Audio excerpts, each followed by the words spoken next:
Also, I just want to do a quick check. I know that... Can everyone hear me right now? I want to make sure that that everyone can hear me. Okay, perfect. I think we got that all set up. Oh, and then I could also remove this. Okay.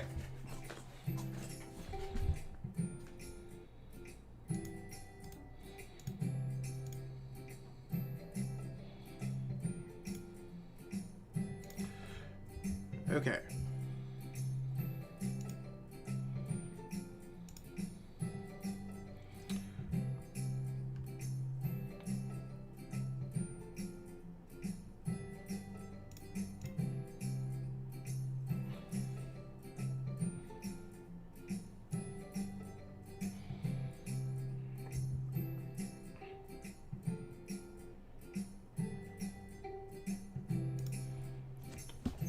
Yo, what's up everyone? Welcome to the Chill TCG number 34 Crobat special events.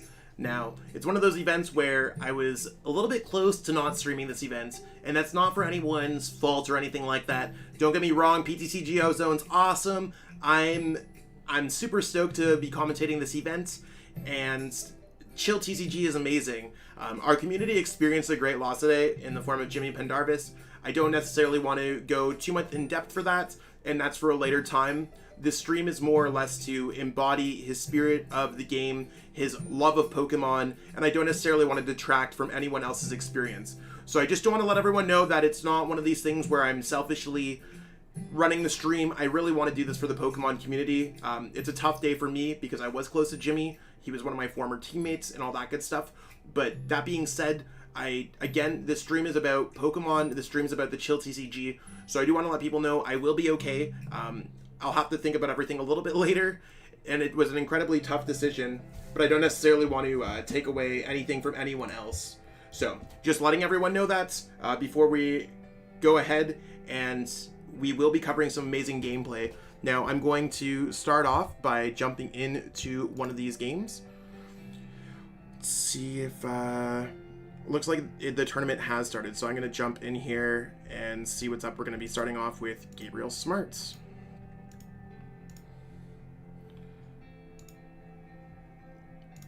So we will be jumping in between that. Just give me one moment.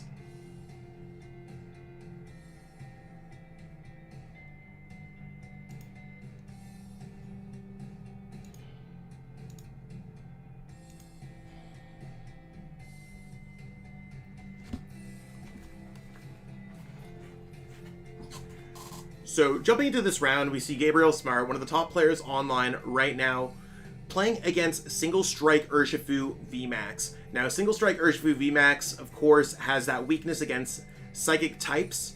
So are we going to see a win right here? Yeah, it looks like Gabe already lost the game momentarily. So there's nothing that we could really do.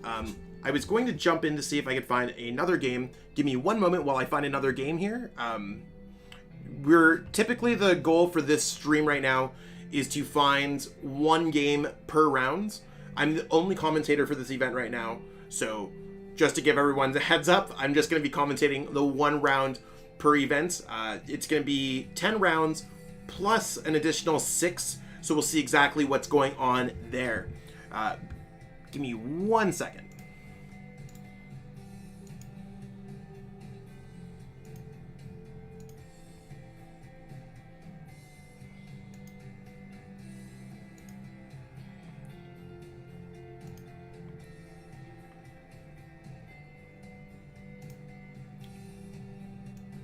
So round one, we have Vaughn playing against a Rapid Strike URSHIFU VMAX deck. Again, we're going to seeing a PIKAROM deck playing against a fighting type deck. Are we going to see a quick knockout here? It looks like the Rapid Strike URSHIFU is brought up and it can do 150 damage times 2 to that Bolton V. Now, there is the Mewtwo there. We're going to have to see exactly what goes on here. If Vaughn's able to find a boss orders and knock out that Jirachi GX, it could be absolutely huge. So let's see exactly what Vaughn's going on in his tournament. And also, for anyone in the chat, I will not be necessarily commentating everything on everyone's chats.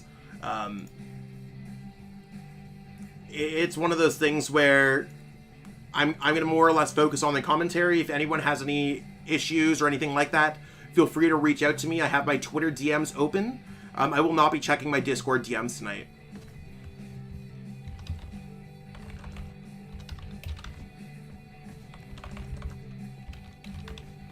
So we see that Vaughn can get an energy to attack. It just depends on what attack that he's going to be deciding to use.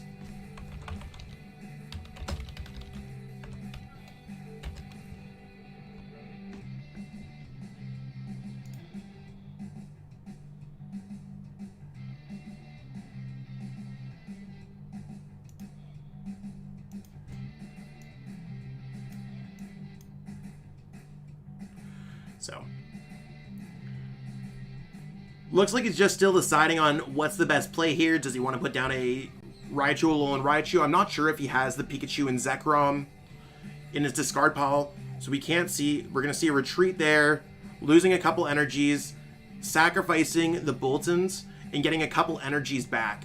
I don't necessarily dislike the strategy, but I think it might have been better to attack into the Rapid Strike Urshifu in case V. Roblero has poor hands. I'm not entirely sure about that.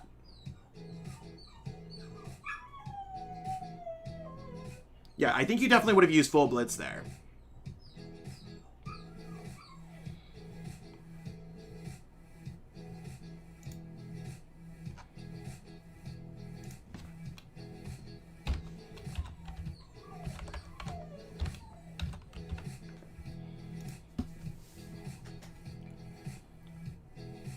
So here we're seeing a Marnie going on Vaughn's side. Is Vaughn going to be able to draw out of this? We know that the Raichu was in Vaughn's hand before the Marnie. Is that going to affect this matchup? I like the strategy that V. Roblero has here. With 2 prize cards left, it makes me wonder, are they going to be able to close this game out easily? Is Vaughn going to have a chance? With cards like Reset Stamp and Crushing Hammer, anything could be an option, so we'll have to see exactly how it goes.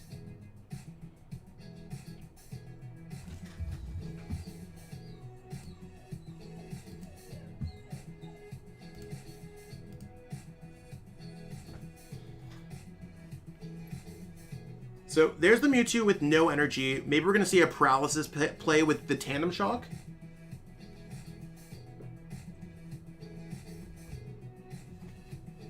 So we're going to see Vaughn grabbing the Raichu, Alolan Raichu. Now, I think the only way to get that into the discard pile at this point is to use Dedenne GX. Not sure about the Stealthy Hood there. The Stealthy Hood, I don't see a Mimikyu on their bench that would stop the abilities. So it could be a little bit of a difficult game for Vaughn to kind of squeak out. Personally, I think it's best to play the switch here so you can guarantee that Tandem Shock. The Tandem Shock's going to be doing 160 because the Jirachi GX is stopping the Psychic type weakness. And if Vaughn can find a Reset Stamp... Okay, we see a Reset Stamp here. And we see a Crushing Hammer Heads. These are definitely ways to jump back into a game. So it depends on which energy does Vaughn want to discard. The one in the active could be very spooky, but it depends if he's getting paralyzed. You don't really need to power up another Mewtwo because if your opponent knocks out this one, I mean, that's it. So we're seeing the Tandem Shock go off. And we'll see if V. Roblero can jump out of it. So PIKAROM, one of its things that it does, it can throw things at your opponents. We're throwing Paralysis, Energy Denial, removing your hand that you once had. And that's really where we're at now.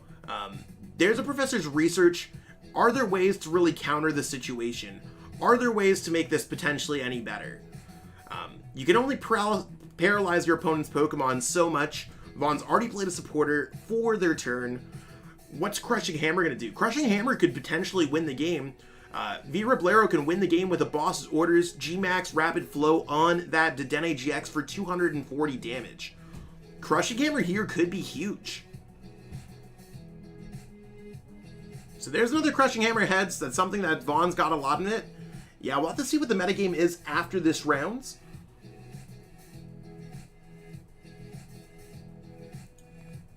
And it just comes down to what attack can Vaughn use here.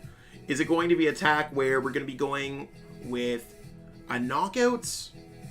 Are we going to be using full blitz to set up a tag bolts GX? So there's a couple energies, not the full 6 that Vaughn would need, but maybe the opponent with the 3-card hand isn't doing much. Sometimes all it takes is just removing your opponent's energies, their cards from hand, pressuring them with a tag bolt GX. I could see Vaughn taking this game. They're like 2 turns away from winning this game.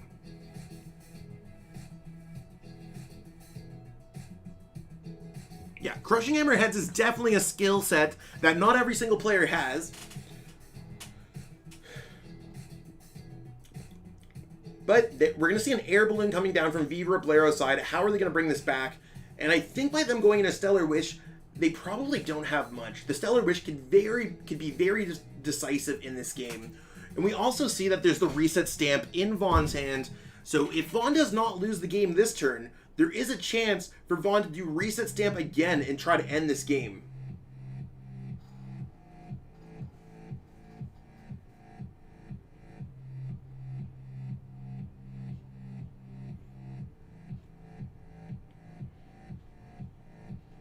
So there's a Scoop Up Net. Scoop Up Net is not necessarily the card that we're looking for here. We'll have to see how that goes. Scoop Up Net's going to go right back into probably a Rapid Strike URSHIFU, the one without damage, if I ever had a hunch. I think this would be a really poor time to sacrifice something, especially when that Tag Bolt GX is so threatening.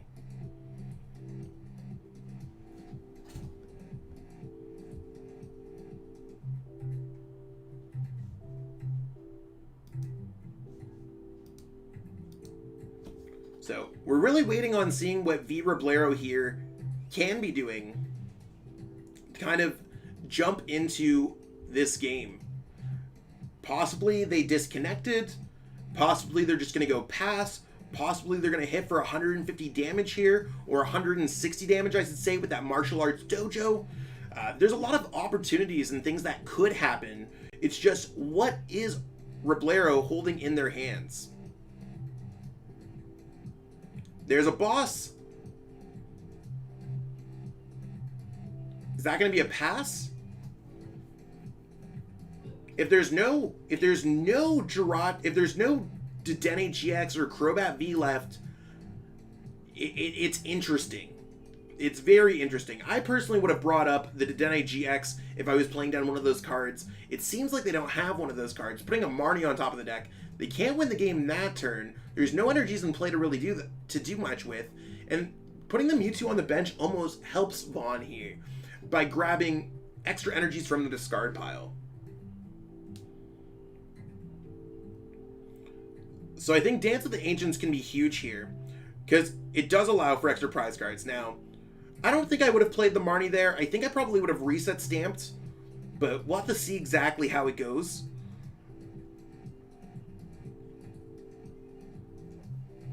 I think this seems like a very fair, let's go air balloon, retreat.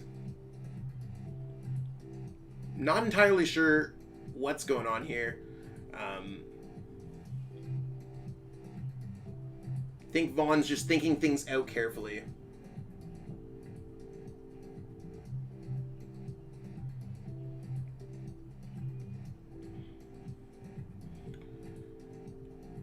Okay, so we're going to see the Dance of the Ancients.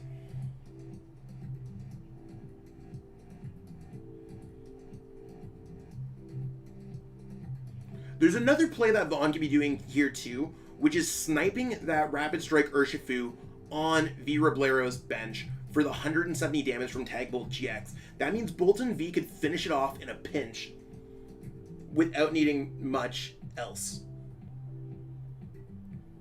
So, having the reset stamp here, I mean, they would need to have boss, energy, and a way to retreat. And it doesn't look like they have Dedenne GX or Crobat V available to them. I think it also would have been a really good play to knock out the Jirachi GX. Just so you have weakness and you could have drawn more prize cards. Maybe that would have been an issue with the martial arts dojo. We'll have to see how Viroblero really brings this back, but it shows that the versatility in this matchup, what a lot of people would view as a difficult matchup for some, it's not always that way. Now, if there is a Pokemon that allows them to draw cards here, such as a Dedenne, Crobat, Eldegoss, okay, we're gonna see a Jirachi, putting it all on the Stellar Wish here, peeps. Is the Stellar Wish going to get a card? The Marnie is not a win condition. So we'll have to see what hands both Viroblero and Vaughn can get. There's a boss's orders for Vaughn. Now, I don't necessarily have access to the list right now, with the way that my whole setup is going. Are we going to see a win condition happen here? There's a Mewtwo. Is the Mewtwo going to be for a boss orders on top of the deck? And there is the dub going in Vaughn's hands. You can never tell with the You Have a Good Deck. Is it being cheeky? Is it being passive? We'll have to find out. So there's Vaughn winning the game. We're going to switch back over to the casting cam.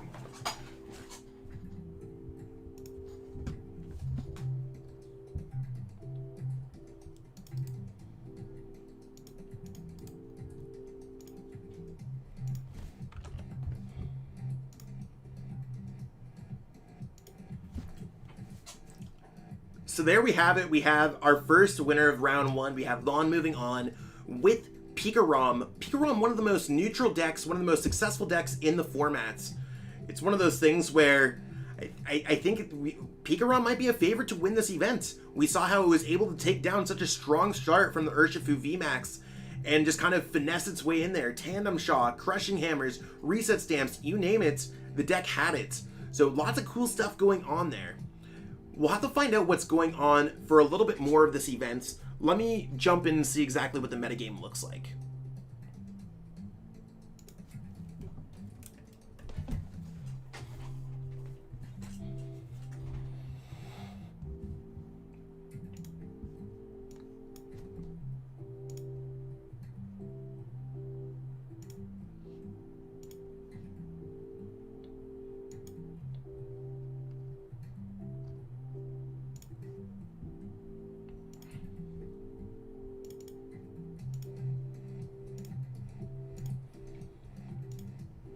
So this is what we got for the event page. We can see that ADP is the most popular deck. ETERNATUS, PIKAROM, VICTINI, Rapid Strike, URSHIFU, lots of LUCMETALs, MEWTWO Rillaboom, TempoZard decks, lots of other decks. The surprising fact is Single Strike URSHIFU being so popular. It makes me wonder who's playing this deck. Anyone who's remotely relevant. You got Patricia Gonzalez-Walsh, you got Wellington Zuby, definitely some known players who are playing this deck. Zach Turchansky. I mean, there's a lot of great players who are playing in this chill event.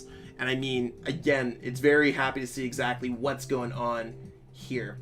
So, lots of cool things. We'll have to check out some of these lists later on as we progress through this tournament. But for right now, we're going to wait until round 2 starts. So, stay tuned, everyone. And I'll be right back when round 2 starts.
And we're back. We're going to be back with round 2 very soon. Got everything set up on Discord. So I do want to give everyone a quick heads up. I'm not going to be super active in the Twitch chats. This is my first time dual streaming. So I'm dual streaming on YouTube and Twitch at the same time.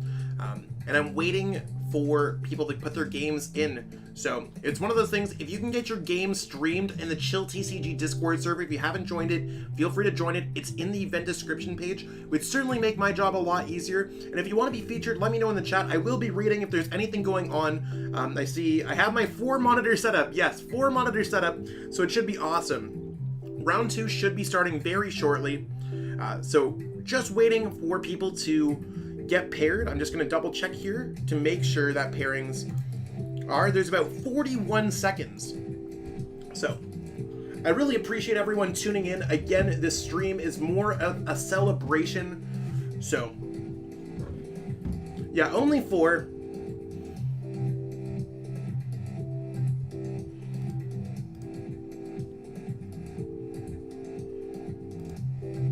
So it's one of those things. This tournament is a celebration. Again, we had a serious loss in the community. That's basically where I want to leave it at. I'm still giving people time to mourn and grieve, come out with things as they want to come out with things, and it's not necessarily my position. Again, I did want to go on with the stream for the sake of the community. It's not my stream. This is the official stream, so we'll have to see exactly what's going on. So yeah, put it in the chill stream. I mean, I'm going to just choose people at random. Obviously, the more that people play, the better it is. We'll have to see exactly what's going on. I like choosing games where players can continue on. So as long as you're still in contention for the tournaments, as long as you have 3 losses or less, you have a very good chance of being streamed. Just go to any stream channel, make sure that you are deafened and muted, because if you don't want to have any opportunities for players to kind of gain an advantage here, I don't want to be leaking the sauce, okay? So we'll see what's going on. And I totally appreciate all the love from the followers, the subscribers, everything going on, channel members, everyone who is supporting me as a mod, everything going on here today. Again, I don't have too much extra that I can go over and be like, you want to know what? I totally appreciate whatever. It's one of those things where the love is there. Thank you so much, everyone. I'll be emotional about everything going on later. So as we wait for round 2, I believe we are going to be streaming Isaiah Santiago Carollo. They used to run a lot of events. They run the Goldenrod City webcam series now. They used to run the Carollo weekly series. So we'll have to see exactly what's going on with their game. I have them all loaded up there. So just waiting. So it looks like the round is up. So we will see what's going on. It looks like Carollo's playing ADP.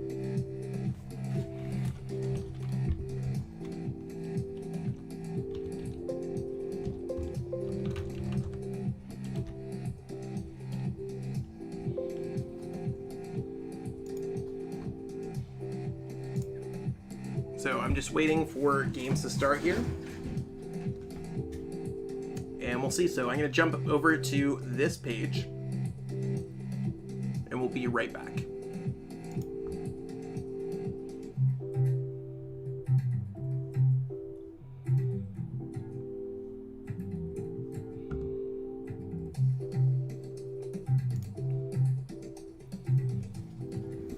So jumping to this game, we have Carollo playing against Kiklop.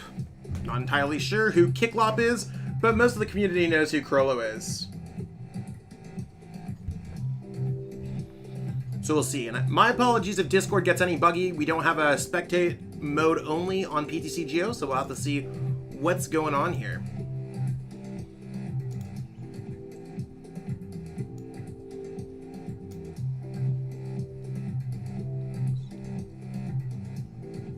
And we're just waiting for it. So ADP, we're going to be seeing ADP. What is Kiklop going to flip over? Lots of players might be playing. This might be their first online event. So we'll have to see what's going on. Looks like it's Nidoqueen, if I ever had a hunch. I don't know if there's a Pokemon that sees success here.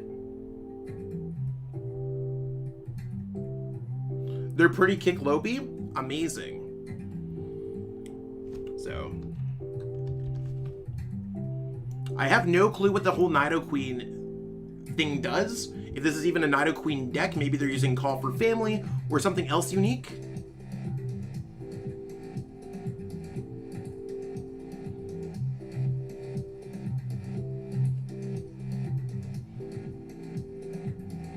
For the record, I have no clue who that is.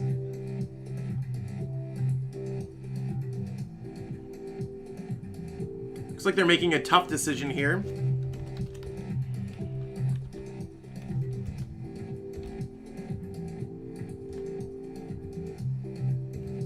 Okay, so this looks like it's going to be a quick start for Isaiah, where they can search through their deck, find something that they need.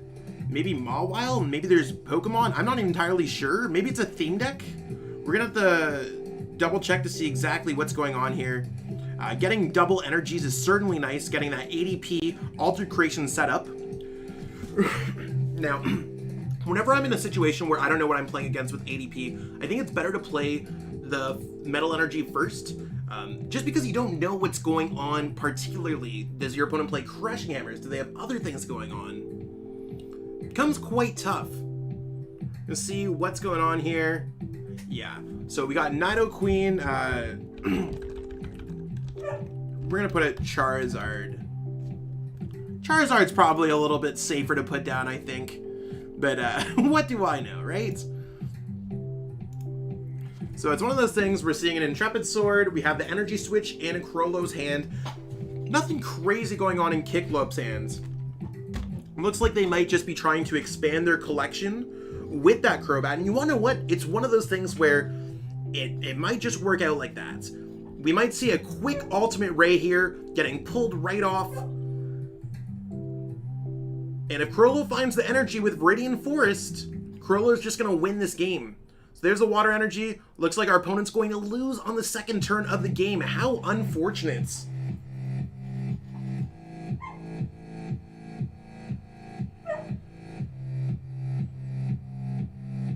Yeah, and you can see all the communities spreading the love here. There's the Ultimate Ray, and that's going to be a dub for Crollo on stream over Kiklop. Hopefully their Charizard Nidoqueen theme deck serves them better in other rounds, and if it doesn't work out, at least they're going to walk away with a Crobat here. All 750 participants are walking away with a Crobat. So let's take the time here to switch over to the casting booth and see exactly what we got going on with the tournaments. So, a little bit of a short game, but let's discuss what's going on here.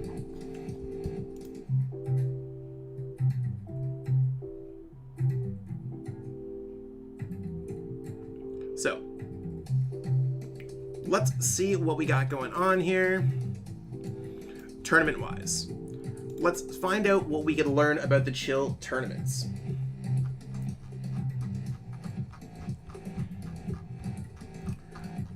There's so many players playing in this tournament. Let's go to standings, and we'll switch over to the event page. So standing page, you can see that there's the Ricardo Toddy, Andrew Hedrick, lots of top players who are playing in this event. Now, one of the things that I love about the online game comparatively to the in real life game is there's no barrier for entry. It's one of those things where there's no barrier for entry. Right now, I'm sitting at my desk at home. Sure, I have a nice office, but anyone can be playing on their iPad, their laptop, their home computer. And entry for this event is free. You can play in a massive 750 person event with some of the best players in the world for free. And that's what online Pokemon has brought for us. A lot of people don't realize that. So let's start looking at some of these decks. Let's look at the metagame. We're gonna find some players. Drayden Davis, top 4 regional finalist from a few years ago. Let's look at what their deck list looks like for an ADP deck list. So this is what we got going on for what a typical ADP list, or at least what I believe a typical ADP list should look like in this event. So we will see everything. Now, if anyone has any questions about these lists, feel free to ask. Right now, when we're in between games, we can totally talk about whatever we want to talk about. Give the shoutouts. Much love to everyone. all that good stuff. When I'm commentating, probably going to be a little bit more quiet, focused on the game. Yeah, I think the Skyla is cool in this deck. Skyla allowing you to search out whatever you want in this deck. That could be a quick ball that allows you to search for the Dene GX. This is one of the only few decks where you could add a Skyla or a card like Opal. Now let's see what else we got going on for some of these other decks here. Let's see what we have going on for the PIKAROM decks. Because PIKAROM is another top played deck. And I mean, we looked at Vaughn's game, so let's look at Vaughn's list. So let's see what we got going on here. You see, PIKAROM is a little bit more compact. We see that Vaughn cut something to add a couple Stealthy Hoods, which probably allowed them to do well against that Rapid Strike URSHIFU round 1. So I mean, pretty cool list if you ask me.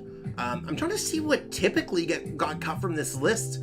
I see that normally the deck goes for double Big Charm, and we see a Big Charm getting cut for the Stealthy Hood. Something else got cut along the ways, and I'm not entirely sure what it is off the top of my head. If you show me my PIKAROM list, I might be able to tell you after that. So let's see what some of the Rapid Strike decks look like, because that's what else we've seen on stream. We've seen the Rapid Strike decks. Rapid Strike URSHIFU. Let's look here. Henry Jorge, who won the Chill event last week. Let's see what their Rapid Strike list looks like. A lot of lists have been playing this Mimikyu lately, which I think is super cool. It blocks your opponent's bench Pokemon from being healed. That could be good against the Rapid Strike URSHIFU Chinchino build that plays Cheryl. This could be good against Mallow and Lana overall. Lots of cool things going on in this deck. And if anyone's watching this tournament while they're playing along in the tournament, let's see what we got going on the websites. Where are we at details-wise? So the schedule looks like we're starting the next round in approximately like 17 minutes, if I ever had a hunch. Because our last game was a little bit of a quick one. But again, don't worry, you can see that we have 10 rounds of Swiss for Phase 1. How's that going to work out for every single player playing? They have to have a record of 7-3 at least to make it on. So you can see that players with 21 or more match points, a loss is worth nothing, a tie is worth 1, and wins are worth 3 match points. So winning your games is a huge deal. Then there's going to be 6 rounds of Swiss, best of 1 as well. So 16 rounds might be the largest event that we've seen on the Play Limitless website. Plus a top 8. It's going to be huge. So, let's see what else. We've got Andrew Hedrick, one of the top players in the game right now. We have them playing a TempoZard deck. TempoZard being very good to kind of use 3 prize card attackers, 2 prize card attackers, 1 prize card attackers, really picking your poison. And Andrew Hedrick's probably the player that really put a lot of effort into this deck. Probably more than most other players have. So, really cool things going on with this. Now, we're gonna go see what we can do here, find some other things going on in the tournaments. Who else is doing well?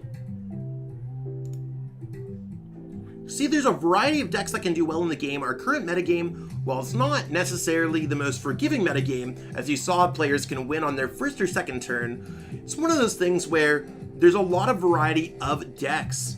Lots of really cool things, and players that are playing all over the board.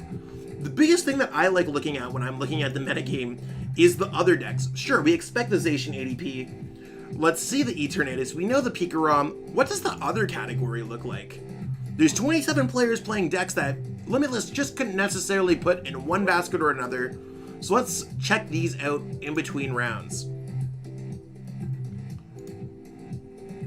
So we see that there's a Vikavolt Chinchino deck. This seems kind of wild. The Vikavolt's doing 20 more damage for each energy attached to all of your Pokemon. And the Charjabug, if I'm not mistaken, if it's attached to a Vikavolt or Vikavolt GX, the special energy counts as 2 lightning energy, so it can be a really interesting deck.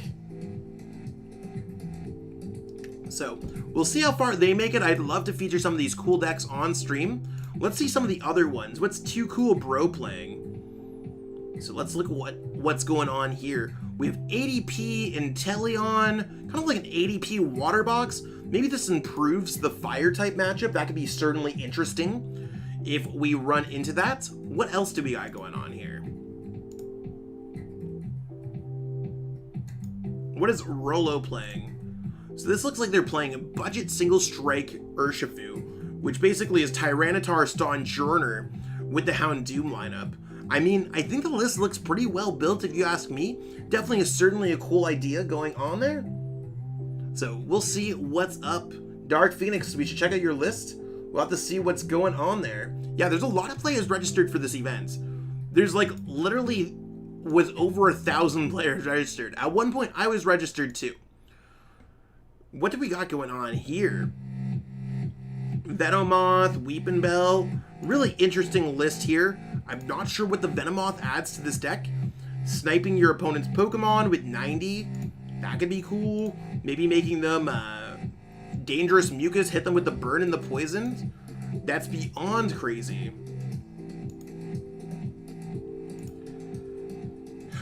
Let's see what else we got going on here. We got Luxray deck. Luxray, Octillery, Empoleon. And before anyone's like, these decks suck, or these decks aren't cool, or these decks aren't PIKAROM, or how do you win with these decks? How do you lose with those decks? It's one of those things where players here are coming from various skill levels.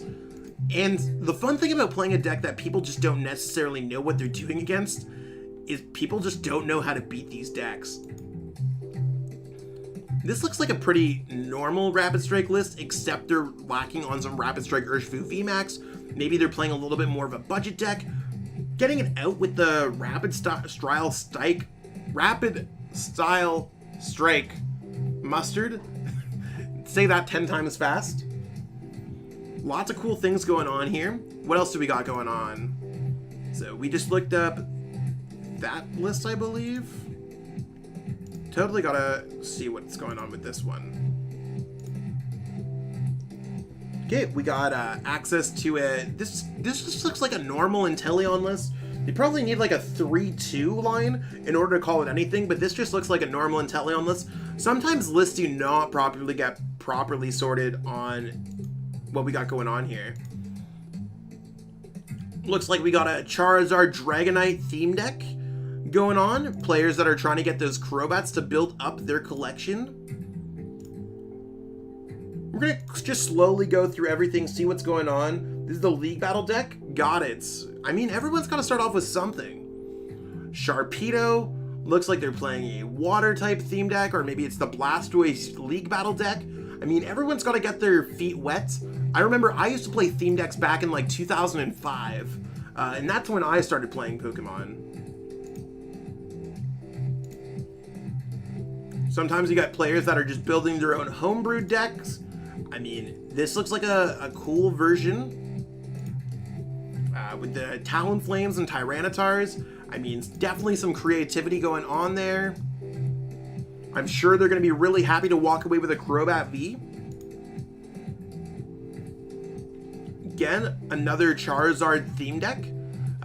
Adding in an Eldegoss, some other things in there. So, I mean, I like that people are picking some of their favorite Pokemon too. Well, Pokemon to me is very much like, I appreciate the high-level gameplay, all that good stuff.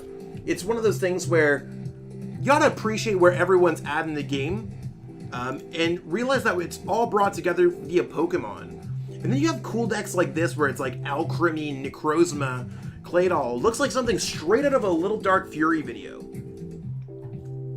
These are the decks that I can't build. I can certainly look at them and try to come up with the ideas. And you can see maybe it's Power Split attaching the Psychic energies, and that's a good way to build up your Psychic type attackers. It is crazy. So lots of cool things going on with some of these decks. Maybe there's some unturned stones. We might see decks, because normally at Chill, we see decks come out.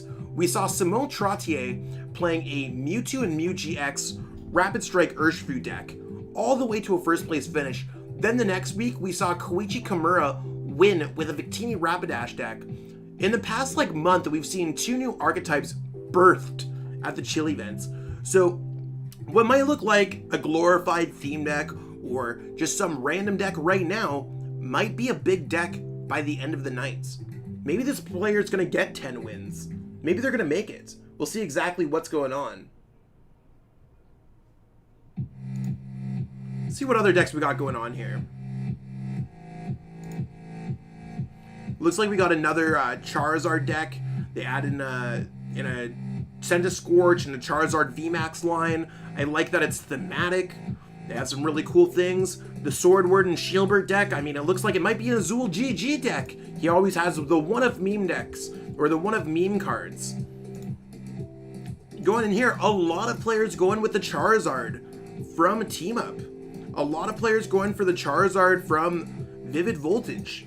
Charizard seems really cool.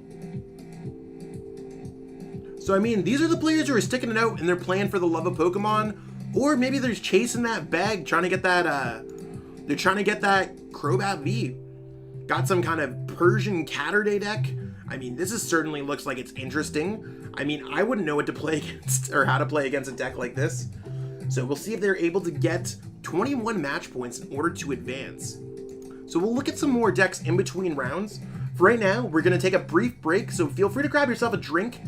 And we got a long way to go with these rounds, so we're just going to go right here into the popular deck section. If you're new to the game, feel free to learn more about these decks and follow the slides.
Yo, what's up, peeps? We are back here for round 3.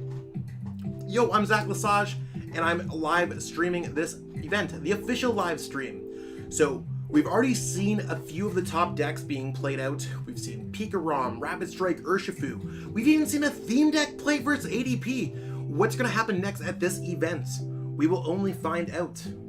So, we'll have to see what's up. So, looks like the next round's probably going up.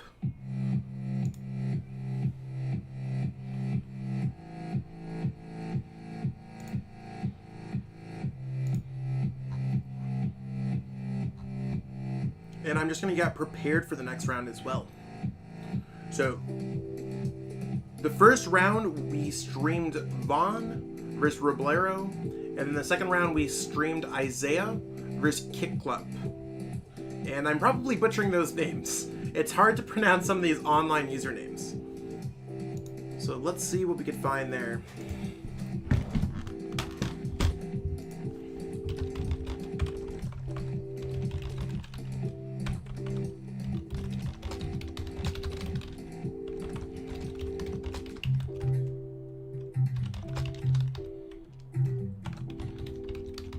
So round 3 starting up soon if you're playing in the tournaments.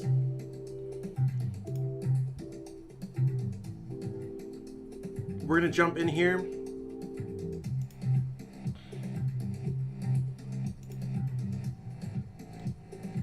And we're going to jump into the game with Dark Phoenix. So we're going to see exactly what's going on here. Waiting for the next round to go up. And it looks like Jake Gearhart's going to be playing against this deck. So we're going to switch over to the gameplay.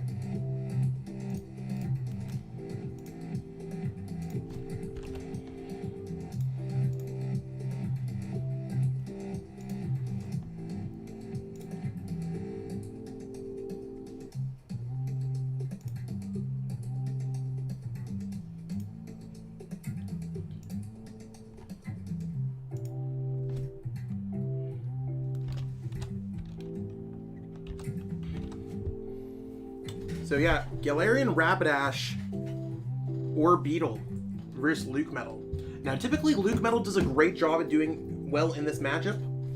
So we'll have to see what's up.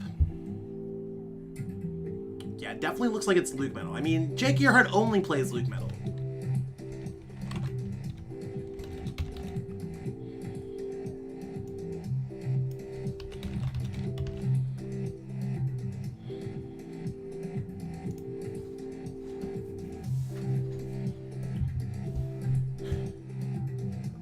Yeah, definitely a lot of well-known players playing in this event. I mean, I'm just excited to see what's going on. Is that Sableye? Sableye, there's some very interesting deck. And I mean, it's one of those decks that I'm not entirely sure of. If I were to hit this deck, I'd be like, what the heck? Getting 2 energies on a Zacian V is incredibly strong turn 1. And the biggest struggle here is putting down the Viridian Force, because that does mean the Viridian Force will work for the LUCMETAL player as well.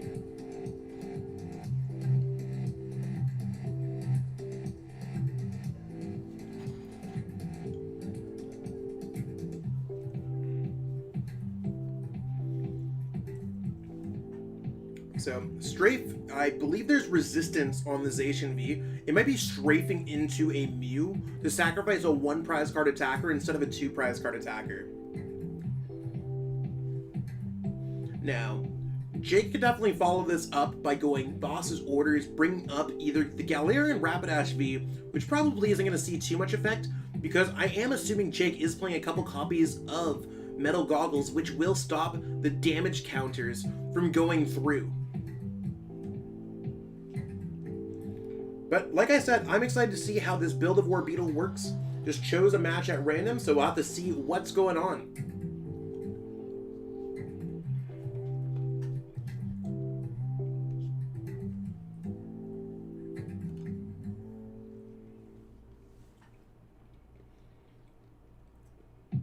So grabbing a LUCMETAL, okay, there's the energy, there's the boss orders, there goes down the first ORBEETLE. So Jake deciding to take this game a little bit more fast-paced than most LUCMETAL players, I mean, you go with it.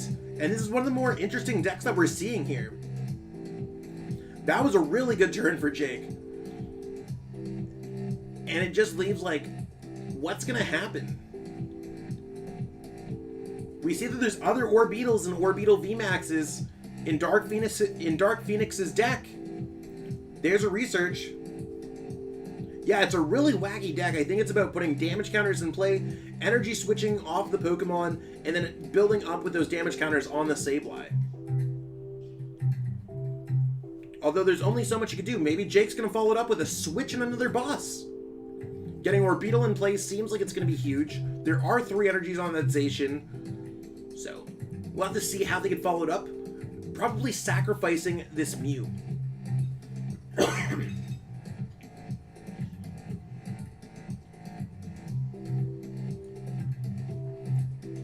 So, another cool thing that LUCMETAL can do is discarding metal energies with the Viridian Force so they can Metal Saucer them back onto their other Pokemon, which makes their deck a lot easier to power up. Zamazenta V is also going to be crucial in this matchup because they don't necessarily need to worry about Orbeetle VMAX attacking. So I really think that Dark Phoenix found a perfect counter to their deck. Now maybe the Sableye is going to change everything up and we're going to see something crazy happen in the late game, but Jake's explosive start here looks like it's going to take a dominant lead. That's the Metal Goggles I'm talking about. That's going to stop the Galarian Rapidash V.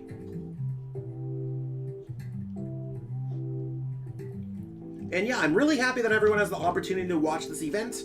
Even if you're not part of the event, consider becoming part of the next one. Not every event's going to offer a Crobat V. I mean, well, knowing Matty Tate, you never know what's going to happen. Chill TCG has a lot of really great offerings, but the big thing to handle here, and the big thing to take away is we are all one community.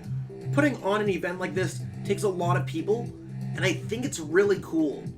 Just the amount of prize support, the amount of people playing, bringing out weird decks, awesome decks, theme decks, league battle decks, PIKAROM decks. You know what I'm saying? It's one of those things where we are all part of the same community, and let's not forget that. We've had some recent issues in our community lately. Let's not let them get out of hand. Let's not let them taint our community. Let's be the best community we possibly can be.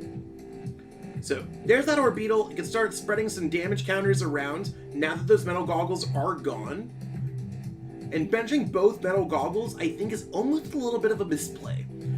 I mean, Jake Earhart is probably one of the best LUCMETAL players in the entire game. It's one of the things that, he knows what he's doing with this deck, but getting those Eerie Beams off and getting other things powered up and the Mimikyu with Heal Block, we'll have to see what's up. I'd like to see something like a Snorlax or a Zacian to retreat into here for Dark Phoenix, but I don't necessarily know what else is going to happen here. It just seems like that Orbeetle VMAX is going to have to brunt an attack.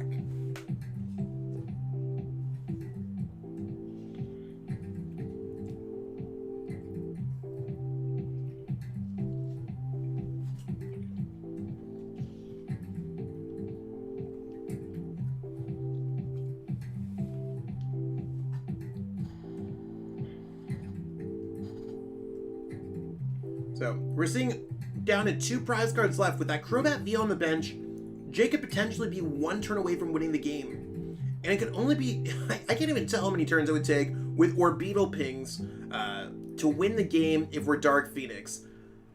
Those Sableyes are probably not what we're looking for, but we'll see exactly what could happen. There's that Eerie Beam, 10, 10, 10, 10, 10, 10, 10, and G-Max Wave. Coincidentally, some of the coolest decks dead draw the most. Probably because they're not as well refined as other players. Are we going to see this deck advance? I'm honestly not sure. But it is a really cool idea.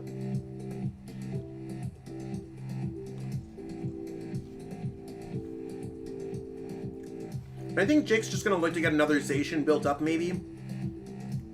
Or maybe Jake has the win with a boss orders with the Pokegear. Now I know Jake does favor the Pokegear version over the Tag Call version in this current metagame for LUCMETAL. Jake also doesn't necessarily play too much But we'll have to see exactly what goes on this turn.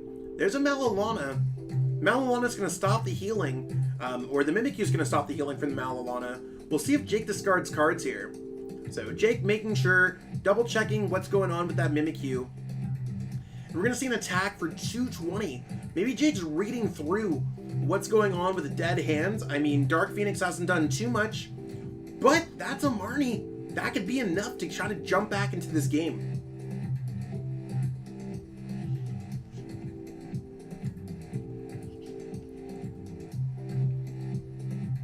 So, we're going to see, maybe we got an Eerie Voice. Eerie Beam, I should say. Not Eerie Voice. I have an Eerie Voice. Eerie Beam, poke some damage counters here and there. Maybe build up a Sableye and sacrifice a Mew. Sounds a little bit spooky, but we'll have to see what's going on.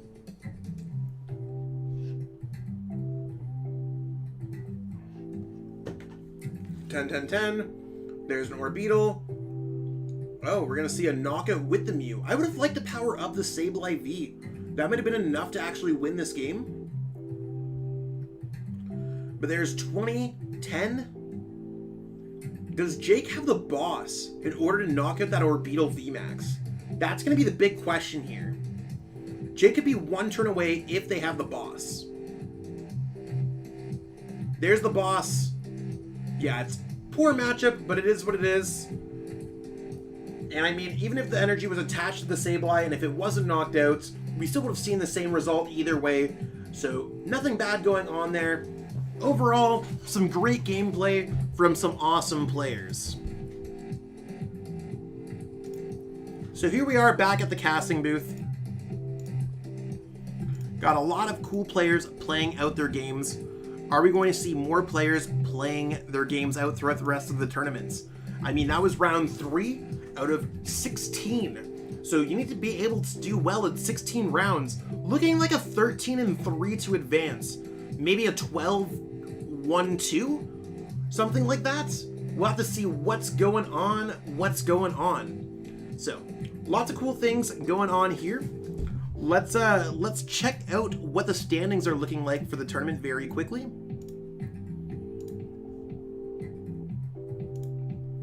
So you can see we got the event page. We got Victini doing well. We got Altaria doing well. Let's see what the Altaria list looks like. Swablu, Kangaskhan, Marnie, the Tapu Koko version. Let's see what the list looks like.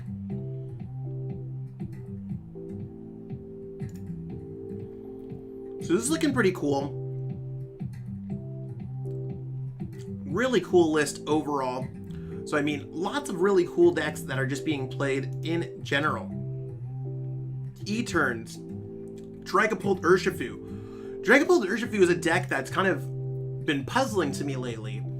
It's been seeing a lot of success at these smaller events, but now it seems like it's blowing up a little bit more. Jonathan Patricio has been playing this deck to a lot of success. Is this one of those sleeper decks that a lot of the community has been sleeping on? We'll have to see what's up with this one.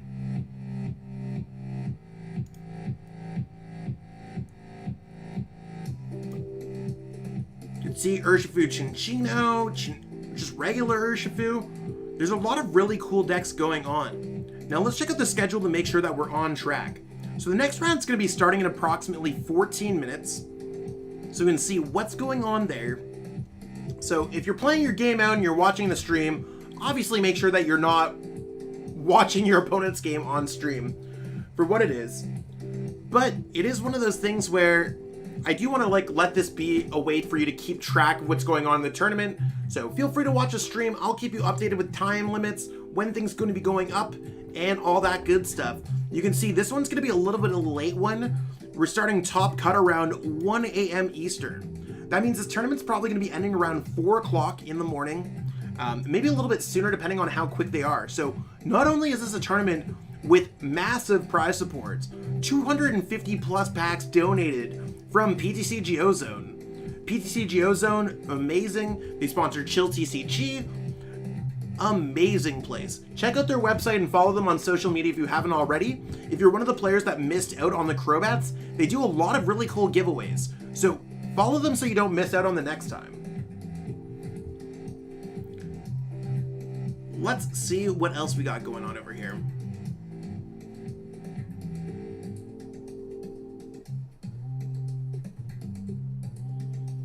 Yeah, we got a lot of players updated. We got Single Strike URSHIFU. Now, this is a deck that a lot of people have dismissed. Now, Single Strike URSHIFU being able to hit through anything like LUCMETAL and ALTARIAs probably means that's the reason why it's getting brought back right now. I think it's a really cool idea to bring a deck like this back right now because it can hit through anything, has decent matchups against the fields, and I mean, it's generally a cool underused deck. A lot of people don't know how to play against it, so I'm wishing all you Single Strike URSHIFU players the absolute best out here tonight. Now, Koichi Kumura has won a chill event and placed second at the one before that. We've got the Victini V Max deck that they've been bringing. They added a double into their list. Is double the secret sauce to make Victini an even better deck? Are we going to see more success with the double V? Only time will tell, but follow players that are seeing a lot of success, and you'll probably see some success yourself. So we see that they're 3-0 with their Victini deck. They definitely know what they're doing with it. Let's see what else is going on. Lots of great players, lots of great decks.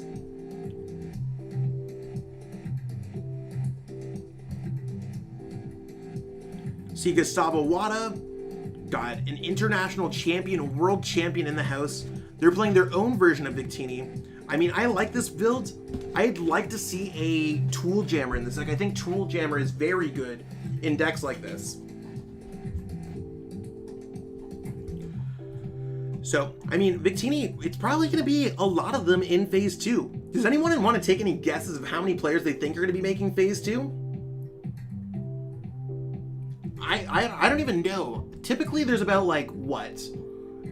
Chill events are like 300, so I think there's about 60 players day 2, 70 players day 2. Are we going to see 150 players making day 2? Are we going to see 120 players making day 2? It's going to be a really interesting one. So back here at the casting booth, what's up peeps? I'm back, I'm Zach Lesage. Feel free to follow me on social media at Twitter at ZachLesagePTCG. I also run a YouTube channel, so right now I'm dual streaming. If you're watching me on Twitch, follow me on Twitch at ZachLesagePTCG. If you're watching me on YouTube, subscribe to my channel at ZachLesagePTCG. We're going to see what decks are going to be the most successful tonight as the night progresses. I'm going to be covering players, and if you haven't started streaming your games in the Chill TCG Discord, what are you doing with your night? Feel free to stream your games there so you could be featured on the channel. I'm going to be featuring decks at will, and we're going to be featuring them for a rerun on my YouTube. So it's going to be really awesome to see everyone play in this event like this. We're going to take a brief break until round 4 goes up, so stay tuned for that. And I wish everyone the best of the night. Grab yourself a drink, grab yourself a snack, hug a friend. You know what I'm saying. All right, I'll be right back.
As you can hear by my door creaking open, we are back here. Welcome back, everyone, to Chill TCG 34. I'm Zach Lesage. Word up. We're going to be jumping into round 4 very soon here. Let's see what we got going on the dashboard. So, pairings are up for round 4. Let's see what we can find.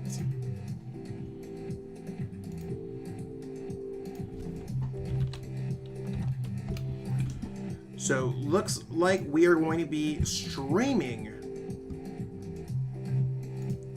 some Rapid Strike URSHIFU goodness. So, looks like it should be up. We're going to be jumping over to that right now.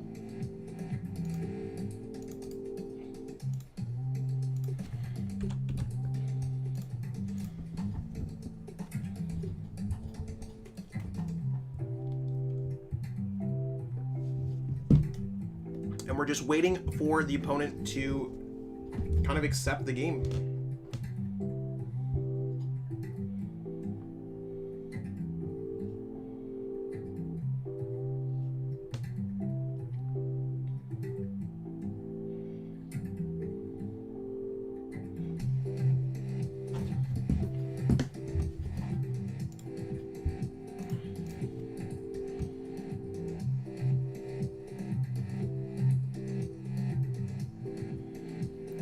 Okay, so we're seeing a Houndour. I mean, Houndour with a supporter seems pretty good. Certainly is not bad at this moment.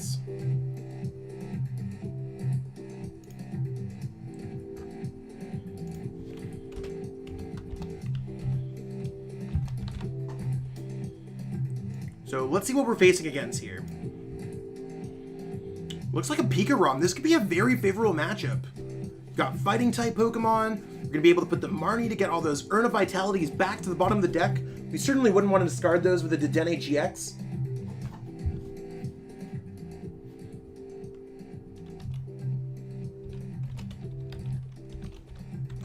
And PIKAROM definitely doesn't want to be going first either.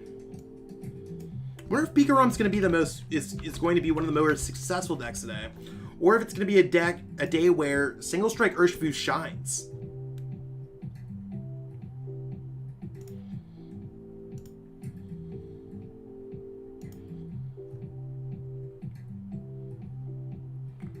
So, looking through the deck completely, I like the strategy here. We see that there is the Single Strike URSHIFU. There's a Fighting Energy. Are we going to find a way out of the active spots? We might be able to accelerate energies with the first attack there. I mean, probably not the hand that we want to see off of Marnie. There is no draw supporter for next turn. But, let's see how this goes. I think it's best to probably pass, but again, I'm not 100% sure. Yes, this is a normal Single Strike hands. Single Strike is not overperforming. It's one of those things where I play against Single Strike, I try playing Single Strike never works for me, I play against it, the deck looks like it's the best deck of all time. So, not to be like I'm rooting for any particular player, but we're seeing how Single Strike is struggling a little bit to set up, showing its inconsistency a little bit more.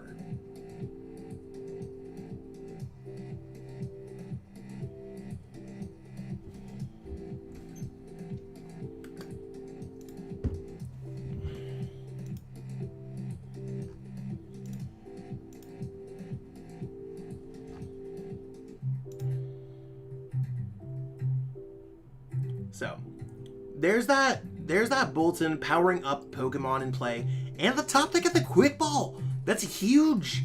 That is absolutely massive. Are we going to see a way to knock out this Bolton? I don't even know if it's possible. Between Single Strike energies and getting damage with Houndoom, I mean, at the very least, we could appreciate the Bling deck, right?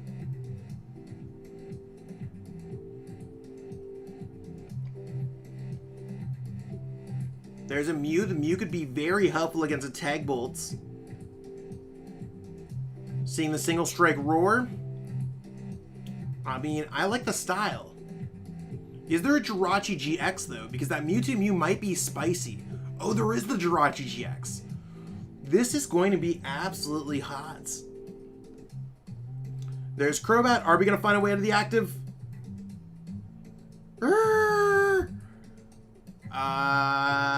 That looks like there's not a way out of the active. There is a Dedenne GX which could work.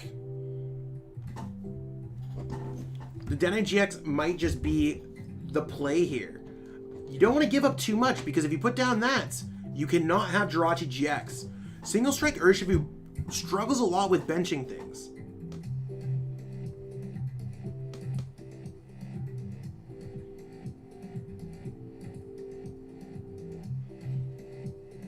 What's going to go on here? Is it going to be a pass waiting for that Mewtwo to come up active? Are we going to see a boss orders? Personally, I think you have to get the Jirachi GX here. Otherwise, that Pokemon, that Rapid Strike or Single Strike Urshifu on the bench is just going to get absolute smoked.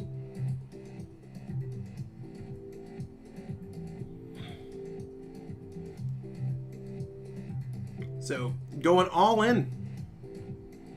I think discarding the Single Strike Energy could have got some more things out. To be honest, it's one of those things where I think it could have worked a little bit more. There's not even an attack that can be used right now. So I'm slightly worried about this play overall because to me it seems like we're sacrificing a Single Strike Urshifu VMAX for no apparent reason. Might have been a little bit of a mistake. Are we going to see that Mewtwo punish? It could just be a Tandem Shock away.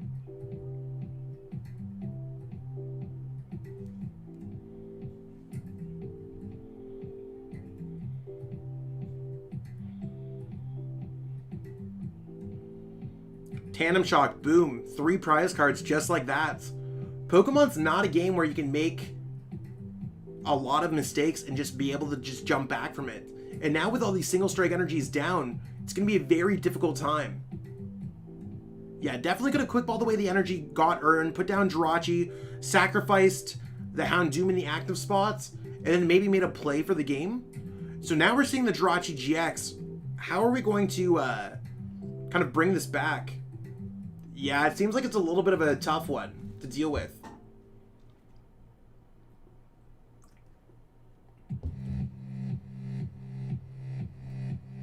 There's that Marnie. And there's a Laser Focus.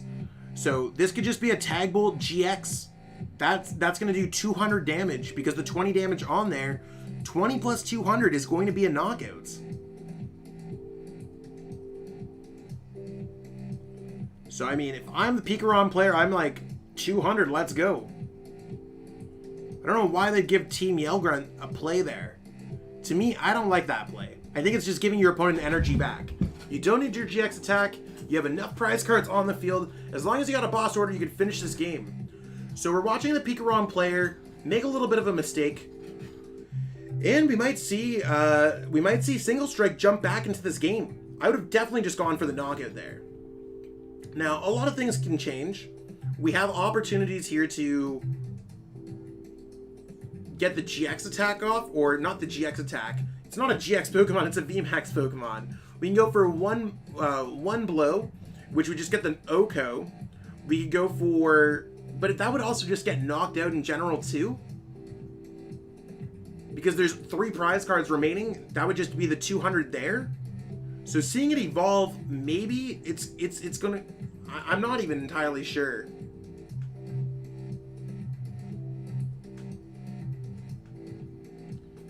So, I mean, maybe it's just at this point, we got Single Strike conceding to our opponent in their own way.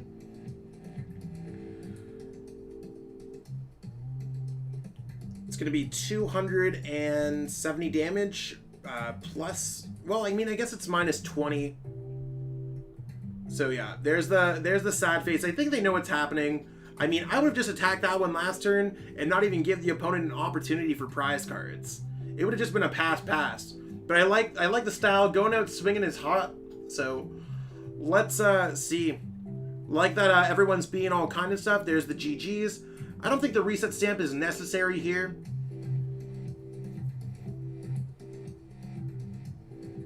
Tag Bolt GX, and we're going to see the PIKAROM player take it out. Again, PIKAROM sneaking a win away from one of these URSHIFU players in a quick way too. So, we're going to jump back to the casting booth, see exactly what we got going on. I wonder how many people are still playing out their tournaments. Let's see what we got going on here.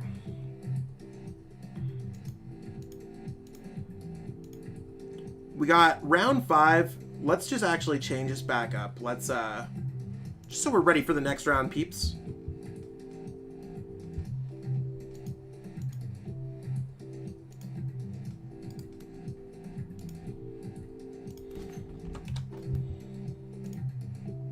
Back to the casting booth. Cool. Word. So we have round 5 starting at 8:05. That's going to be starting in 15 minutes approximately. Looks like I could be dropping soon. I'm now 2-2. I mean, you could still make it. 7-3 is a good record to make it on. I mean, at 2-2, it might not look like it's possible. You got to win a lot of string of games in order to make it on into the tournament. So, let's see if we could see where the standings are at. See a lot of players, ADP, Cash Vendor, Sing. So Cashman's doing really well with the ADP. Lots of really cool things going on. Let's check out the event page very quickly before we take another short break. This is a cool deck. We got Gengar, Mimikyu, GX, Omastar, and this deck is 3-0 right now. Has anyone here ever played against one of these types of decks? I know that playing against decks like this are spooky. You're all like, it's one of those things where you're always talking to your friends in a Discord and you're like, ah, yeah, you could win that matchup. That one's so easy. It comes down to it. These decks are spooky. You got the Omastar that's just going to be stopping you from playing any item cards from your hands. Then you got Gengar Mimikyu. Gengar Mimikyu, Horror House GX, Poltergeist, dealing with all the item cards, trainers, supporters, stadiums in your hand, Crushing Hammer, and a really rarely used card. You got Surprise Box. Put a card from your opponent's discard pile into their hands. Look at that Gengar with that gigantic tongue. Such a cool looking card as well. So lots of cool things going on. I'm loving it. So lots of cool decks seeing success. Now again, we're just going to double check over the schedule. So we do have the next round starting up at 8:05. So like I said, we're going to be featuring one match per game. So we're going to be taking another bit of a short break. Hopefully once we get kind of going on to this tournament, there's going to be less time in between rounds, and maybe we'll find someone playing a long game. If you're not streaming your game on Chill yet, stream your game on Chill, especially if you're in contention. I'd love to showcase it on the channel, showcase the excellence of Pokemon, and share our love of the game.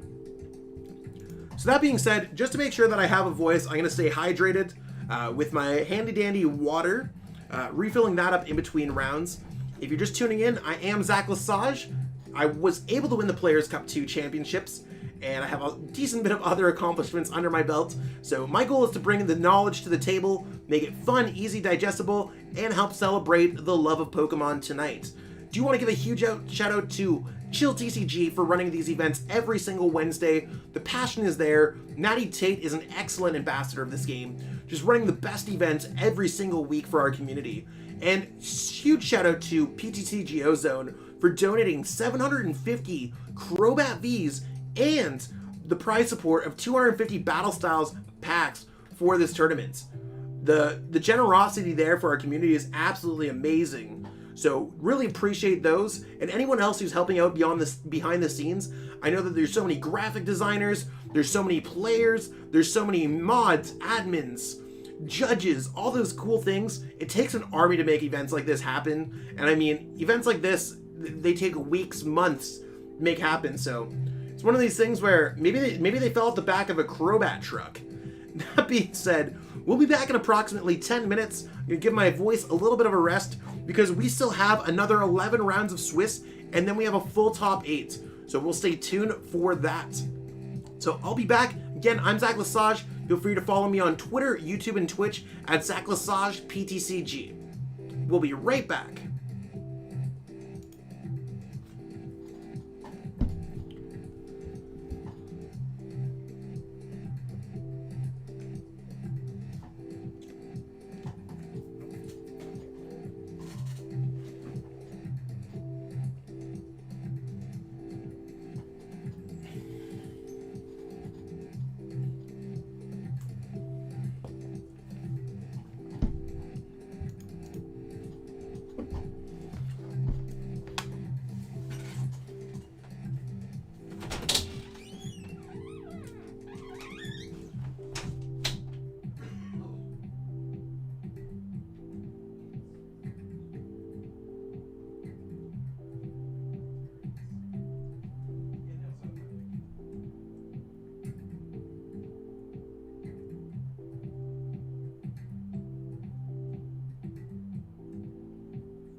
word up, and just like that, we are back. We're going to be going into round 5 really soon. Hopefully everyone was able to get a drink, take a good stretch. If you haven't got a chance to stretch everybody. It's going to be a long one. Get yourself a caloric-free soda. Get a little bit of a caffeine buzz in ya. Have a sip of that Starbucks coffee. You know that I'm trying to get myself as prepared as possible. Got a little bit of a headache. Got some acetaminophen here. Have some water. You know what I'm saying. One-stop shop. Trying to keep it real. For those of you who don't know me, I'm Zach Lesage. Word up. We're going to be officially commentating the Chill Series number 34, the Crobat special event. Yeah, how many drinks do I have? I literally have a fridge filled with drinks. It's crazy. So we're going to see exactly what we got going on. We got about 1 minute left. We've got 5 players playing out. I'm going to jump into the Discord server, see if there's someone in there. Now, if anyone here is in the chat and they want their game streamed and they're still in contention, let me know what's going on. What's going on here, peeps? Zach has as many drinks as I do monitors. Yes, that's very factual. So we're just waiting for the next round to go up. If anyone has any questions in between rounds, I'm totally ready. Seeing what's going on here.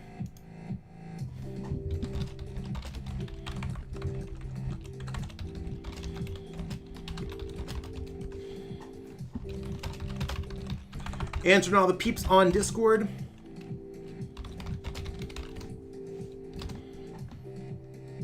What's poppin'? So anyone who's tuning in, I am streaming on both Twitch and YouTube at the same time. So I'm not necessarily looking at all of the chat logs or anything like that. Got all the mods in place, so we'll see. You'll have your very competitive 1-3 match streams. All right.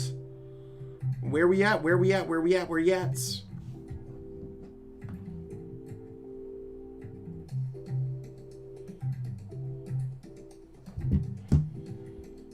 Just waiting here for the next rounds. We'll see if there's any judge calls going on. I think we're waiting for pairings. Pairings should be going up like any second now. So if you're waiting for round 5, get ready. I don't even know if you have time to use the restroom. So.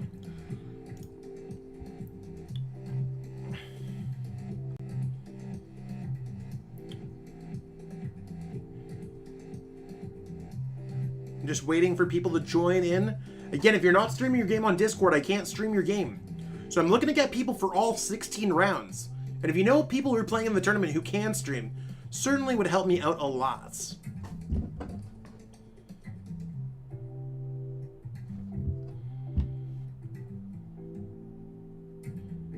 Do I already have a game? I do not have a game. I'm just going to choose one at random. I think I see Stealth Shampoo here. So I think I'm going to choose Stealth Shampoo. Stealth Shampoo and I used to commentate the Hegsters events. So I commentated a handful of them with Mr. Stealth. So we'll see exactly what's going on. It doesn't really matter. Anyone can join anyone. I think I'm going to join... yeah, it's a tough day for a lot of the Pokemon community. But again, I decided to go on with the stream today just so that we could kind of embody the spirit of the game, bring the community together. And I appreciate everyone kind of helping me cope with a tough time right now. It's one of those things where we'll keep it all positive and stuff right now. We'd all cry later. And that's not to put things off to the side in a disrespectful manner either. I think everyone has their own things. So yeah, let's vibe out. What do we got going on here? Stellar Wish, what's your Discord name? We'll stream you if you want to go for it. And I appreciate everyone taking... yeah, exactly. Everyone deals with things their own way. Stellar Wish, what's yours? What game are we going with here? If you don't answer me back, I'm just gonna jump in to Stealth. We'll stream you round 6. Let me know for round 6. So it looks like we're just jumping into this game. Let's see what we got going on here. Let's jump into gameplay. We are round 5. So what is Stealth playing? Stealth's playing a lot of decks, typically Eternatus. I like the... Subscribe to Saclasage. Let's get it. Yeah! In all seriousness, I'm so good, I guess, that it's E-turn. The first E-turn that we've seen so far tonight. Thanks, you too. Let's see exactly what's going up here. What are we playing against? We're going to find out together. I mean, I'm sure I could look at the list, but with 750 people playing, it's difficult. Jirachi, is Jirachi going to be a Rapid Strike Urshifu deck? Are we just going to pick another, are we going to see more Urshifu action? Oh, we're seeing Victini.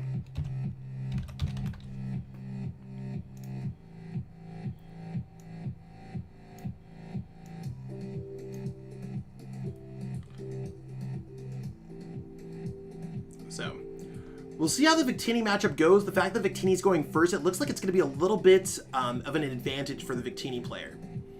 If I ever saw one.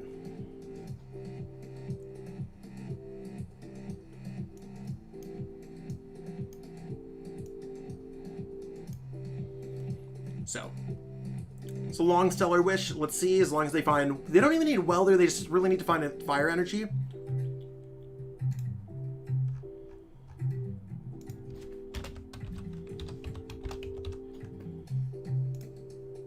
So, there's a Cramorant going back into the deck. What are they going to grab out of there? Score of the players. That's a good question. Now, I'm going to do everything that I possibly can. So, Stealth is 4-0 versus Francesco Escobar. They are both 4-0. So, undefeated so far with their decks. What does Francesco hit? They've hit Rapid Strike Urshifu, Mewtwo Rillaboom, Rapid Strike Urshifu, Dragafu, and now E-turn. And let's see what our Home Slice Stealth has played against. So Stealth has played against a creative deck with Inkay, Malamar, Banette. They've also played against Delmise, VMAX, LUCMETAL, Dragapult, and now they're hitting Victini. Who's going to win? Who do you think is the favorite? So they are both 4-0. There's the Dark Energy. Now, I don't know if I like going Dark Energy on the active. Maybe it's going to be a thing for the Power Accelerator play. Power Accelerator here could be huge. Massively huge. So I think we'll have to see what's going on there.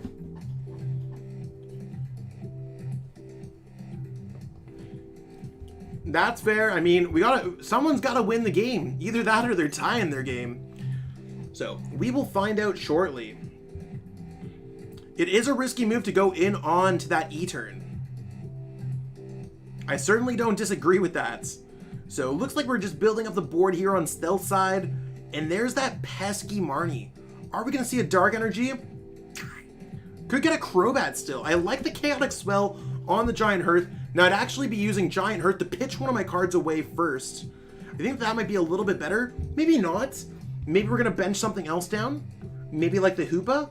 So there's the Crobat, one of the shiny Crobats you can get just for entering this tournament for free. And what are we going to see here?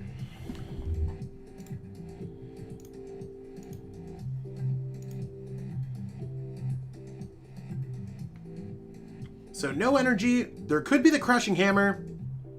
I would definitely switch into the Yveltal and pray my opponent does not have a boss and a Fire Energy and a Victini VMAX.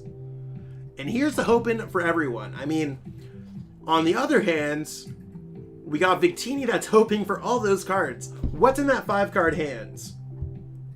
As Ludacris once said, what you got in that house? What you got in the bag?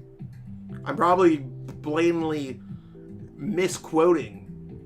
But I mean, if anyone's been watching TikTok, it's one of my favorite sounds right now. So, keeping it real, what do we got going on?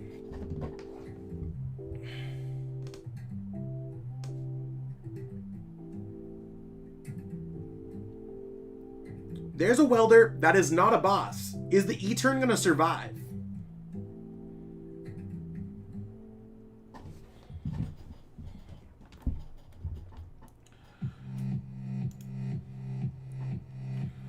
Okay, so there's Welder.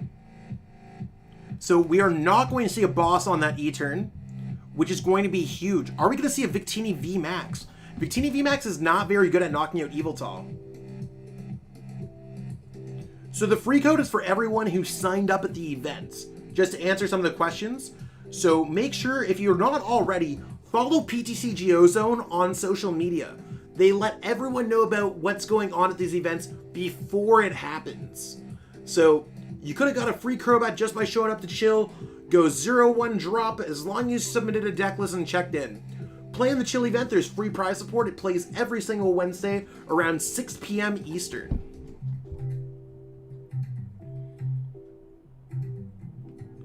So there's a Volk. I mean, it's kind of an awkward hand here. Like, are we going to see the Victini power up the Volk? Or power up the... Oh, we're just seeing Volk take a blow. Huh. So, I mean, there's a lot of really cool things going on here. I think grabbing the Crobat sounds very good, especially if you could attack the Victini before anything else gets attacked. And, I mean, it's looking a little bit blurry here, so I apologize that Discord quality is not acting super nice. Sometimes it just goes with that. Nothing with that last Great Ball. I think Calm the Crobat away to grab another Crobat sounds incredibly powerful here. I mean, the players are also streaming their games in the Chill TCG Discord. So, I mean, if they're seeing the games, I don't think anyone's necessarily, like, they're too scared about sniping the games at all either. Just throwing that out there. So it comes down to, is it worthwhile to attack the Volcanion? I don't think so. I think it's much better to try to find a boss's orders.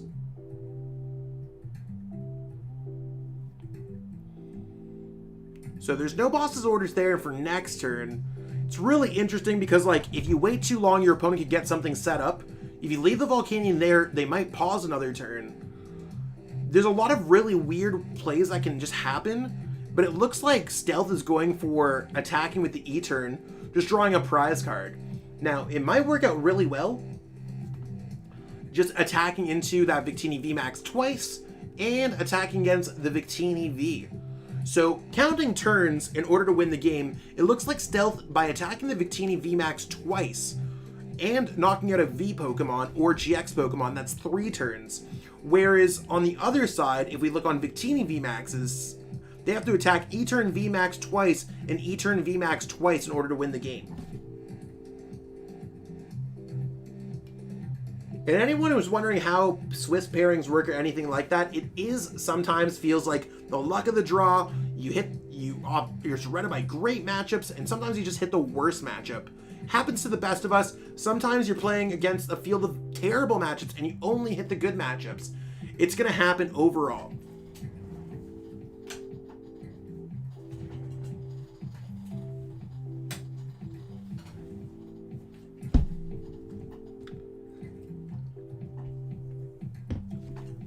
And we're waiting. Is there a way for that Jirachi GX to get out of the active? Is there a switch? Is there a scoop up net?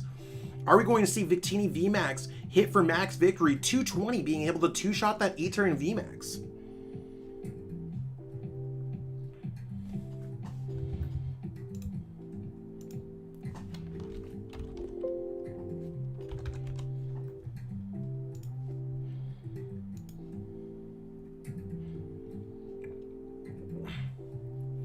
And another good thing for Stealth here is that after the Victini VMAX gets attacked, there's that Dedenne GX on the bench too as a 2-prizer. The Victini V can always evolve, but now there's a 3-prizer and a 2-prizer in play. There's also a Reshizard, which is also worth 3 prize cards. So it seems like an easy boss order.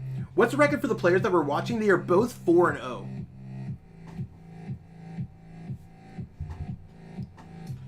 I mean, this game was looking very good for Victini VMAX. I think it's looking very good for E-turn right now. Kind of turning of the tides. That Marnie might have been really helpful.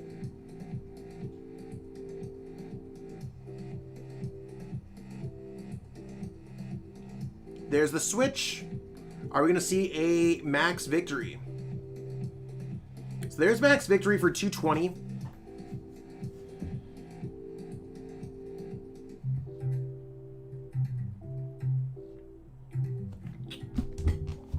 interesting here.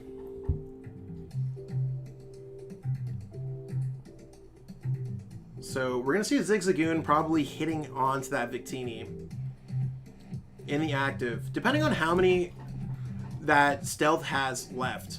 Now, let me just double check through Stealth's list to see how many Galarian Zigzagoons they can use. So they have 4 Zigzagoons. They got 2 down. If they get 2 more, they could just get the knockout.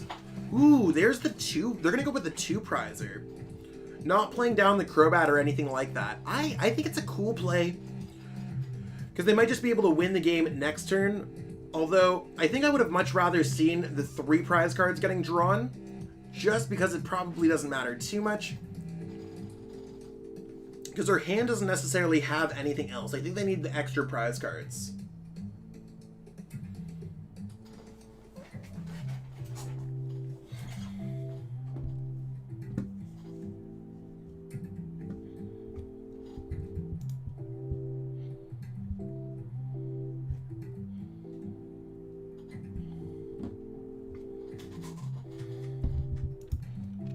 There's a reset stamp.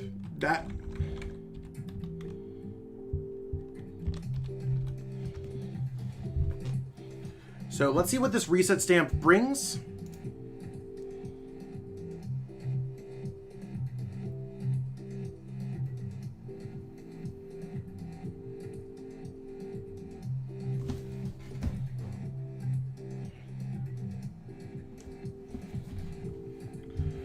Three dark energies, probably not what they're looking for.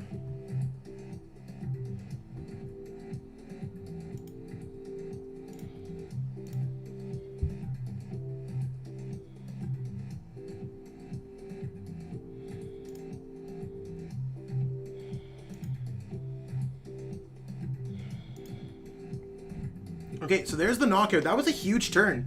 Setting up a free prize card Pokemon sounds really good. That's not the hand that Stealth's looking for.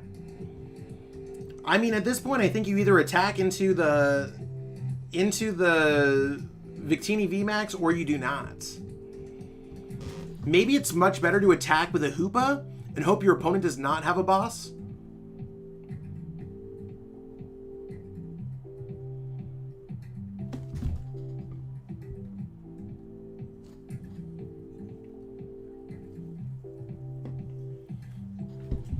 So we see the energy. Is the energy going to go on a Hoopa? Hoopa doing 90 damage. I believe that's the Hoopa that can do 90 damage. I mean, if I could click into it, I think that sounds really cool.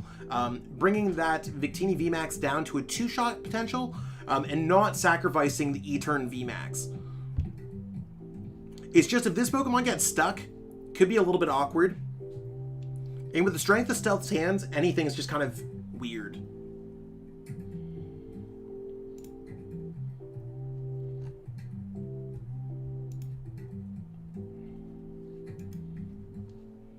So what's going to happen here?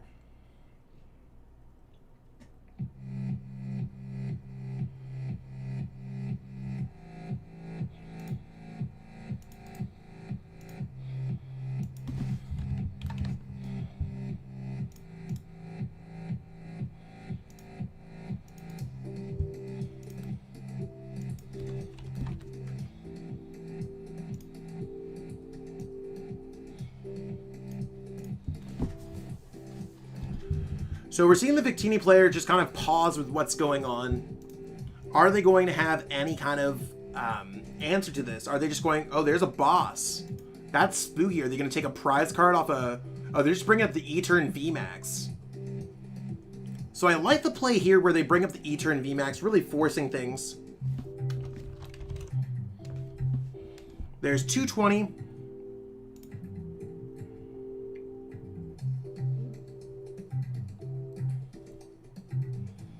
There's the Dark Energy. Are we going to find 2 copies of the Zigzagoon?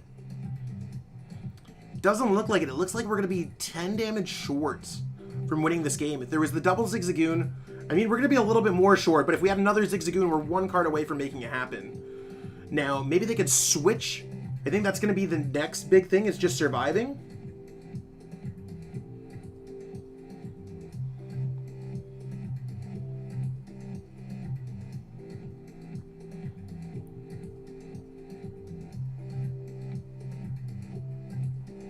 be so close, yet so far away. And now that Victini is never going to be able to get it around. Yeah, one Zigzagoon short. Sometimes it happens like that. It just be what it be.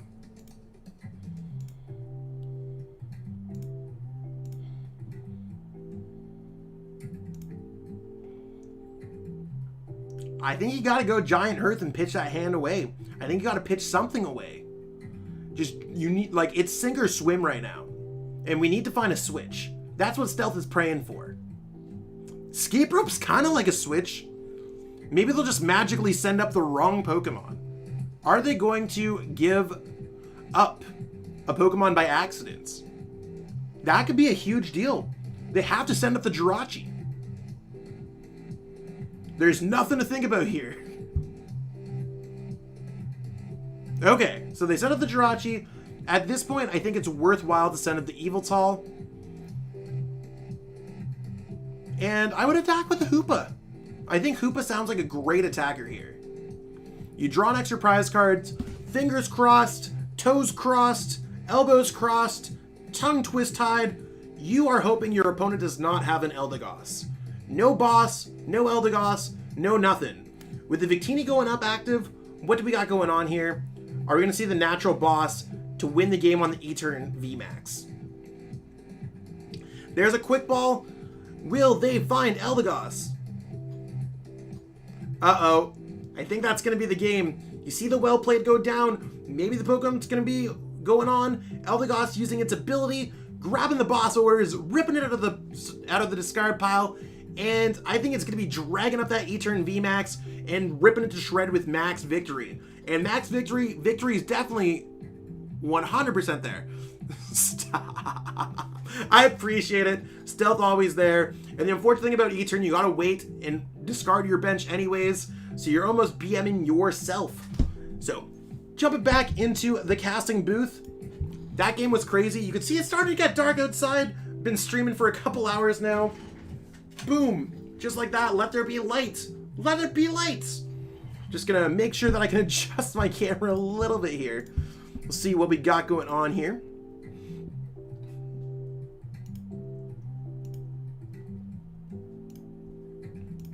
Okay, we are all good. We got that going on. So that was round 5, everyone. I'm just gonna change up the gameplay here so we have it ready for next rounds. Round 6. Don't know what we're gonna do, so I'm gonna update those a little bit because we don't know who we're gonna be putting on stream. But back to the casting booth. Word up, I'm Zach Lesage. If you don't know me, I mean, feel free to get to know me. My DMs are always open. You can check me out on Twitter, Twitch, and YouTube at Zach Lesage PTCG. So check out my channel if you want. Lots of good things. I'm currently live streaming on both Discord or on Twitch and YouTube. You can tell like I don't even know what I'm doing here, right? So next round is starting in approximately 6 minutes. We are going to take a brief break while I attempt to find another couple peeps to put on stream. So stay tuned for that. Grab yourself a drink, all that stuff. Yes, more coffee. Stay hydrated or unhydrated. We'll see how it goes. Let's go, peeps.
word. We are back here in the casting booth. How's everyone holding up tonight? Hopefully you're enjoying yourself watching this Chill TCG official live stream of the Crobat special events. I'm your host, Zach Lesage, so hopefully everyone's having a good one. Let's see what we're going to be jumping into. We're going to be seeing Logan Adams playing Rapid Strike URSHIFU Chinchino. And we're going to see exactly what they're playing against. The next round should be kind of tossed up really soon.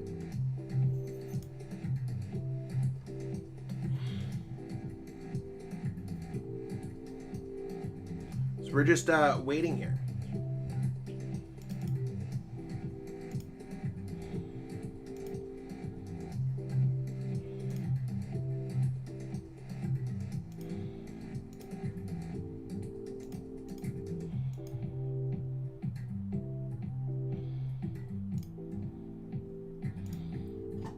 So, looks like there's just one judge request going on.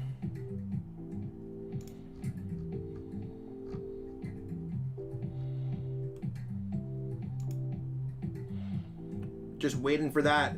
Howdy, how's it going, peeps?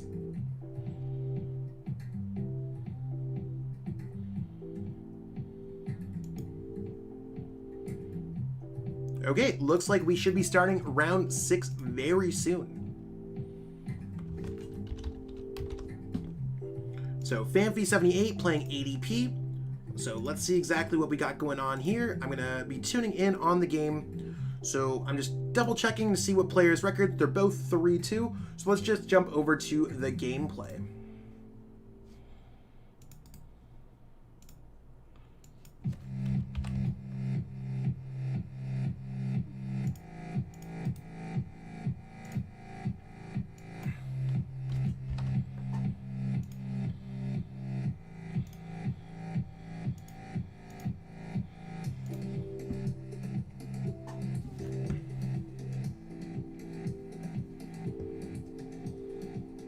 So, waiting for the game to start, and then we'll start the commentary.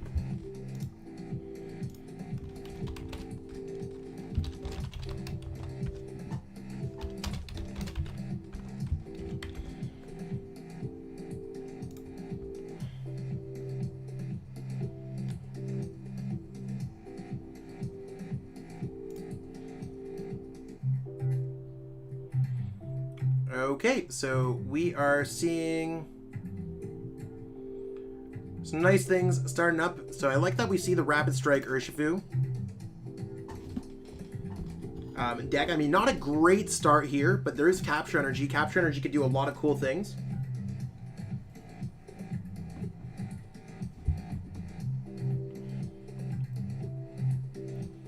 So, see the deck starting with a Mawile. I feel like this version would struggle a little bit more against ADP if I ever had like a hunch.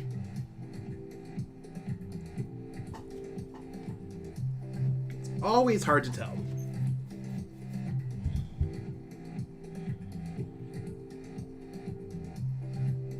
So, I like how they're checking through their deck, everything, all that stuff. Just gonna move these over a little bit because the setup's a little bit different for these players. Everyone streams a little bit differently on Discord, okay? So yeah, I think that the detonate checks might be mandatory. Gonna be out. I gotta play ADP myself now. I feel that. I feel that.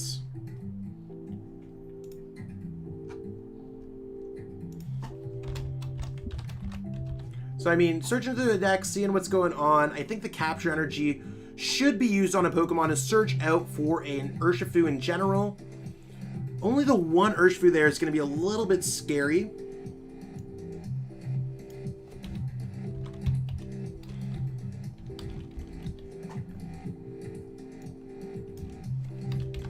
This is our first time seeing this matchup tonight too, so I'm excited to see that. I don't know if the retreating necessarily matters. I don't think it's worthwhile.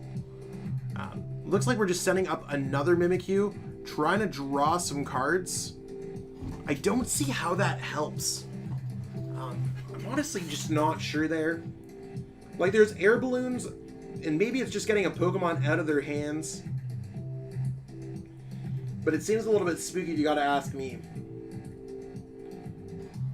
I would have at least gone Air Balloon into a Jirachi. Maybe being able to get out a Minchino to be able to get some draw support. Now we're going to see exactly what can go on the other side. Maybe we're going to see an ADP getting an energy down. There's no Crushing Hammers here at all.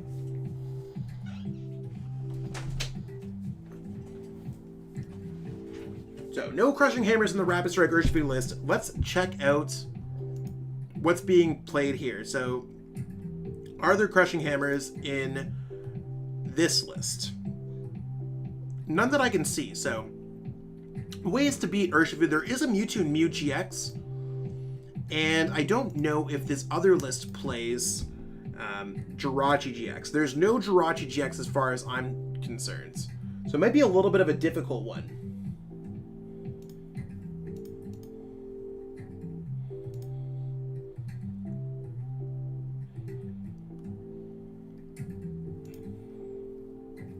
So there's a turn 1 altered creation. How is this really going to like jump right back in? It's one of the scariest things to face down in TCG. The game could be over in as little as 2 turns. That's an Ultimate Ray on a Dedenne GX, and bringing up something like a Crobat.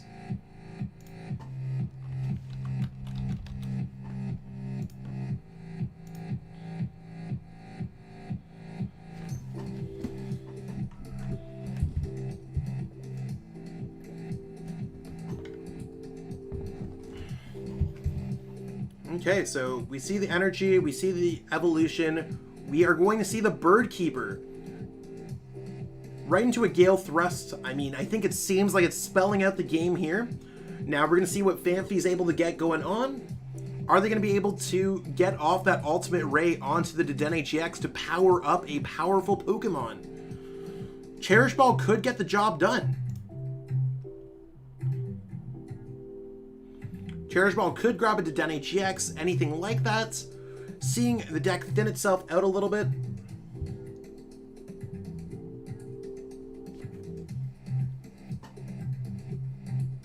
There's the Water Energy. There's the Mewtwo and Mew. Without a Jirachi GX, it could be spicy.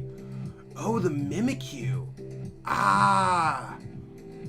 Now there's no way to stop that Mewtwo and Mew GX. So if they attack with their Rapid Strike Urshifu VMAX, that can definitely stop a lot of things. And now Mewtwo and Mew can copy Ultimate Ray for 360 damage. That's a spooky good play, and ADP is looking to finish this game immediately.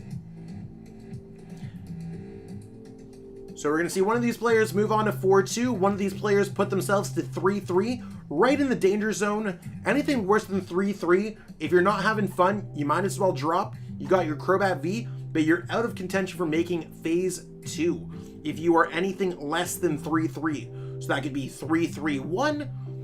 More than 3 losses is going to get you out of this event. And that's more than fair, and that's for the rest of the event too. I don't necessarily think that you're going to be able to make top 8 at a record of less than 13-3. However, we don't have 750 player events every single day, so we'll have to see how it goes.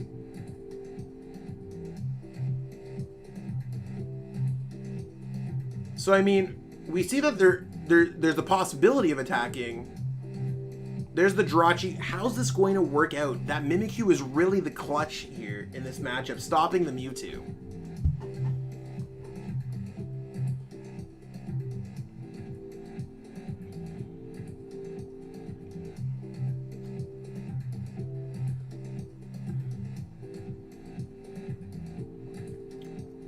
And they're probably like, I don't see a way how they could win. The Mewtwo's there with the energies, and they just can't sit there and pass. It just seems like Phanpy is just like completely stopped them. That Mimikyu wanted to go down a little bit later on in the game, I think. So note to self, if you could take anything away from this game, drop it when you need it. If you need the Mimikyu later on, drop it as soon as you stop your opponent's Pokemon. Don't give your opponent opportunities to attack into them.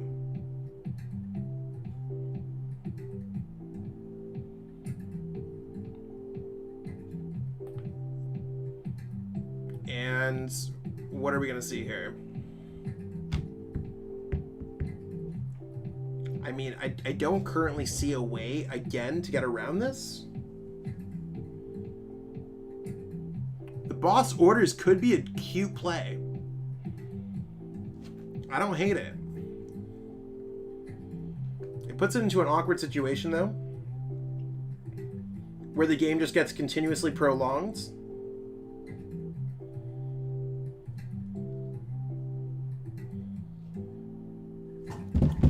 So, if there's an energy, we are going to see Logan move down to 3-3. And we are going to see Famfi move on to 4-2. So we see the Viridian Forest discarding a Cherish Ball. And we are going to see the concession there. So, moving on to the next rounds. Still in contention, everyone. Even if you're 3-3, try it out. It happens. So, we're going to get the setup for round 7. And again, if you're not commentating, if you're not casting your game or streaming your game into the Discord, we truly appreciate it. Jumping back into the casting booth. Word up, you can see that I got my unnatural light going on here as the sunrise goes down in front of the window in front of me. So we still have a lot of players playing in this event. We could jump over to the event page very soon. See exactly what we got. We got 420 players playing, and that's going into round 7.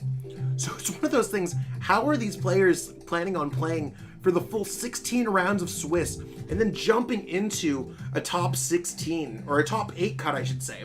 Lots of playing tonight. If you enjoy Pokemon, play in the chill events, and if you want to learn more about these events, follow PTCGO Zone on Twitter, Instagram, and Facebook. Lots of cool things going on there. You can follow Chill TCG on Twitter and YouTube. And while you're at it, you can give your boy Zach some love. You can follow me on Twitch, Discord, YouTube, and Twitter at ZachLassagePTCG. So hopefully you're enjoying all that good stuff. We've still got about 15 minutes until the next round starts. So we're going to see exactly where the standings go. So we're going to go over to the event page really quick. So you can see we got Altaria up at the very top, going with that 5-0.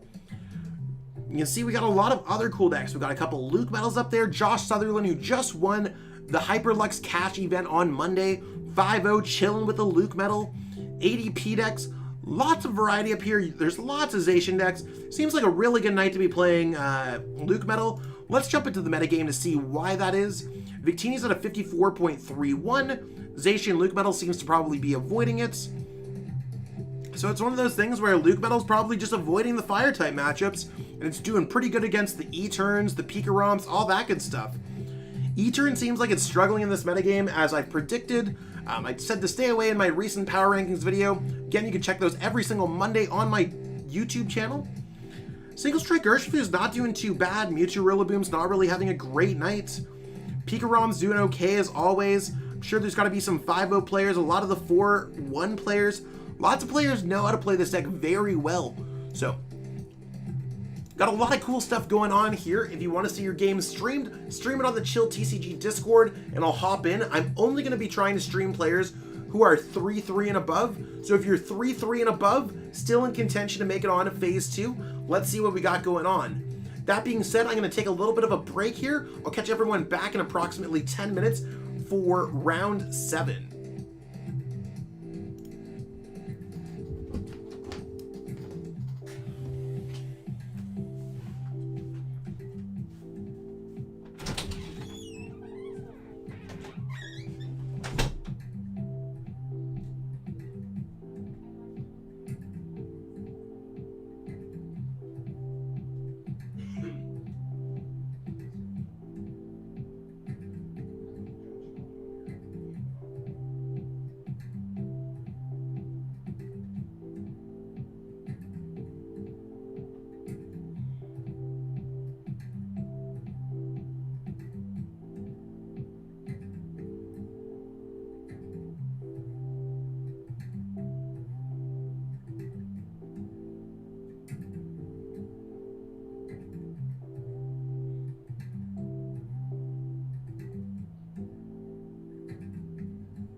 word, we are back getting ready for round 7. So we just saw round 6 finish off. On stream, we had Rapid Strike Urshifu Chinchino against ADPZ, but ADPZ teched that Mewtwo and Mew GX. So we got a few more minutes left until the pairings. Now, there's still 9 players left to go, couple minutes left. Let's see if we can find another player willing to get streamed here. I'm gonna see if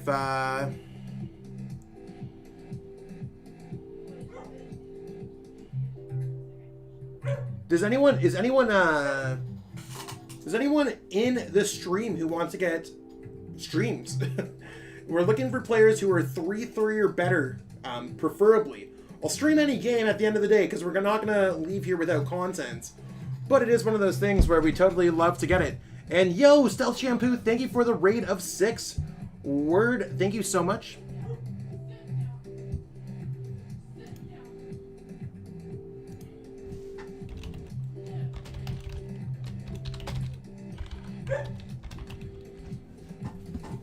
Well, I can go again if there isn't anyone else. I mean, I totally would appreciate that.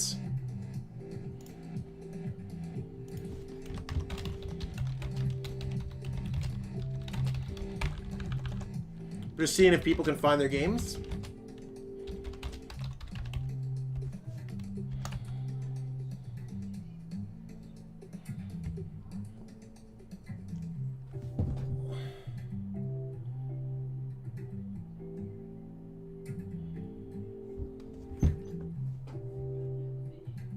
You're in the same one, Metachamp. What is your what do you got going on over there? What deck are you playing? Metachamp TCG? Got it. What's your record?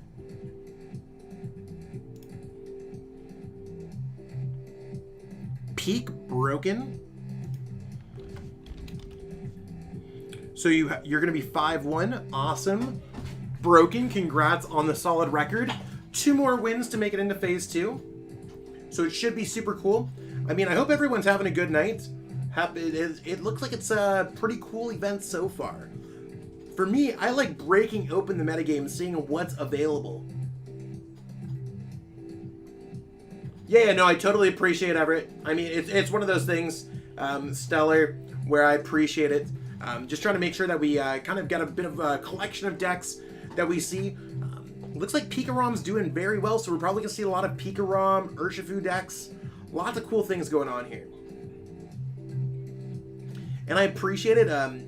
Looks like we have about a combined 120 or so peeps watching right now, which is crazy. I really appreciate all the support. So thank you so much for everyone for tuning in and supporting the chill stream. I mean, I'm not chill. I'm Zach Lesage. I'm just tuning in. I figured it was a great opportunity for me to share my knowledge of the game. Hey, how's it going, Pittsburgh Pokemon Podcast? What's poppin'? So, we are just about to go into the next rounds. Time is out. It doesn't look like there's a judge call. So it looks like we're going to be going in. I'm just waiting to make sure that there's no judge calls going on before we jump into our next rounds.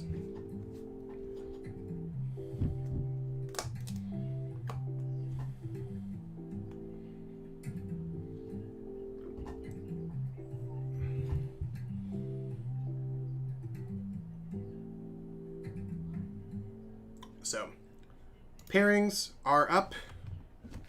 We're going to see Metachamp playing against Stealth, so we're going to see Stealth from the other side. So let's see what we got going on here.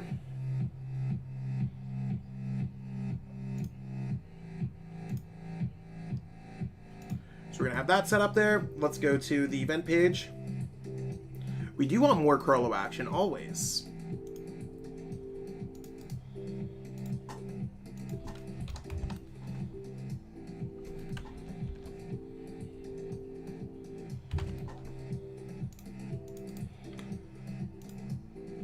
Five and one. I think that's probably fair.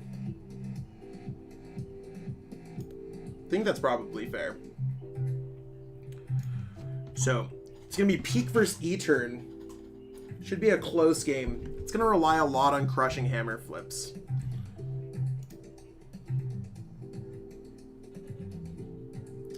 Oh, okay. Actually, we're not going to be... yeah, they're not going to play. So Stealth just conceded. So we're going to find another game here, actually. Let's see if we can find someone here. Let's go...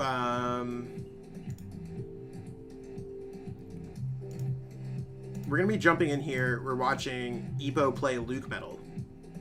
So the game just started. I'm going to see. I think they might be 5-1. 5-1.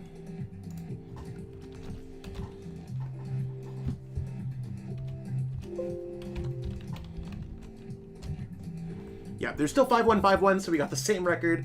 Isn't that just great? Isn't that just dandy? So we found another game. So we're going to be playing LUCMETAL.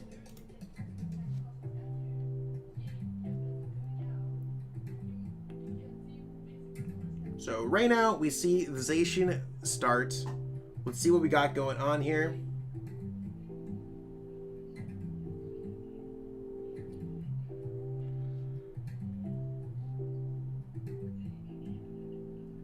And we're just waiting for the opponent to draw some mulligans. Got it.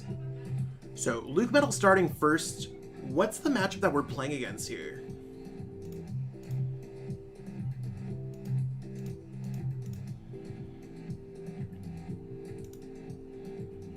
I think we are waiting, or we're checking out the matchups, and it's ADP versus LUCMETAL, which I think is going to be really cool. So there's Intrepid Sword. Getting those energies in play is going to be absolutely huge. So, I mean, I think hitting an energy off Intrepid Sword is great. The Crushing Hammers are going to be a little bit difficult.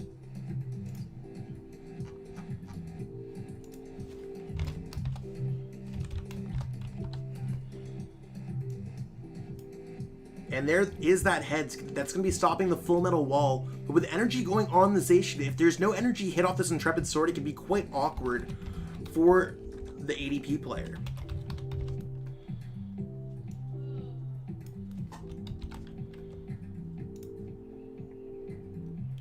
There's the energy. There's the Dedenne GX going down.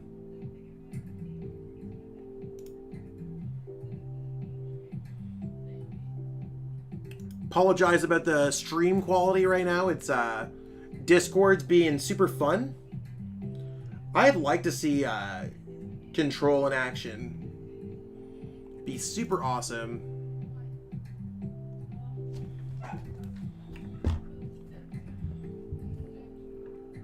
There's another ZACIAN down. No ADP in sight. There's a Metal Saucer. Just depends. Is the Intrepid going to hit in the front? There's a Crobat. It's so... lots of resources being used on Creeper Pig. There's another Crushing Hammer. This is not looking good for Epo. There's another Metal Saucer. What a turn when you're playing ADP.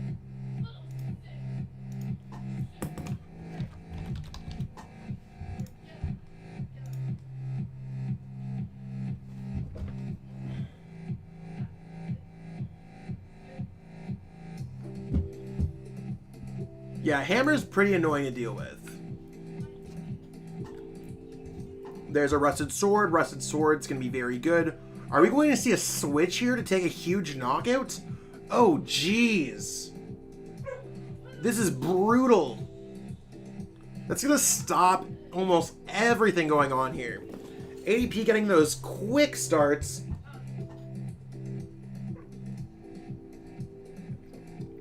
We're like, I feel bad. Does anyone have a drink here to pour out? That, oh. I felt that in my body. And it could just be like one turn away from happening about that. Sorry about that, bro. Yeah, Creeper Pig's just like... Bro! I mean, I hope that doesn't mean anything. Could you imagine just like typing that out? It actually means something?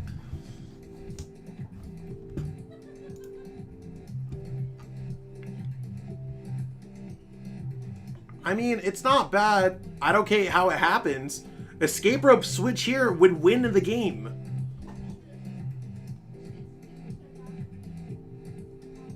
I mean, this game is whack is probably a fact. Yeah, the fact that any deck can do that to you, there's no way to prevent that.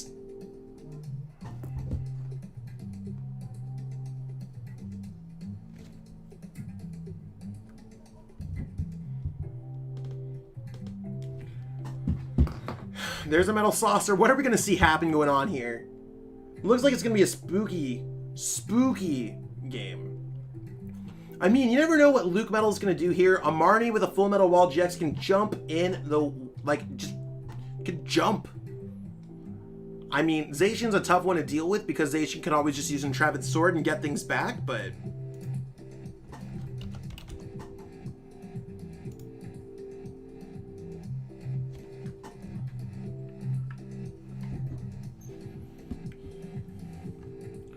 Okay, there's a Dedenne GX. Are we going to see the play here? Switch energy? Are we going to see the typing, I'm so sorry, bro, this game is whack? Are we going to see an Intrepid Sword? What's going to go on here, peeps? There's a Metal Saucer. Crushing Hammer.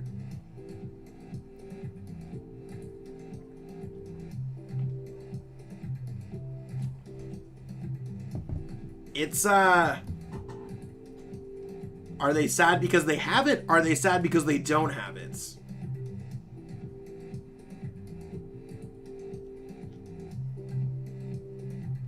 Whack. Yeah, this game is wild.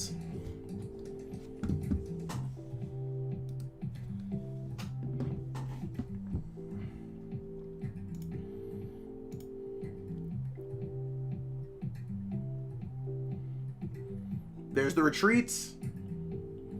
And we're going to see the Intrepid Sword. Now, we do have the boss Full Metal Wall. They can rip energies off the one with the sword.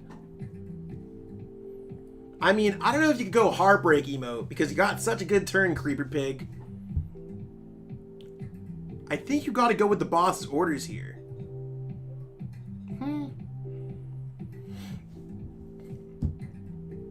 Maybe there's something that I'm missing. Maybe the goggles is supposed to be enough. There's no ADP that's been in play. So maybe it's, I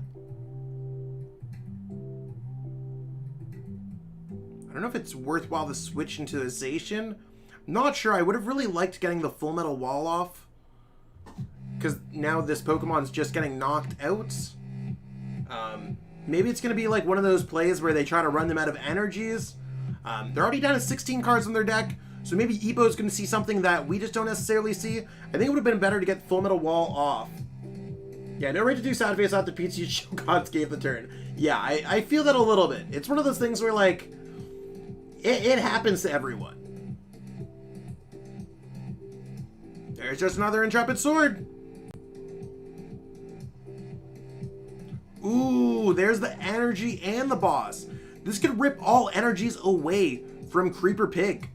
I think it's definitely boss. Take away the one with that sword, rip him to shreds, see exactly what's possible here. And on the Riesling, there's also that boss in hand. So if Epo can get a switch could be huge here. The Chaotic Spell's probably not going to see too much help, like, work here. I think I would have liked seeing, like, a Wondrous Lab. In my personal LUCMETAL list, I play Wondrous Lab, but both of these players are 5-1. Have definitely had to have some hard-fought victories in process.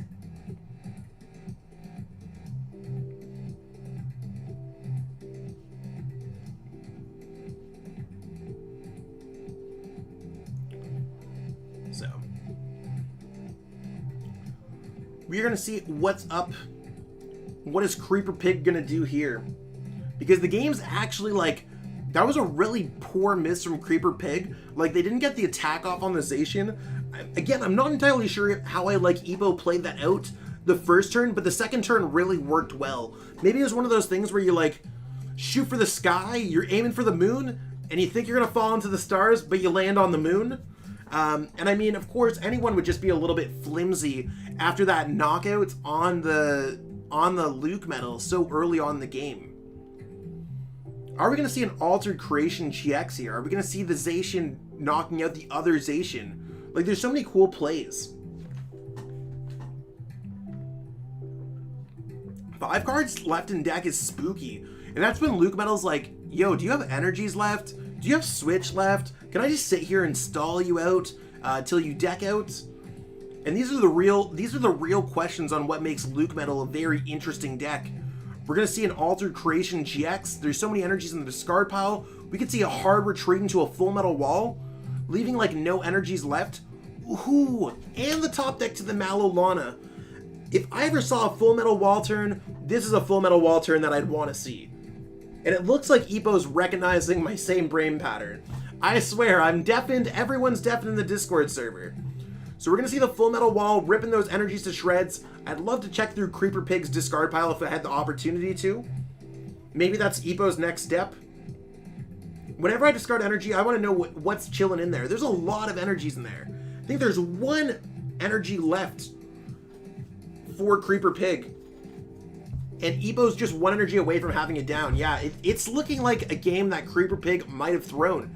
The sad face and the heartbreaks could have legitimately been it. I think at this point, Cynthia Caitlin, discard away the Chaotic Swell.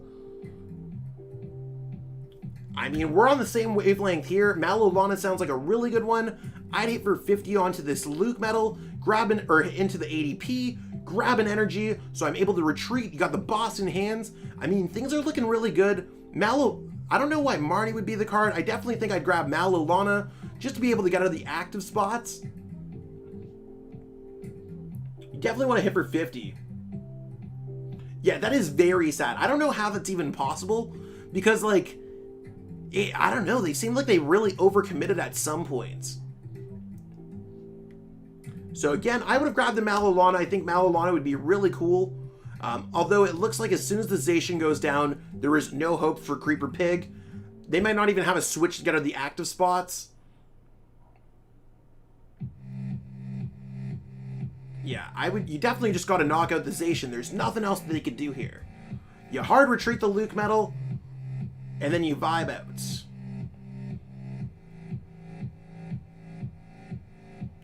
Yeah, weird ADP list, but that's what you get when you make it all the way to the top. So we're seeing a concession there. We're seeing Epo move on to 6-1. One win away from making it into phase 2. So that's crazy. What a comeback indeed. Now, I'm going to quickly, I have a bad habit of just like checking out and just like being like, okay, we're going to be all ready for next round. So let's get ready for round number 8, just so that we got it all on the same page. And yeah, we're going to go back to the casting booth. Word up, I'm Zach Lesage. Hopefully everyone's having a wonderful evening. Everything went really downhill, and I'm sure Epo's like, how did I pull that out? It's a bit of a crazy one. So, how's everyone else doing tonight? What is everyone else up to? Are you playing and chill? Are you hanging out? This is a one-day event, yes. So it's one of those things, not every single player has the opportunity to play in a 2-day event. I discussed it over with Maddie Tate, and we decided that it's best to do a one-day event. I know it's a bit of a long one, but it only affects the players who are actually winning at the events. And with 750 entrants, majority of players are not winning at those events. I'd say majority of players are having fun. Majority of players had a great time grabbing a Crobat V. But it's one of those things where I hope that everyone's having a good one. Climbing the ladder and just hanging out sounds like a good one. You can't disagree with that. So we're gonna switch over to my other logo that's white. I think that sounds like a good idea. Or maybe I'll just switch over to the pink one.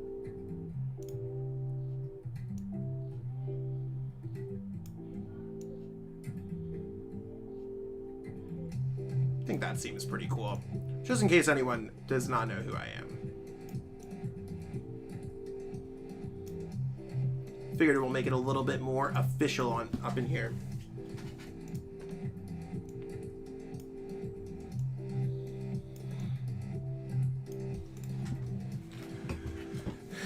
So we got lots of cool things going on here. I mean, just hanging out, tried to play via unformer.com, but opponent didn't accept friend requests, and I've been stuck in a game for a day and a half because they haven't reported a result. Yikes. I think you should be more noticed as to player cap. I mean, to be fair, the player cap went from 500, it was there for a few days, people didn't sign up, then it went up to 750, and then people still had opportunities. So I think the biggest goal here is just signing up to follow social media. Follow PTCG Ozone on Facebook, on Twitter, on Instagram. Follow Chill TCG on YouTube, Discord, Twitter. You can also follow me. All of these events get shared through most of the prominent players of our community. So I just recommend that everyone just stays on top of that. It sucks out to miss on a Crobat V. I mean, I was originally going to play before I had the opportunity to officially cast this event, but we'll have to see how it goes for next time. So we're going to take a little bit of a brief break. We got another about 6 minutes until I'll be back in for round 8. If you have not started streaming your games in the Chill TCG Discord and you have a record that is above 3 losses, so at this rate you have to be 4 wins, 3 losses in order for me to stream you, do that. And if you want to support the stream, feel free to do anything. I mean, I've spent a bunch on coffee, so any subs on YouTube or Twitch or anything like that, donos, is just going to go into buying me caffeine so I can make more content. That's all I use my YouTube money for anyways. It's my crippling caffeine addiction. That being said, I'm Zach Lesage. I will be back with round number 8 in approximately 6 minutes. Don't forget to stay hydrated, grab a snack, and stretch between rounds.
word. We are back here, about to start off round 8.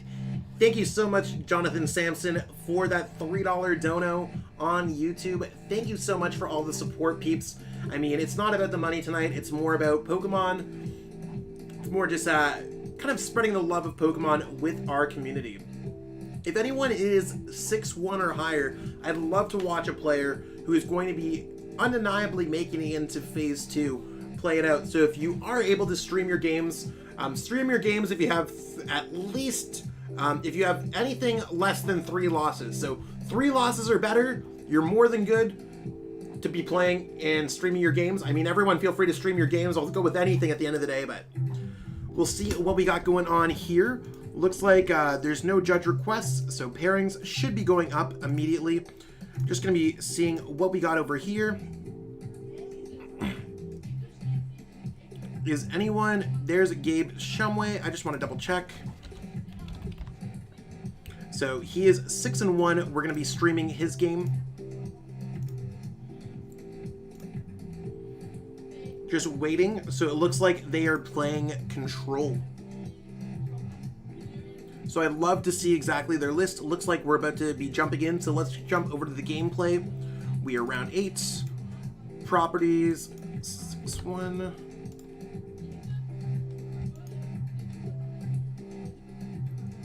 All right, let's see how it's going. Oh, versus Metacham TCG, got it. So PIKAROM versus Control. And this is going to be Altaria Control. So just so I can update that for the YouTubes. And we're just waiting for the response.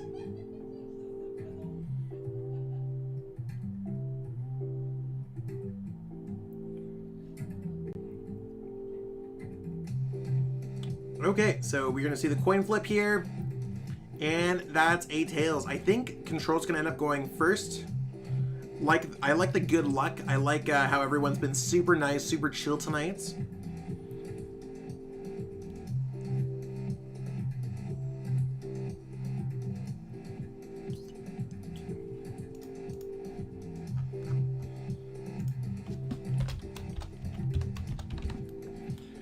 Okay, and I'm just updating it for the YouTube VOD. So...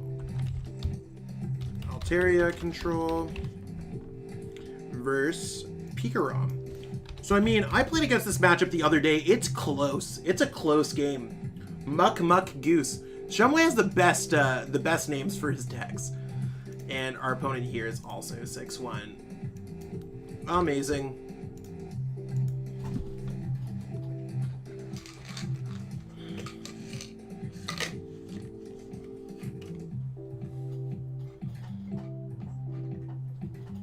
So there's the ZACIAN using Intrepid Sword. So for those of you who are watching Control and been like, hey, you wanna know what? I didn't think that Control was that popular. I didn't think Control was doing too much. Why are people playing Control now? It's one of those things where Control's gonna come back because there's Altaria that can block Pokemon off like this. If there's no Tapu Koko, then Tapu Koko's just gonna... Then there's no energies to get back. Putting the PIKAROM down is tough. It has 3 retreat costs. You can Galar Mine, trap it in play. Now, Shumway doesn't necessarily have a great hand here. Definitely want to be setting up Altaria so you can kind of start forcing your opponents. Don't know if it's worthwhile to put down Munchlax. I think it's better to just... I would have definitely just gone for Intrepid Sword there. There's always there's the other 2 Crushing Hammers in hand. But I mean, you could always just like run them out of energies.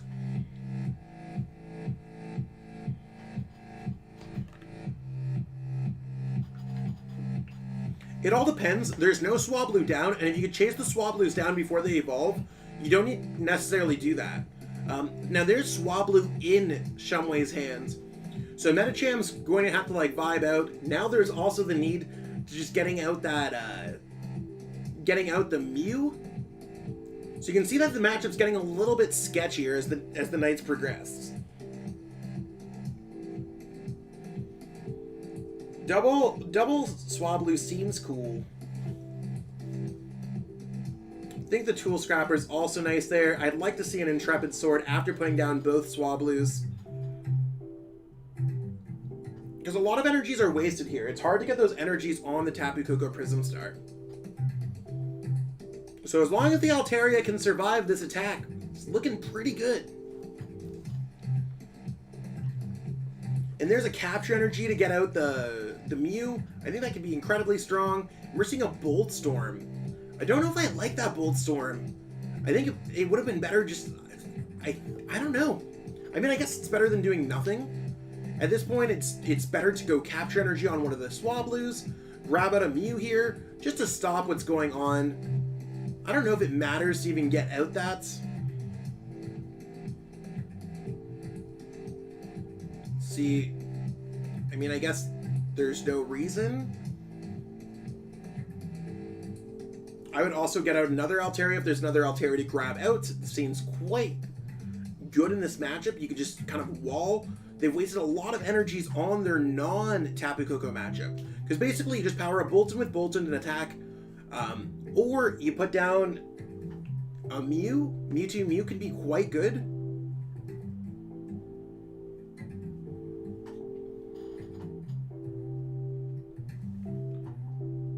So, more or less just really seeing what can happen in this game. Are we going to see the Tapu Koko Prism Star going down? Get a couple energies on it?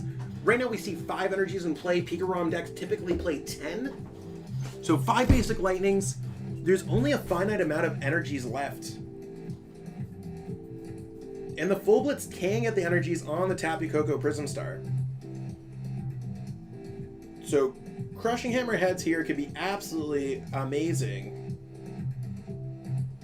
I think before you go with anything, you gotta see if you can get a crushing hammer. Definitely just take the energies off the Koko Prism Star. Bring that up, and I mean, I think attacking into it seems fine. It's a little bit sketchy in a way. Like, I think it's better to just, like, retreat, maybe put up, like, another Pokemon, get a couple other Crushing Hammer heads. But we'll see if they have the energy or not. They probably only have 2 Speed Lightning energies left in general. And it could also just be taken away with, like, a Giratina. So they don't have the energy right now. Are we going to see a quick game, a short game? What's going to be going on here? Wondrous Lab can also be huge in this matchup, just shutting them off completely. Because they can't use Dance of the Ancients to themselves, right? They got to use Tapu Koko instead of accelerating energies. They got to use it as the only attack that they have available.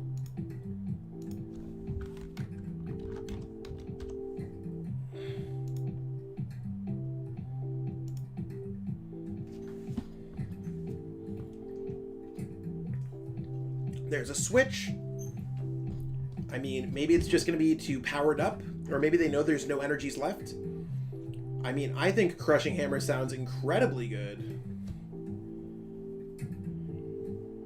I don't know what's the point of retreating first. I think it's much better to just be bringing things up. Like, I don't think anything else necessarily matters. Because the damage counters don't really matter here on that Pokemon. Like, the 10 matters. I don't think the 3 damage counters matters.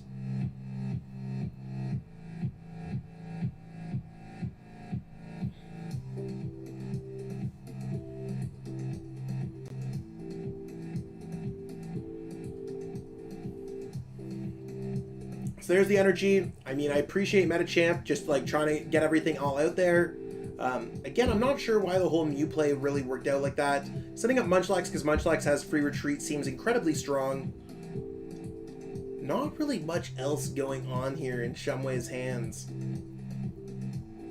Diversifying the Pokemon, I like that. Yellowhorn seems good to just kind of vibe things out. And it looks like Altaria is just going to go there. I don't know why there was no use of Intrepid Sword.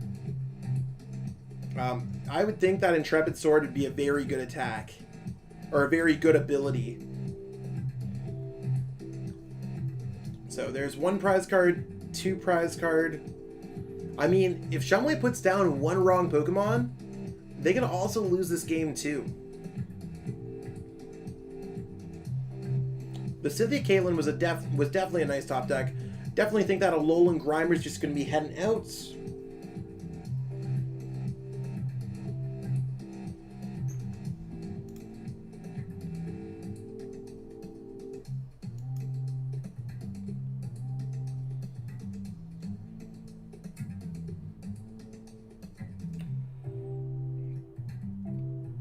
I mean, I think it's just as easy as attacking to the PIKAROM, baiting up that Tapu Koko Prism Star, and then getting the Recycle Energy back. But maybe it's a Crushing Hammer play. I could totally see that.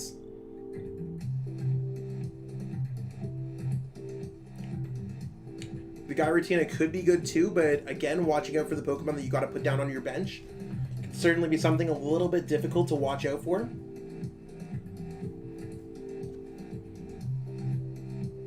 It's Crushing Hammer, Quick Ball.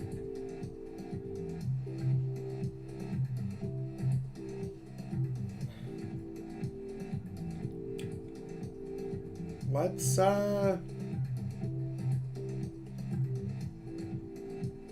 just really waiting to see. Like, I think it's one of those things where Altaria doesn't look like it could lose this game, whereas other decks, they might struggle a little bit. That's all it comes down to.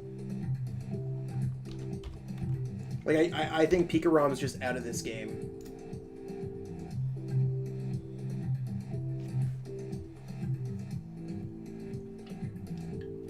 No Crushing Hammer. There's a Big Charm. Is the Big Charm going to matter? It's going to bring it a little bit closer to just losing the game. 10 damage short.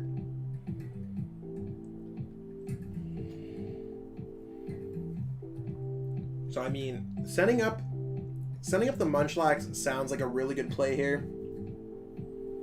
Munchlax has free retreats.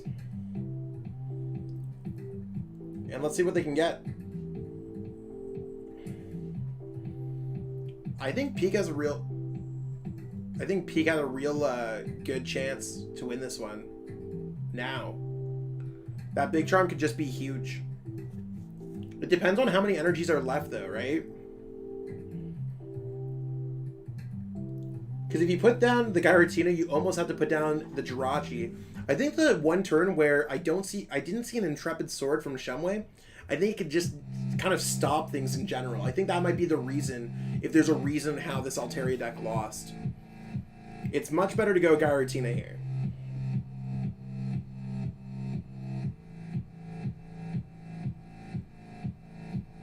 So,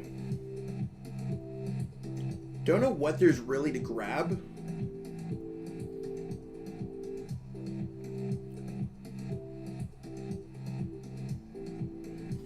Because now there's also the 4 prize cards on board. It's the big thing that everyone's got to remember here. 4 prize cards on board. Might have to be one of these alternate win conditions. How many switches has the PIKAROM player played?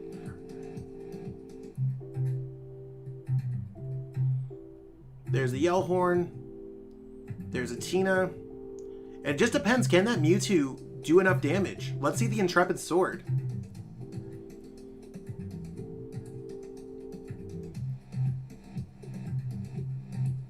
Boss's orders could be certainly huge. I mean, that's a good point too. I haven't been able to, I haven't checked through the discard pile that much. So there's the Tapu Koko. Tapu Koko is not attacking anymore. Dance of the Ancients certainly going to be utilizing those energies that just got discarded. So the Altaria is going to be safe for the rest of the game. Now, it just depends, can, oh? It's a really interesting play. I definitely would have taken the prize card in the active. Holding on to the boss, using it as a very valuable resource.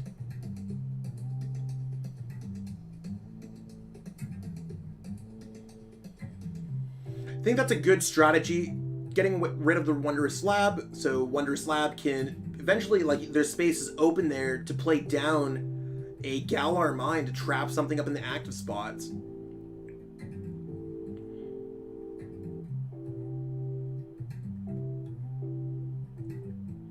With 2 prize cards left, it's making me wonder, how's this game gonna go?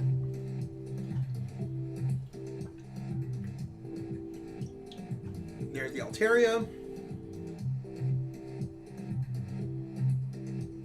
I think 13-3 is probably going to be guaranteed cards. I think that's what Maddie and I were doing some math on. So hopefully we are right.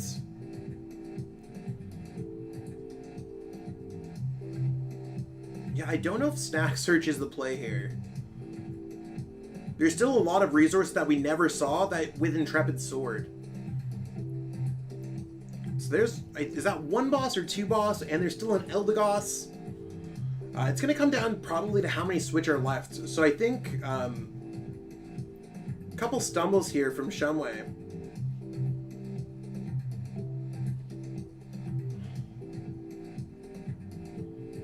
Yeah, no Giovanni's Exile. I mean, it'd still be really tough. Now, they're probably 1 boss away from making everything happen. It's probably just over at this point for Altaria. The stumble there was huge.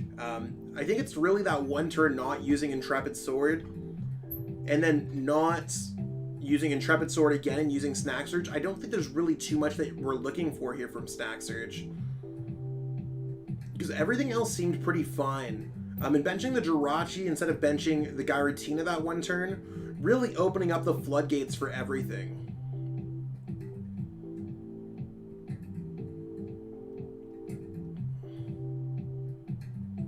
And also not attacking for the past few turns instead of using Snack Search.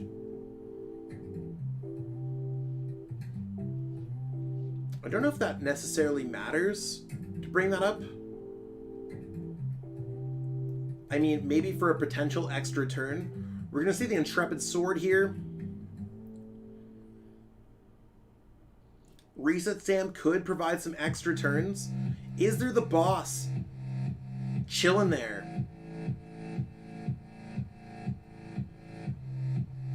Yeah, definitely need Galar Mine or Absol. There's a Reset Stamp. Maybe they're just checking things out, seeing what's available.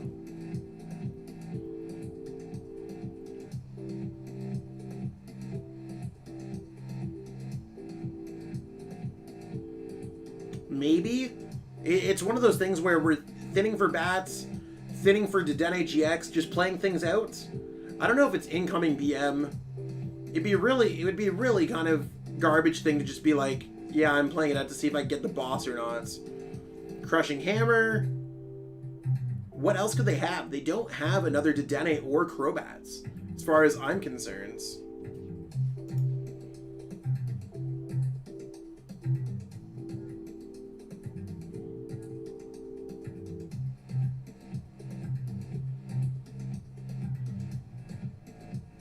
Do they not have... I'm so confused.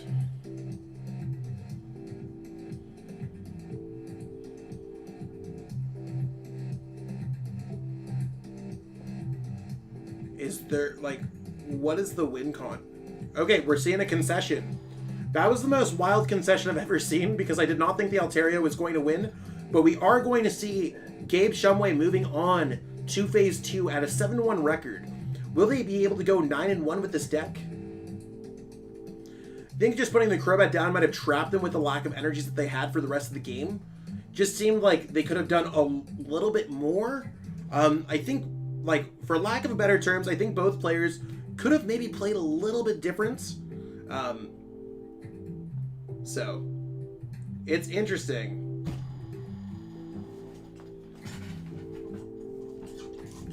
Take it easy, Stellar Wish.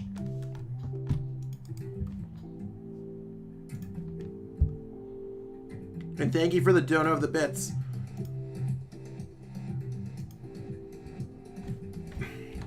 So we're going to be moving on to round 9 shortly. Approximately, there's about 5 minutes left until the next round. Sorry, 7 minutes left until the next round. So, lots of exciting gameplay, whether it's coming from unique decks, unique plays, poor plays, amazing plays. you never know what's going to happen at one of these chill events. So lots of cool things going on. We're going to be taking a brief break, but stay tuned. We already got some players who are locking themselves into cuts. Koichi Kimura, who I was talking about earlier, piloting Victini 8-0. We also have other players like Gabe Shumway, who we just saw, 7-1 with the Altaria control deck. Lots of really cool decks at the top tables. So hopefully we see something unique. Let's, we're gonna take a quick break just so I can get some water. I can't talk for 10 hours straight, right? And I mean, I think we still have another, I don't know, let's say 6 hours left of the stream. We're not even halfway there. So we'll see how it goes. I'll be right back.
word, we are back going into round number 9. So if anyone's still in it, let me know exactly what's going on.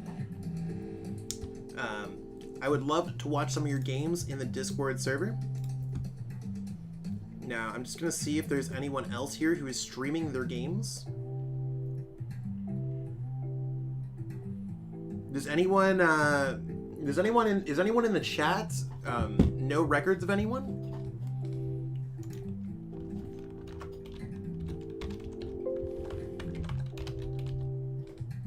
So I think we're gonna stream the Broth next. They're playing Lapras. So we're gonna jump in here, make sure we are all ready, see what's going on.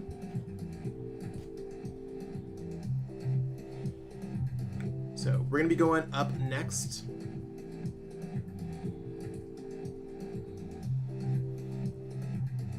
So looks like the next round's up, and they're gonna be playing against PIKAROM. So probably not the matchup that they want to see, but I'd love to see how it goes anyways. So we're gonna jump into the Broth playing Lapras versus PIKAROM. And we're just going to wait here for a little bit because it looks like their opponent's not there checked in yet. So we'll just wait.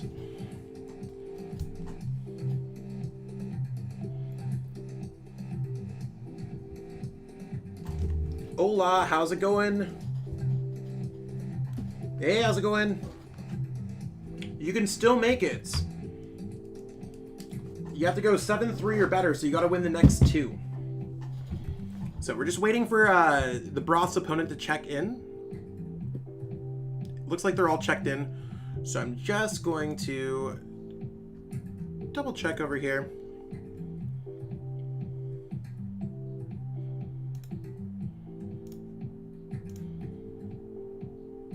I like how they're checking everything in between rounds.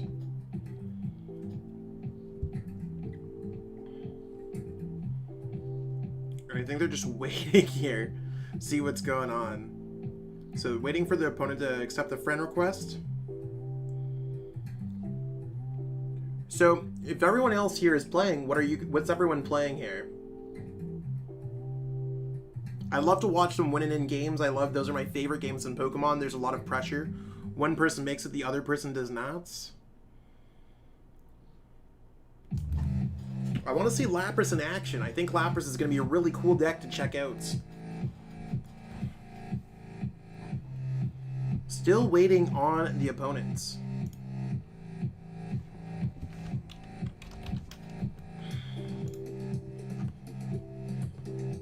So there's still about 3 minutes left before I could go. Let's check out the event page if we ever had an opportunity. So we're just waiting on this one to check out. Let's go. Let's see where the standings are at. Victini, ADP, LUCMETALs, Altaria, Rapid Strike, URSHIFU. I mean, there's a lot of cool stuff going on here. And it looks like we're jumping right into that game, so let's jump into the gameplay. Where I believe they are both 6-2.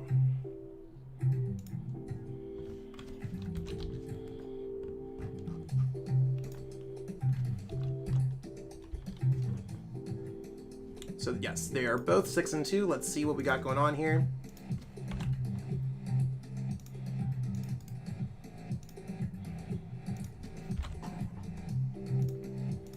So we're gonna see Lapras versus PIKAROM.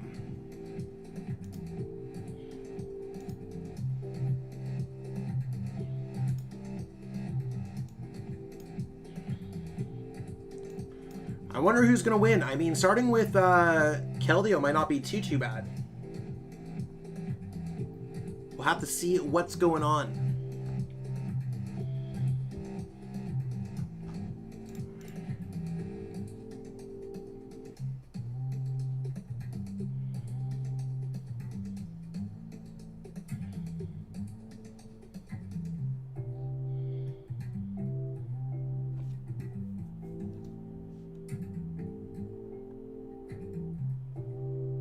Gotta respect the Lapras 100%. 100,000%. And I mean, I like how there's the shiny Lapras, the non-shiny Lapras.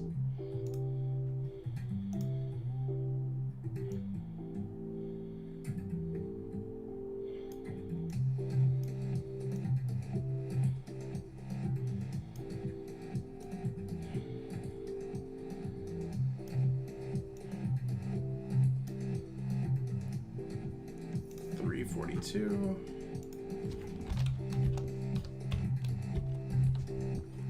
So, Lapras versus PIKAROM. I can't say I've seen one of these.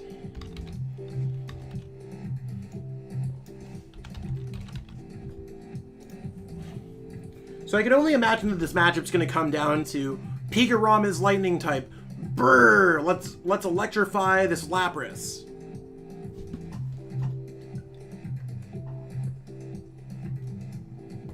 Does anyone else have any ideas when it comes down to it?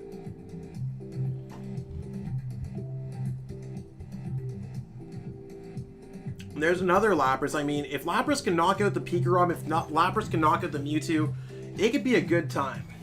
Now, looking at the list here, are we going to find that there's some kind of answer?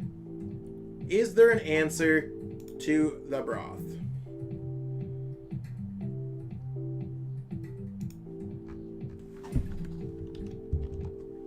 So let's see the list. There's no weakness card energies at all. So we are going pure, let's see what's going to happen. Now, the Mewtwo does not offer the weakness against the Lapras, so PIKAROM and Raichu, Alolan Raichu, and Bolton are both going to be incredibly strong attackers. Now, the extra energies here could be huge.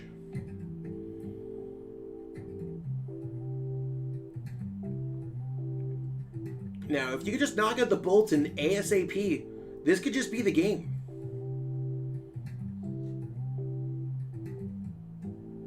There's an air balloon.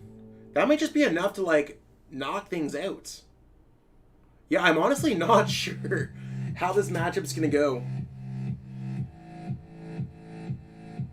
1, 2, 3, 4.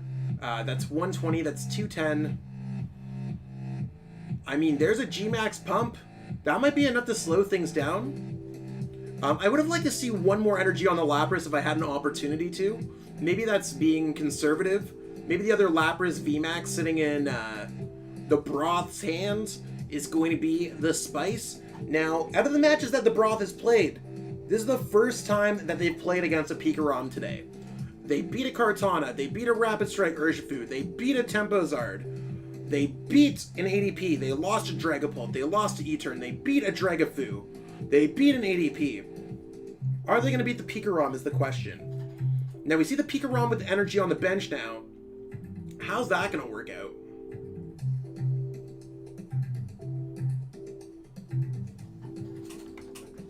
That Marnie might be okay.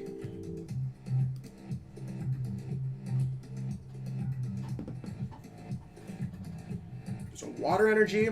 The water energy could get a boss on that PIKAROM, because this Lapras is popping off. Are they going to be able to get out the Tapu Koko Prism Star and the Switch? Because that could be enough to win the game too. There's still the opportunity for the Pika player to steal this game from Lapras. Mewtwo Mew, Tapu Koko, Crobats. They're thinning it down. They're trying to get that Switch big time. The question is, do they have it in their hands? There's a Lightning Energy. Obviously, if they're going to pop that Koko, they want to get both energies if possible. Uh-oh. That looks like Lapras is certainly going to be overloaded. I think this might be game.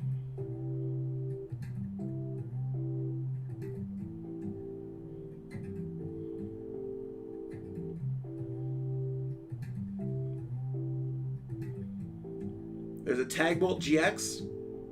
Oh, you want to wait? This might not be game. It depends if the Lapras VMAX can knock out the PIKAROM.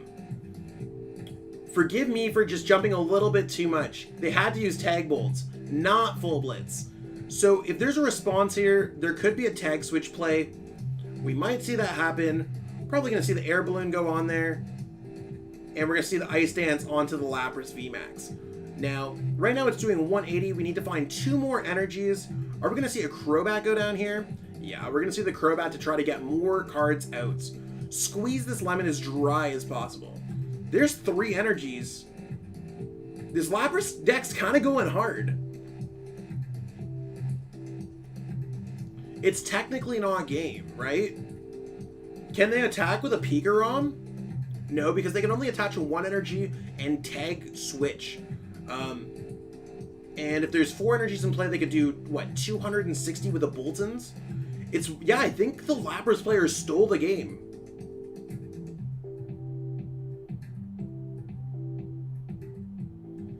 I mean, right now, I would just be like, how many energies can I get on this Lapras so I can smoke anything that I need to smoke? 6 energies times 3 is 180. That Lapras hitting for 270 hard, though. Can definitely power up that Keldeo GX if necessary. Let's get that Ice Dance popping off. Get a couple energies on the Keldeo if necessary. I would have liked to see the extra energy just being in play. I don't know if there's one in the discard pile there. I think there might have been one. So the training court, I just don't want to see a boss stall stop this game from just like progressing. Because I mean, I'm rooting for the underdog here. Lapras is popping off. This is beyond ridiculous. It's been some fierce gameplay for sure. And the Pika player's like, I thought this was supposed to be an auto win, homies.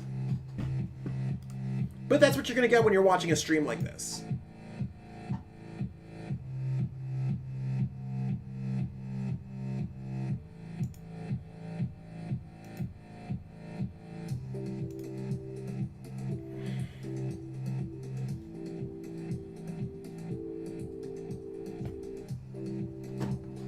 There's the reset stamp to 1. Is the reset stamp going to be enough? Reset stamp boss could be the wave here.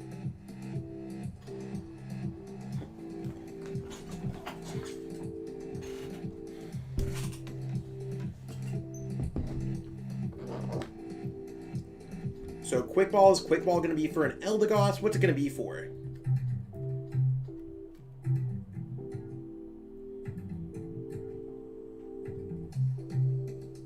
There's a Dedenne. Will the Dedenne be able to find a boss to stall something out for a turn? Because I think that's the play here. Maybe it's paralyzing the Lapras. Oh, no, there's still no GX attack, so that's not even a possibility.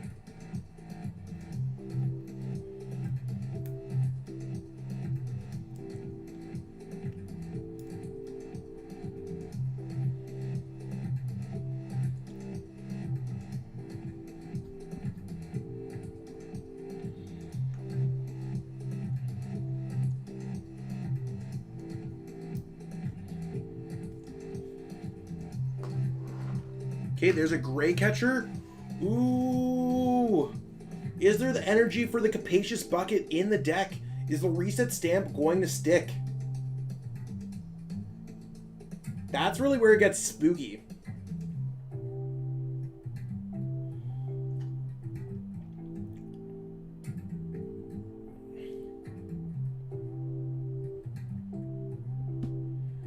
Crushing Hammer. It's not enough. And that's a Tails.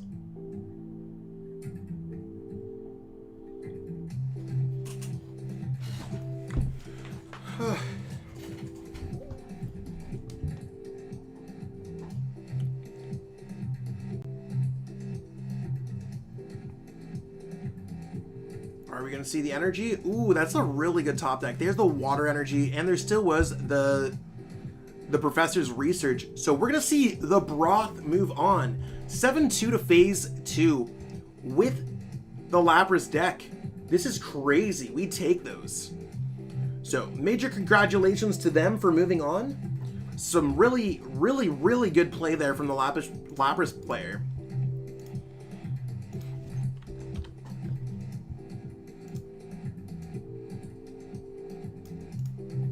So we are going to see what's going to go on next round. Let's just jump back to the casting booth here.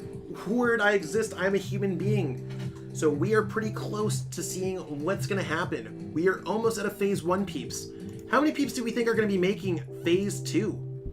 Does anyone have any like ideas or hunches on how that's going to work out? Do people think that phase 2 is going to be...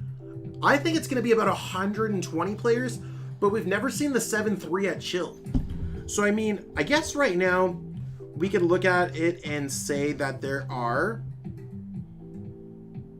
still a lot of people out of contention. There's like 50, 100, maybe there's going to be like 70 people. Like right now, people in contention,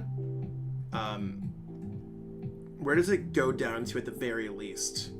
So right now at table 86, so right now there's 1, 2, 3, 4, 5, 6, 7, 8, 9, 10, 11, 12, 13, 14, 15, 16, 17, 18, 19, 20, 21, 22, 23, 24, 25, 26, 27, 28, 29, 30, 31, 32, 33, 34, 35, 36, 37, 38, 39, 40, 41, 42, 43, 44,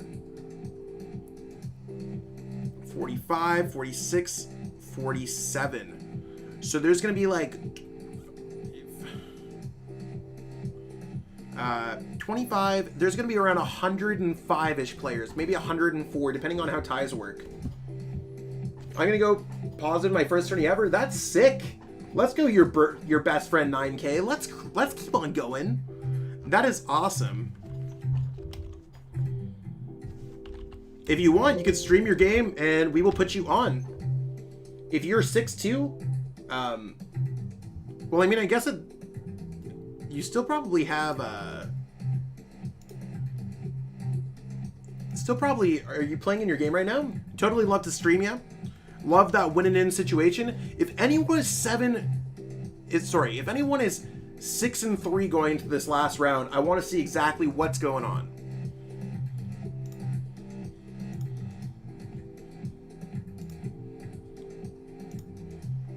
(6-3). Yeah, can you stream in the Chill TCG Discord server?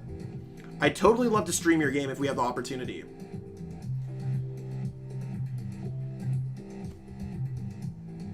We will put you on stream. We will showcase how amazing a player. Someone in there, Nades, are you in the Discord server? I think I saw you. Are you able to stream your game for round 10?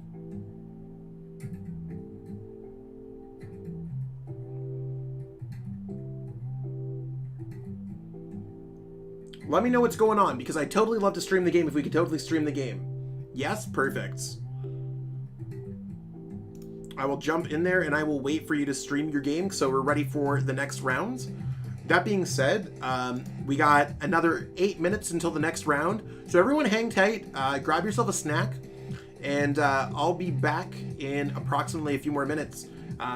Sorry that we're not able to keep it like super exciting in between rounds. Again, I'm kind of a one-man show here tonight. Had a few other commentators lined up. Things were not working well with their technology, people getting ill.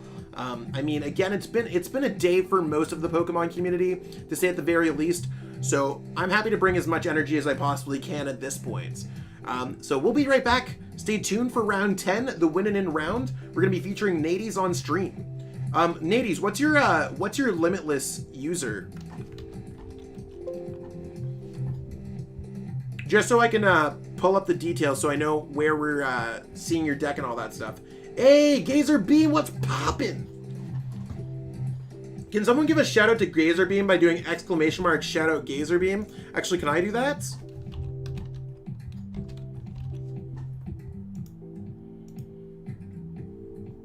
Let's go! Gazer Beam is my favorite content creator, period. If I ever had one, my favorite. By far. Marcel got it. That is my dad's name.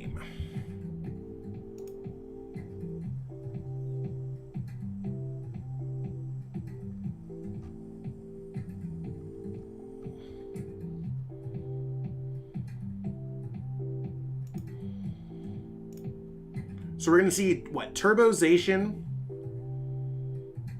Turbozation, I'm excited to see how it goes. Hey, Gazer Beam. Hey, Josh72, welcome to Phase 2. Anyways, we're going to be back with a brief break. Everyone grab a snack, and we will be live in like 5 minutes or so.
word up, I am back here. We are about to go into round 10.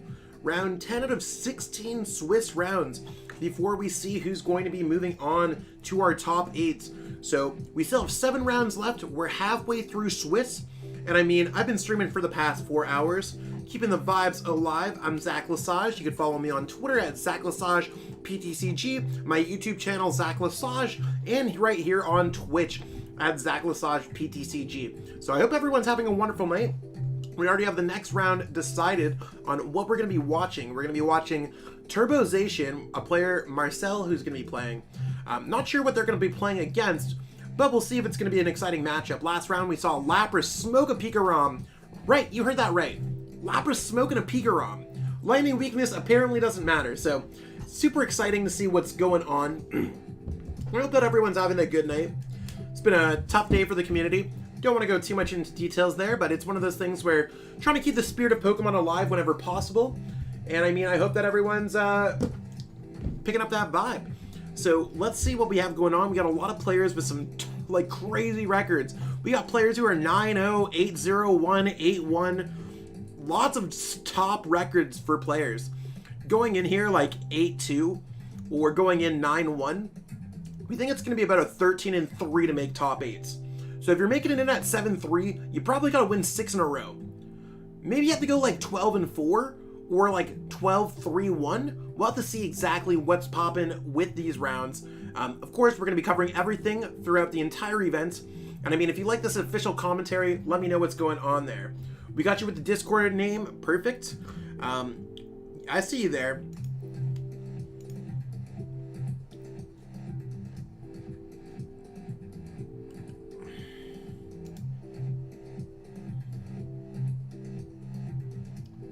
Okay, it looks like we're probably ready to start the next rounds. Yeah, I think everything's just got settled with a last-minute judge call. Looks like all games are finished, so we should be able to jump into the game relatively soon.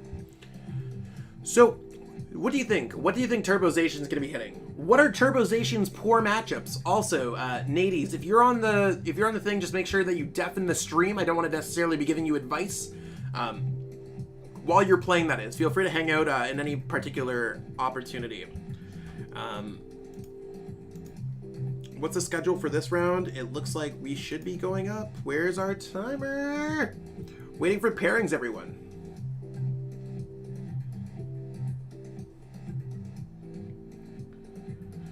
And yeah, this tournament's awesome. Shout out to PTCG Ozone for donating a Crobat V for every single player who entered, all 750 of them.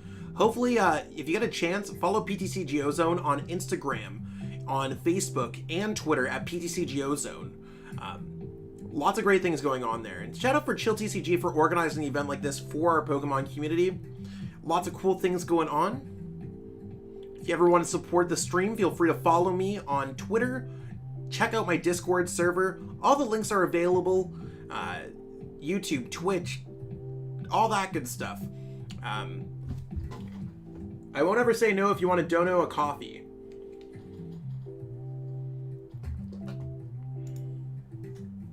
Oh, we're waiting for a judge call.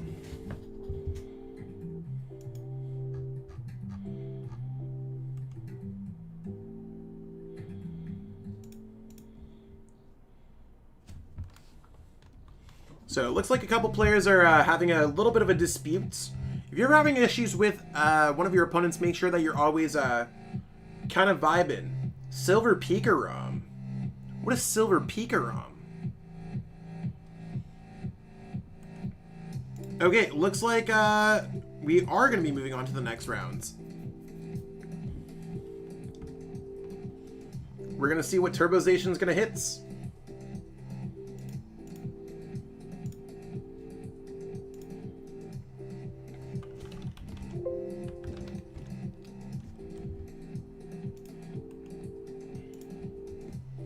Just waiting on the next round like everyone else. I mean, if anyone's talking about slow play or anything like that, it's one of those things where you just gotta be always try to be cordial. It's one of those things where, like, I've had some opponents play slower. Sometimes I'll just like DM a judge and be like, hey, can you just like watch this game if it comes down to it?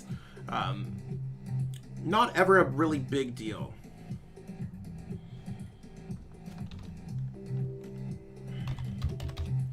So what do we have here? So we have Turbozation versus ADP. Lots of ADP being featured tonight. Let's see what's going on here. See if they can find their opponents.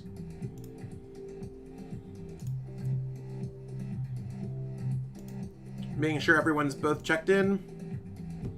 Looking for those requests. Shoot over the challenge. We're just going to switch over to the gameplay tab.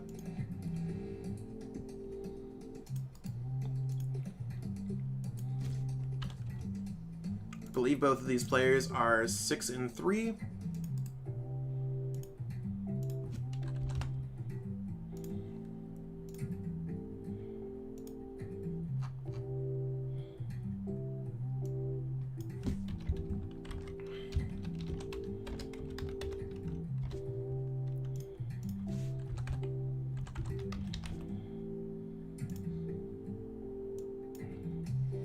We're just waiting for the rounds for them to shoot over the challenge, so.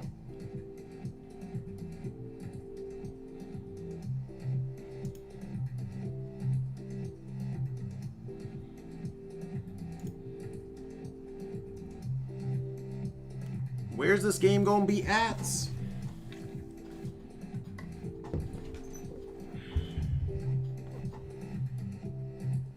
And I thank everyone for just kind of vibing out here tonight. It's been an interesting night to say the least, but looks like we're just waiting for, I don't know what's going on here. Looks like they're just waiting.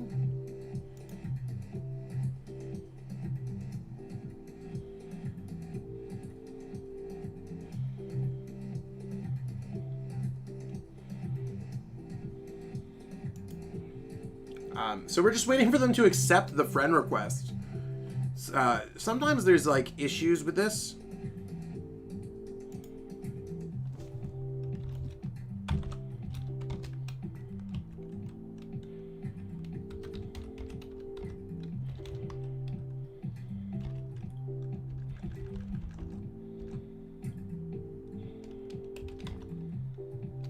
I'm just gonna see.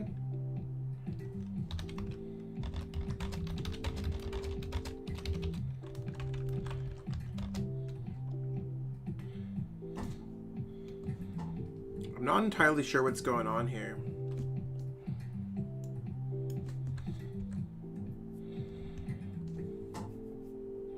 Looks like they're both having some troubles.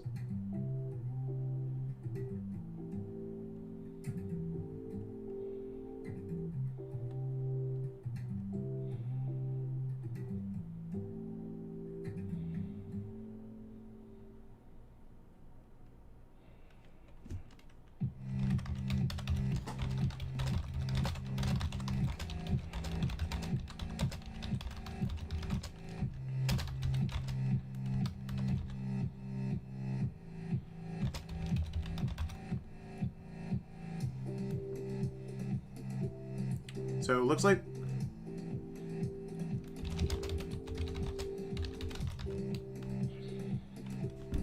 we're just waiting here.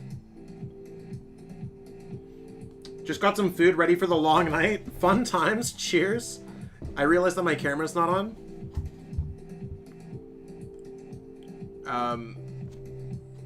I really want to watch this game. I don't know how it's...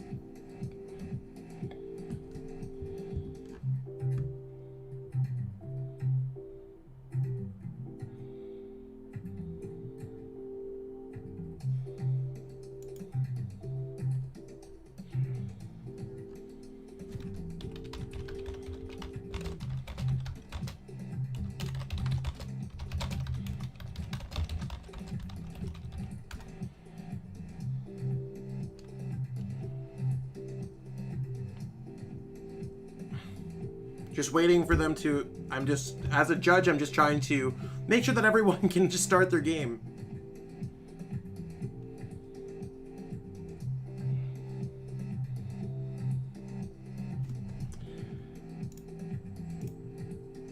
I'm just gonna call a judge for them just so that maybe we can get something else settled.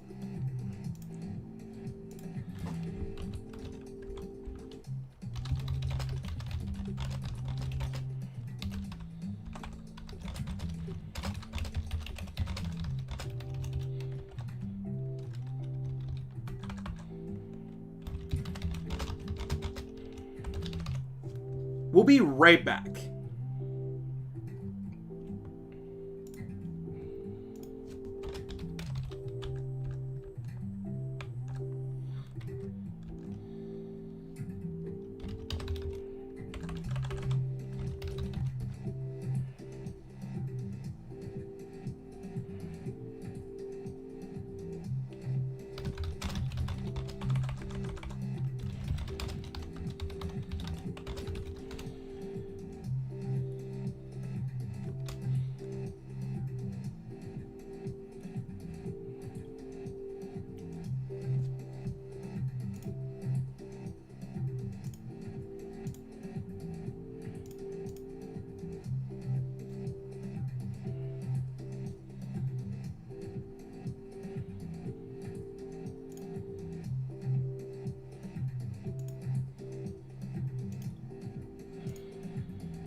I mean,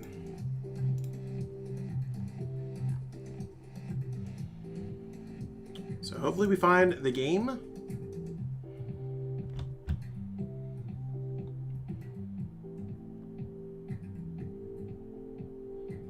We're just waiting on the rounds. It's okay, it looks like we found their opponent. We're gonna jump back into gameplay here.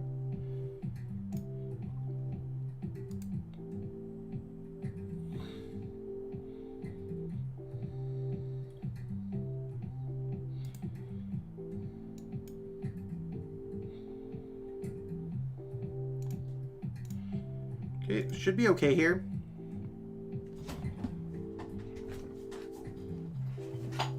And jumping into the game, we're going to see Turbo Zacian versus Zacian ADP.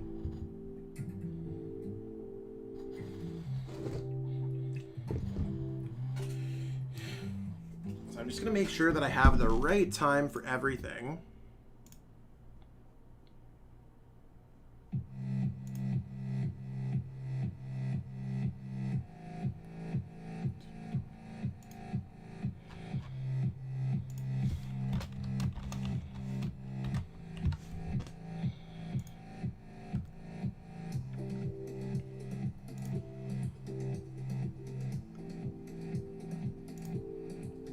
So we are back here. We see the Zamazenta start, not necessarily the start that we want to see when we're playing against the deck. Currently, there's no Zacian in sight to draw cards. So we'll see if Turbo Zacian is going to be able to smoke ADP.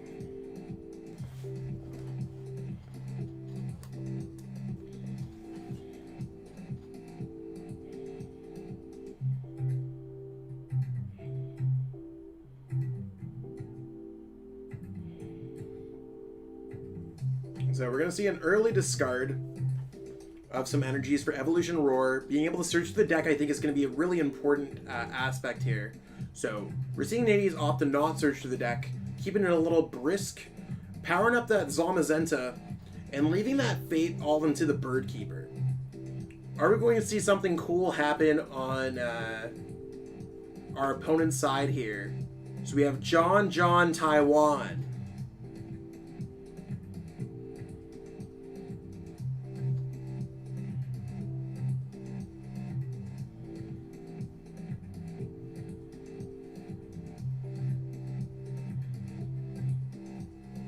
See, they're discarding their Eldegoss. Hey, Datazard, thank you so much for the raid. We truly appreciate it. Thank you so much.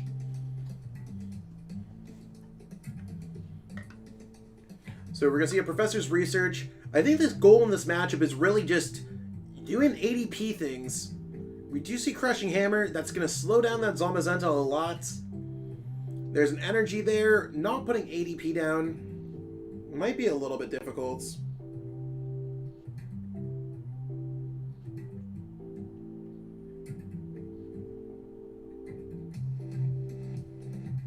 What's going to go on here? Are we going to see an Intrepid Sword? There's an Intrepid Sword. They also did their games without timers, so hopefully we don't see a tie here. This is a winning in round, people. They're both 6-3. 7-3 is going to make it on. One of these players is not going to make it on in this tournament any further.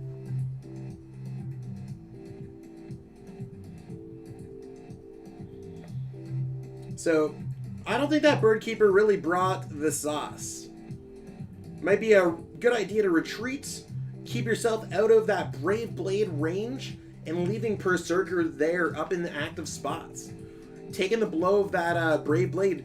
Now, we'll see, maybe Crushing Hammer is going to strike again. Crushing Hammer always being a pesky card. You hate to see it. Nades or Marcel here down on their luck. And then the Crushing Hammers on top of it. You hate to see it.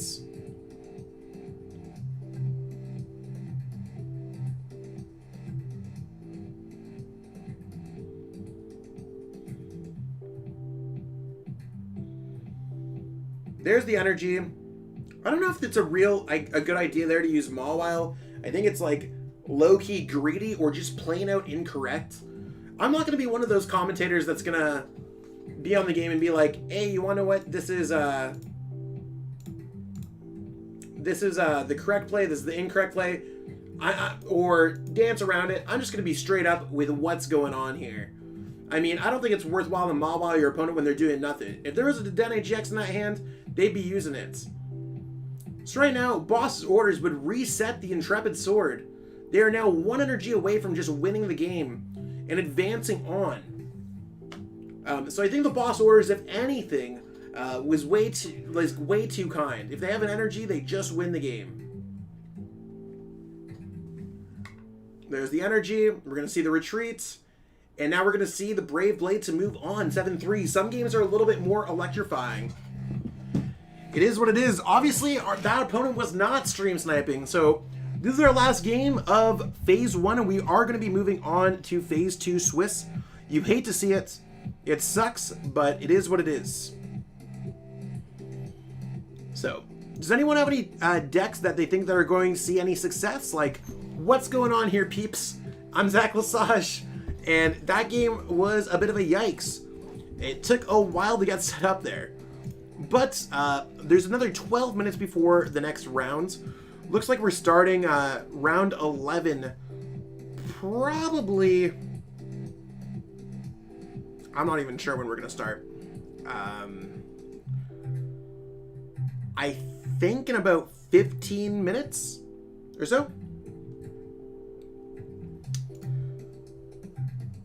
So there's a lot of players with some really good records. Are we going to see Shuto go 10-0? I'm just going to switch over to the event page right here so we can see what's going on. So these are the games that are all going on. It's not worthwhile to ID ever in these competitions. We can see why they are IDing.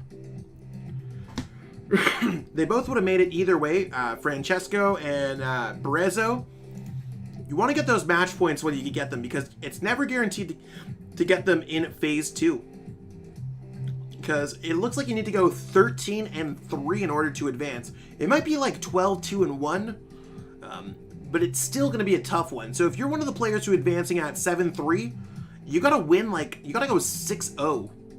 So for a player like the Broth that we saw win, it looks like they probably got to go, it looks like they got to win the next 6 games or go 5 wins and a tie. So we're going to see how it unfolds. I mean, have we ever had a 750 player event on the Play Limitless website? Nope. We have not at all. So, scrolling through here, we can see that there's players who are playing it out all the way at the bottom to advance on. It's going down all the way down here. You can see go Pokemon Trainer TT is the last table that you can make it in. Deja Vu 01 can't make it. Everyone up and can. So we're going to see 1, 2, 3, 4, 5, 6, 7, 8, 9, 10, 11, 12, 13, 14, 15, 16, 17, 18, 19, 20, 21, 22, 23, 24, 25, 26, 27, 28, 29, 30, 31, 32, 33, 34, 35, 36. We're going to see 86 players making it. Approximately. And we'll see. Some players might not even know that they're doing well. Let's see what the standings are bringing us. So this was after last rounds. Hey, Epo, let's go. So we got ADPZ, we got LUCMETAL up there, we got ALTARIA up there. A lot of players killing it. We got VICTINI, we got ADP, Rapid Strike. There's a large variety of decks. You can see there's even control decks, E-turn decks. Almost any deck can take you to the top. Dragapult's also coming back out there. There's a lot of Rapid Strike out here. Dragafu decks. I mean, you name it, it's up there in the top. We're going to see 86 players, just a little bit more than 10% of the fields advancing on into Phase 2. Now, for those of you who don't know how Phase 2 is going to work out, we're going to have another 6 rounds of Swiss. So we just saw 10 rounds of Swiss. We're going to see another 6 rounds of Swiss. And it looks like it's going to be starting in approximately 10, 12 minutes. So, lots of fun times going on. So congratulations to everyone who made it. I'm going to take a little bit of a brief break, and we'll be right back here to cast Phase 2. So I'll catch up with everyone in a hot minute. Peace out.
Charizard, we are back here for Phase 2. We're going to see exactly what's going on. See if we can find a player who's streaming their game. Now, we're going to go in with Gabe Shumway's game, one of the top players in this event. So let's see what's up. I think they're just waiting there for their opponents. So we're going to watch some Altaria control, see if this deck can do anything a little bit more.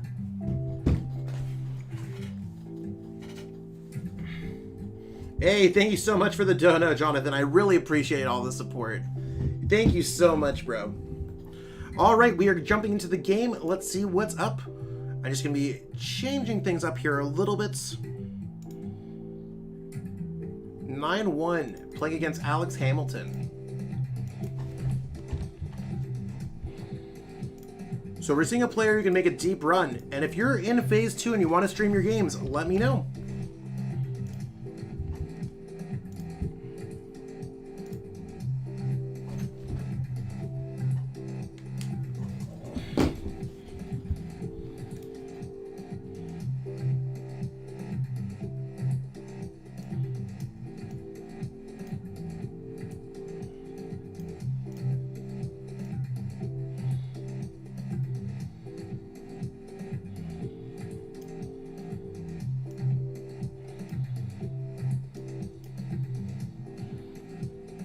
So I think this should be a pretty good matchup. Oh, Alex Hamilton plays one of your stock? That's pretty cool. That is awesome.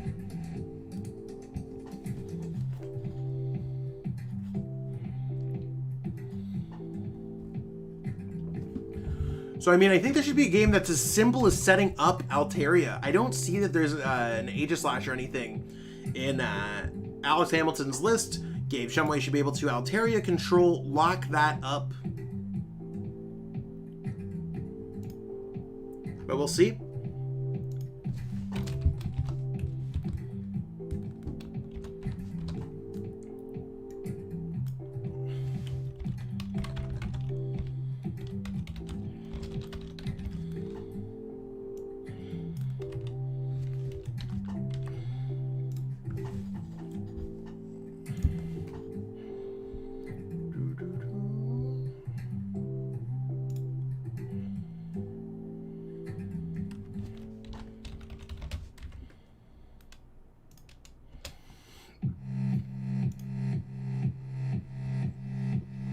Okay, so there's the ADP with the energy. Now, the strategy here is for ADP is to try to draw as many prize cards that they possibly can draw. That would include knocking things out like Swablu. Shumway basically needs to avoid overbenching because there's no Aegislash, no counter to this matchup.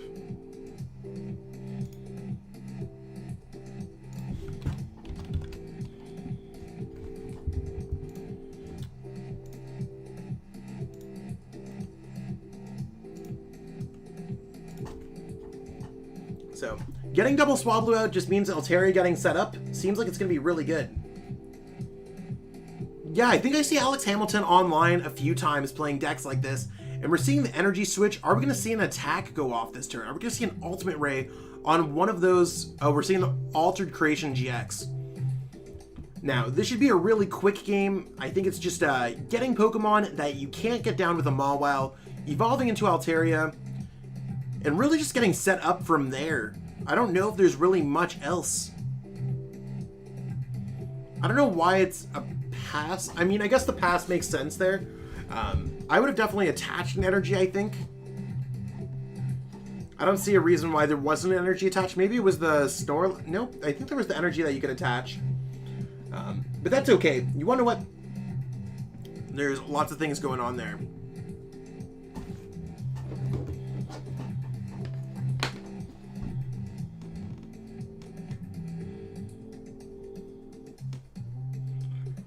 So there's the Snorlax getting knocked out. Now, will this deck be able to go through double Altaria? Now, looking over at Alex Hamilton's list, this is where it's going to become increasingly important. There's only the Mawile, so it's going to be one of those like plays of maybe using Marnie and using Mawile at the same point. And Shumway's going to avoid putting down any kind of basic Pokemon in their hands. That's going to be huge. So I guess it's just going to be a draw pass. Maybe we're going to see the Tool Jammer workouts.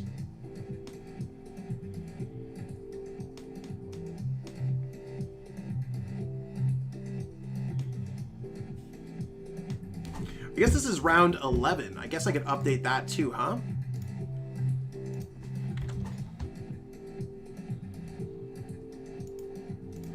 So it looks like it's just going to be a draw pass fest.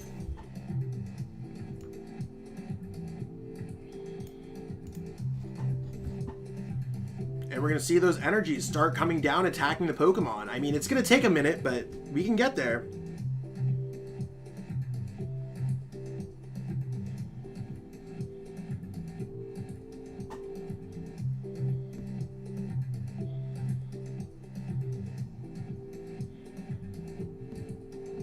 Draw pass, draw pass, draw pass, draw pass. I mean, that's not a bad idea. I think it's one of those things where, yeah, I actually really like that mindset. Is it going to come down to deck out? Shumway has less cards left than their opponents in their deck. Are we going to see, I don't think we're going to see a Persian come out. Is there going to be enough shuffle draw? There's only one Marnie and one Eldegoss available in the ADP player's deck. There's also ample access for other things. I don't know if it necessarily matters energy-wise.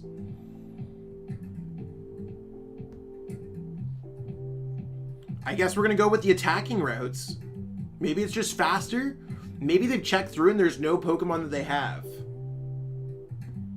Yeah, I think it's definitely going to be playing into a Mawile. There definitely should have been a Cynthia Caitlin discarding that Absol. But I mean, they need to hit 2 Pokemon in order to win. And hope that there's no Scoop Up Net on the other one. So with 4 Scoop Up Nets in their hand, it'd be a really good turn to go Marnie Mawile if they ever had the choice.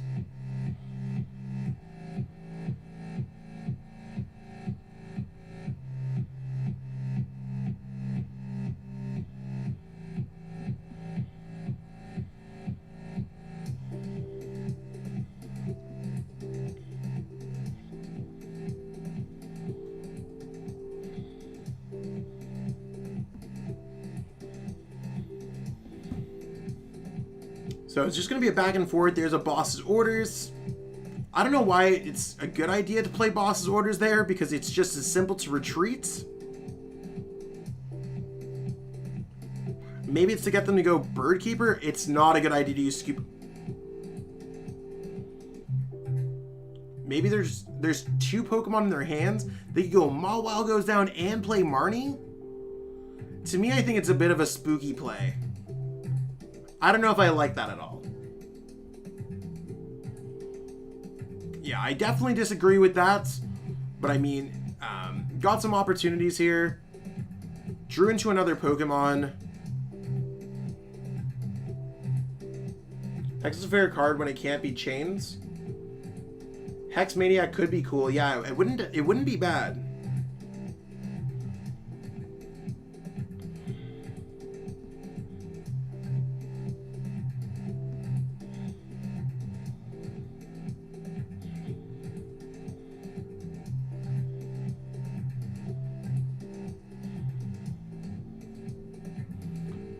There's the Mawile. Are we going to see the Marnie? There are 2 Pokemon in that hand. We see the Scoop Up Nets.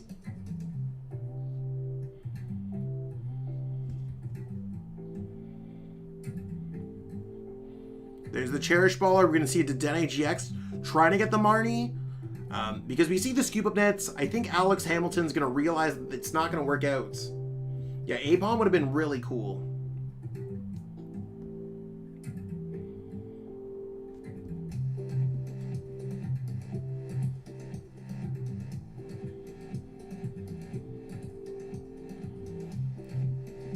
Really gotta, it's Marnie or Boss. Preferably Marnie here. I mean, Shumway's like, I really hope there's neither. And we're gonna see a concession. So they did not have the Marnie, they did not have anything. The Mawile was their one shot No Aegislash to get around it. So we are going to see Shumway moving on to 10-1, needing to win 3 out of the next 5 in order to guarantee make-its. At least I believe it's guarantee make-its. So we'll see what's going on. Where are the pairings at? What's going on here, peeps? So it looks like there's still 14 minutes left for this rounds. That game was a quick one. We're gonna go back to the casting booth. You can see I'm on my handy dandy phone. This is basically my lifeline. I'm always seeing what's going on here. So I'm just retweeting. If anyone wants to retweet that we're live with Phase 2, that'd be awesome.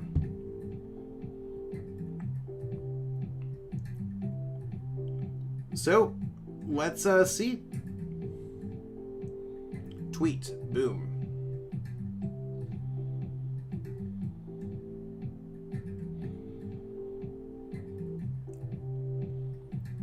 So we'll take as many retweets, we'll take as many likes as possible.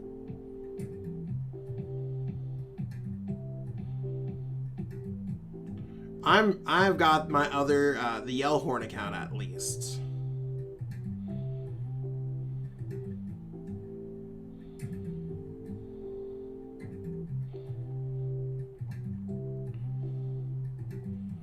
So we're going to see exactly what's going on. We got about 100 people watching between Twitch and Facebook. Or Twitch and YouTube, I should say. Don't have Facebook yet, but maybe I should have Facebook streaming. So let's look over at the event page, see exactly what's doing well standing-wise. So going into Swiss, we saw that there's a 901 player playing LUCMETAL.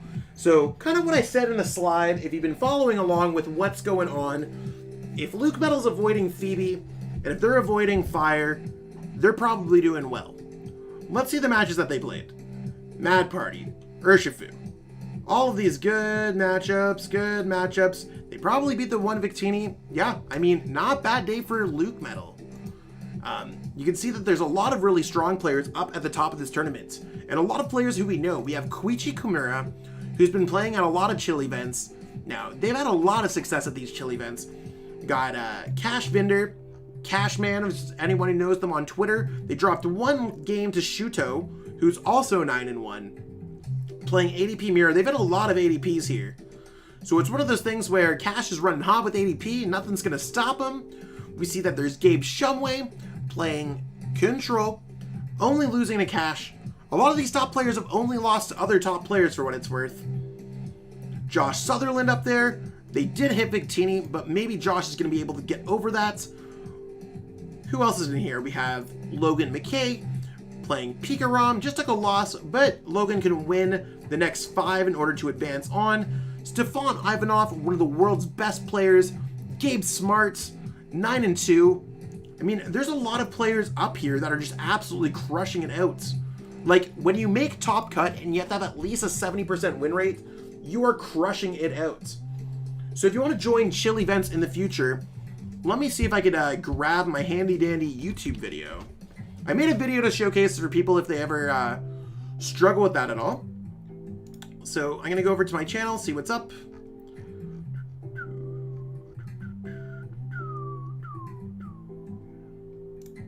I will send this video over. So that's a great question. So Albario, there you go right there. There is the video that shows you how to sign up. So I'm going to be, we're casting till 4 a.m. So that, yeah, the chances are definitely 0. We're not going to be being able to battle tonight, but I might be able to battle in the future. So you can see that I'm literally sharing my screen here. So you can see that everything that I do is always there. Awesome. I'm glad that everyone saw that YouTube's not doing as well as Twitch right now. That being said, we still have another 10 minutes until the next round or so. Still got another 17 games. Let's see what the metagame's looking like. What are the real winners here? LUCMETAL had a very good night. It probably avoided some poor matchups. Snorlax Control, I mean, there's one of them that made it. I mean, I think it's players who played it who are experienced who ended up making it. We saw Shumway make some questionable plays, and it got a little bit close for comfort. But interesting. Things happen. What are the decks that made it into Phase 2?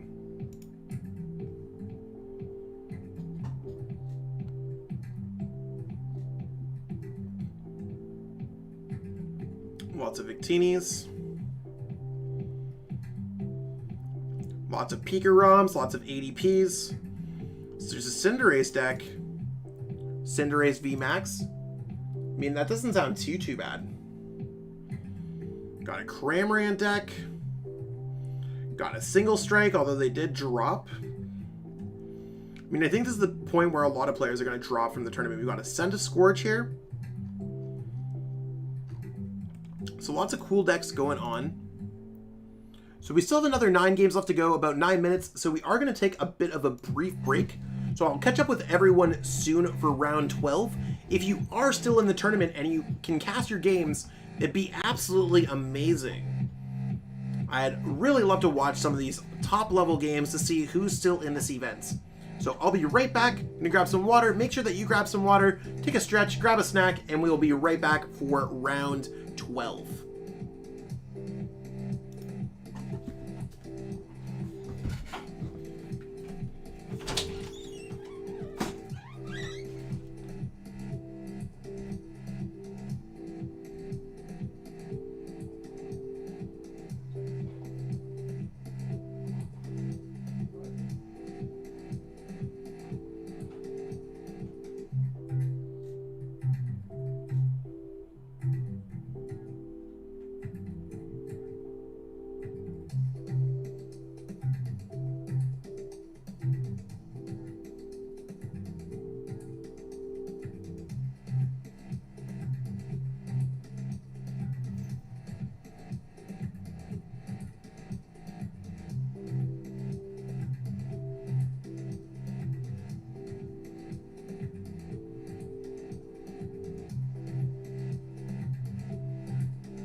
word, we are back, peeps. How's everyone doing? We are about to go into round number 12.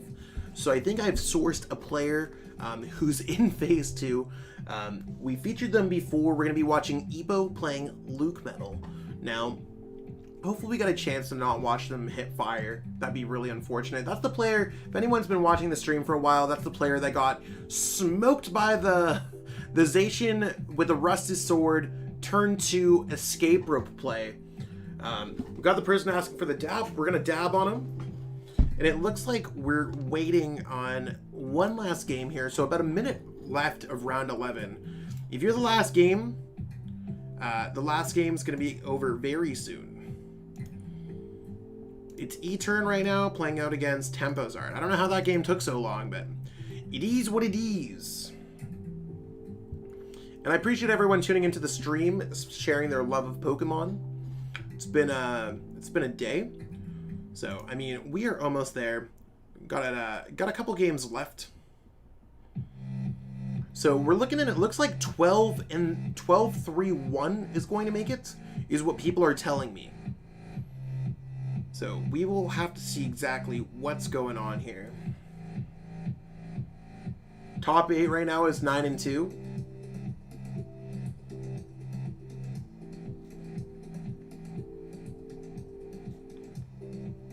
I'm 7-3-1. Am I going to make it, bros?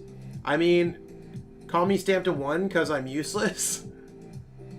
It's one of those things where we're gonna see. If you go 12-3-1, you might be able to make it.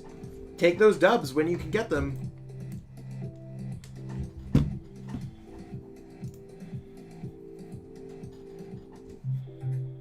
Yeah, it's top 8 for this one. So looks like we're here for pairings. We're gonna find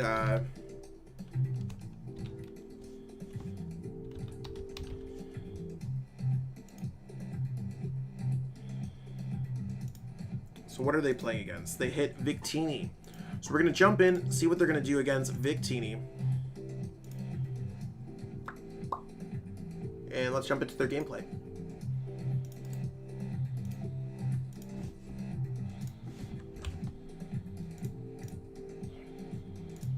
They are both 8-3.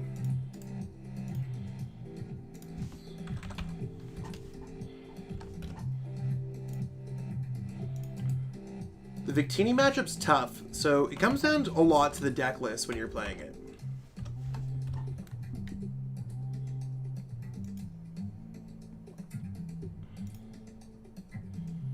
A lot of it comes down to deck list. So what does Lantern have that's going to stop? Here. They have no Giratina, so the Coding Metal Energy is going to stay in play, but they play Crushing Hammer. What a wild turn of events. Victini Crushing Hammer. Going first. It's going to be a wild one. I mean, you never know when they're just going to go draw pass and just get nothing. There's a Victini. See if they can get a Fire Energy. This might be a quick game here, peeps. They really don't need too much.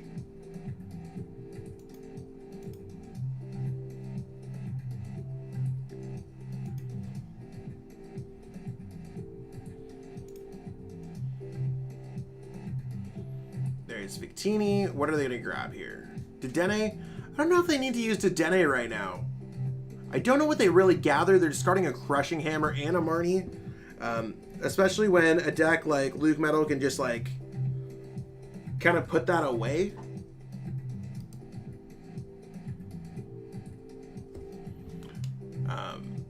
Makes it really awkward. I think it's definitely going to be a quick ball for a LUCMETAL.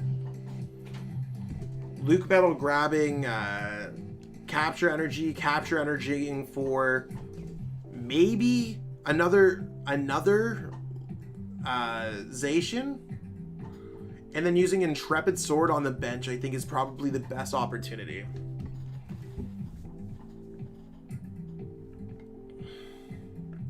Do you play the Saucy Saucer? That's a tough question.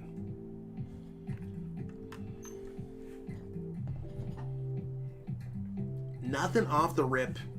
A little bit spooky there. It sucks to not get supporters that you could play. That's really how this matchup's going to come. It's going to be coding metal energies. Can you find supporters? And it doesn't really matter too much in this matchup if you go for full metal wall, because they could just get their energies back. It's not like a TempoZard matchup. They could just go spreading flames and get the energies back, which makes it quite difficult to deal with. So there's the fire energy. Are we going to see the Victini VMAX? There's a giant hearth.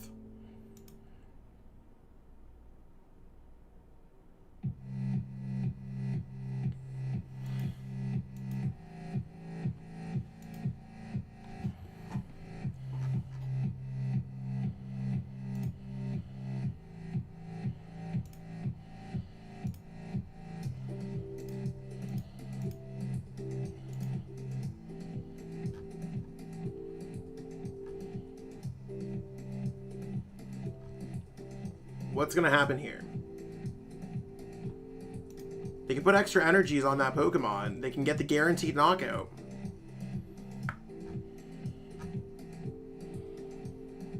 Crushing Hammer. You hate to see it, but at least the coding metal energies. There's no coding metal energies on Epo's side yet. This tournament is best of one Nova trigger. Until top 8s. So we still got 4 rounds after this.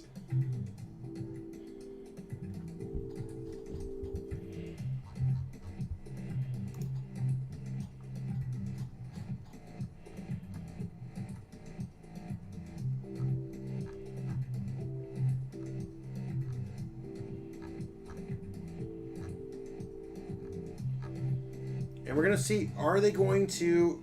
There's another Crushing Hammer. I think that's 3 Crushing Hammers gone.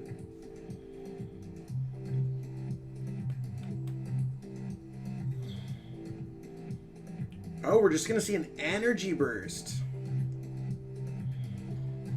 I mean, it's a bit spooky, but they gain their turn back. I mean, I don't know how I would handle the situation personally. I think I would probably just put a Cape of Toughness on the active and probably just go with, try to thin out the deck maybe.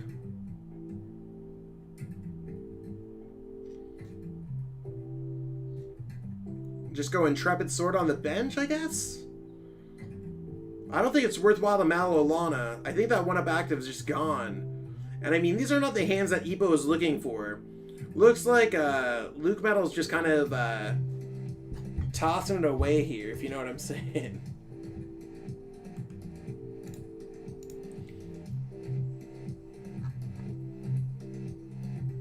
It's just a tough situation to deal with. Oh, the escape rope. That is a tough one. If they evolve, they could just get the knockout. That's 240, 440, 410, I believe. It's a lot of damage for one single Pokemon.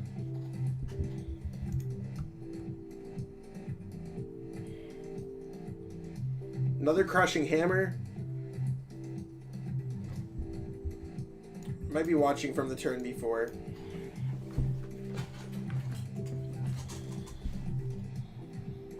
There's the 410 for the knockout.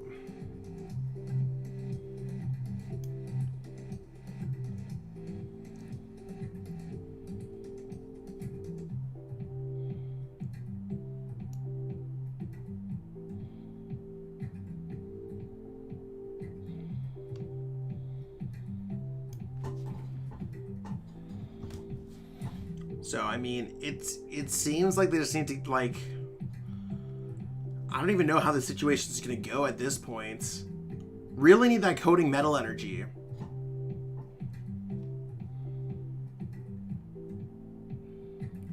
Like, I think it has to be Intrepid. And really just trying to deal with that LUCMETAL for the rest of the game.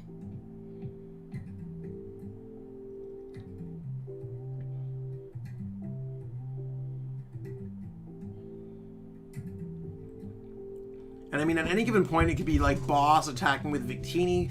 There's still weakness on that LUCMETAL, right? Or we might see the switch Boss play here.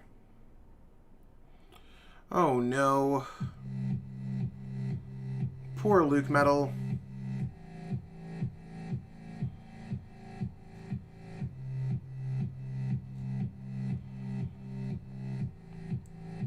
I mean, there's Coding Metal Energy finally. Is that going to be enough? I really don't think so. I think it's got to be like Cape of Toughness, switch to the active, and try to get set up. Maybe you could boss your opponent out of something.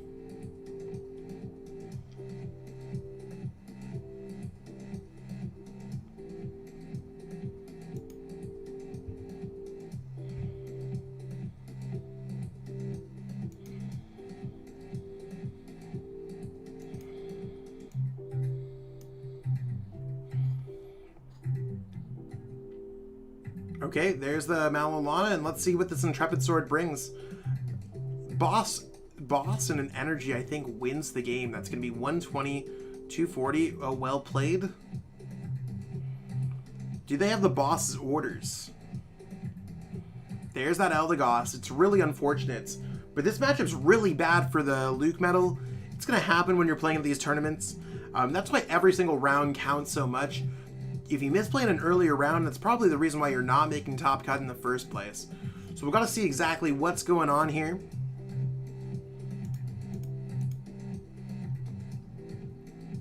$16 minutes left till the next one. So fun times, fun times, fun times. And see, we'll see exactly what's going on here with the rest of the events really soon. I think there's really not too much going on right now. I think everyone was just like, everyone's just playing out their games for the most part.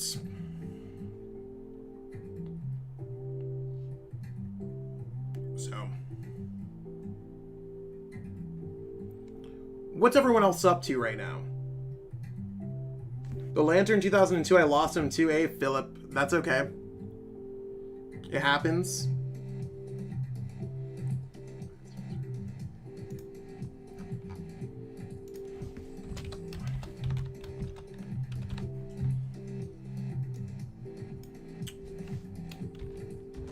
Is anyone here playing Phase 2 who can still advance?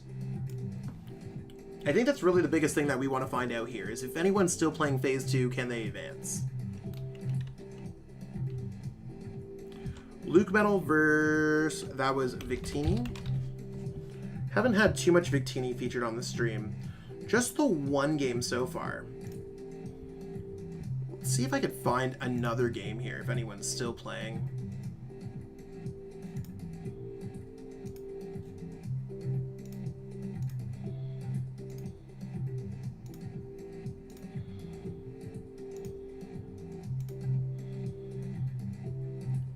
Looks like no one's really playing their game. We got Gabe Shumway who's playing their game against Cashman. So we're going to switch over there so we can just watch this game a little bit more. So we have both players that are going to be 10-1.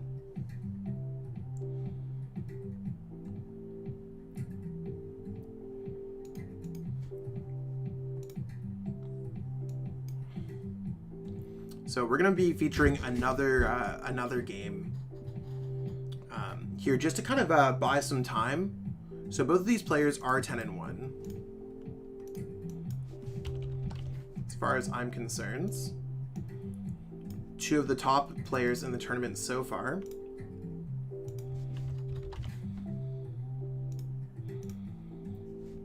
And this is still round 12. Gotta love the Discord quality right now.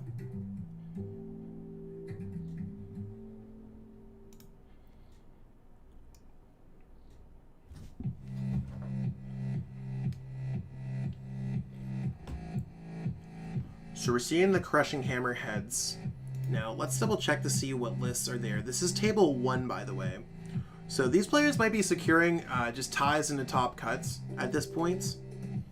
Does Cash play any kind of tech? Cash plays Aegislash-V, which can definitely stop some things, and the Empoleon-V, which can stop some other things. So very interesting. There's still another 20 games playing out with 13 minutes left, in case anyone's wondering. It might just be some kind of... I'm not entirely sure. It looks here like my mic is picking up everything. But let me know if there's any audio problems. I'll definitely do everything I possibly can to fix it.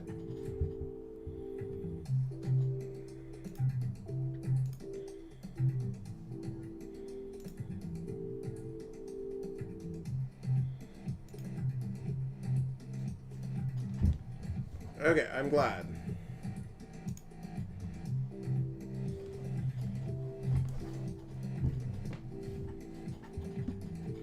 So we're just, I mean, and I apologize for the poor quality on Discord here. Sometimes Discord is not necessarily working out the best for us.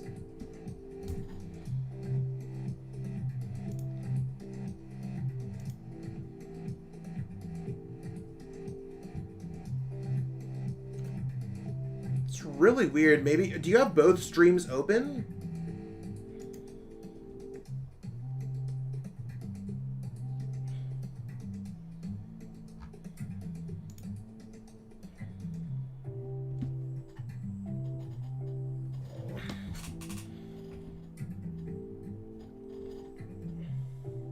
Just Twitch, got it.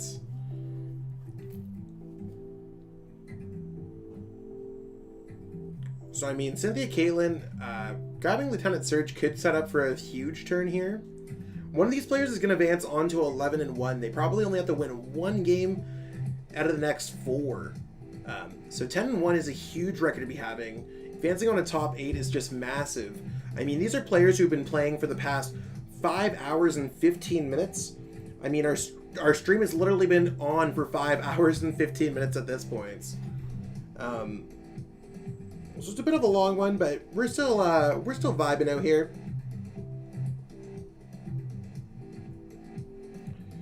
You also hear a skip? Yeah, I'm not entirely sure what's going on there.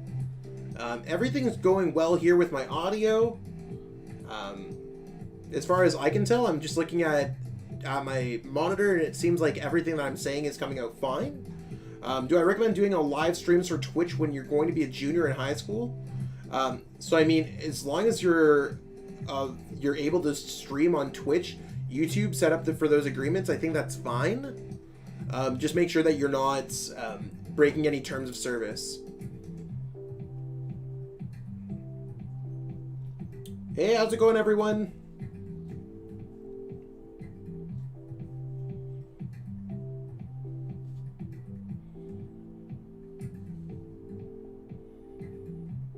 There's a yell horn. Ooh, spicy. The thing that I like about Control is it controls a lot of really cool cards. Like, yell horn's a card that not a lot of people play. Ooh, and we're going to see them make them pay. What cards are we going to be discarding from the hand? Switch, boss, energies, ways to get energies back. Can all be really huge. 4 cards left, though, in Shumway's deck. Gotta see exactly what's going on there.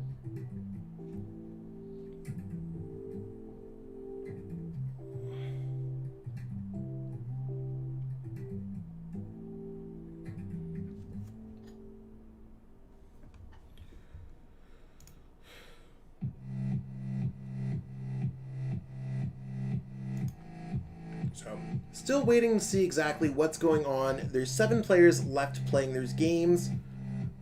There's a player at 11-1 playing ADP. ADP really seems like the star of this event.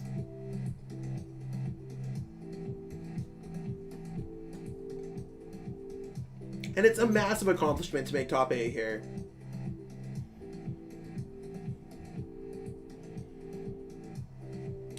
Primal Clash. Streaming is not easy. Streaming requires a tremendous amount of patience. Sometimes you're streaming to an audience that's small. Sometimes you're streaming to an audience that's big. Sometimes you're going to be put in front of tough situations. You're putting yourself out there on the internet completely. So it's one of those things it's just difficult to deal with sometimes. So do keep that in mind.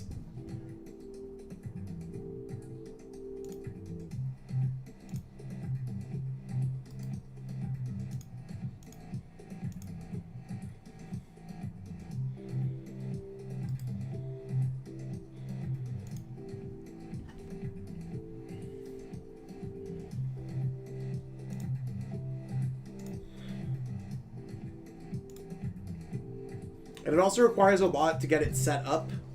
So, see what's going on. If it's something that you like, give it a try. I mean, it's always worth a try.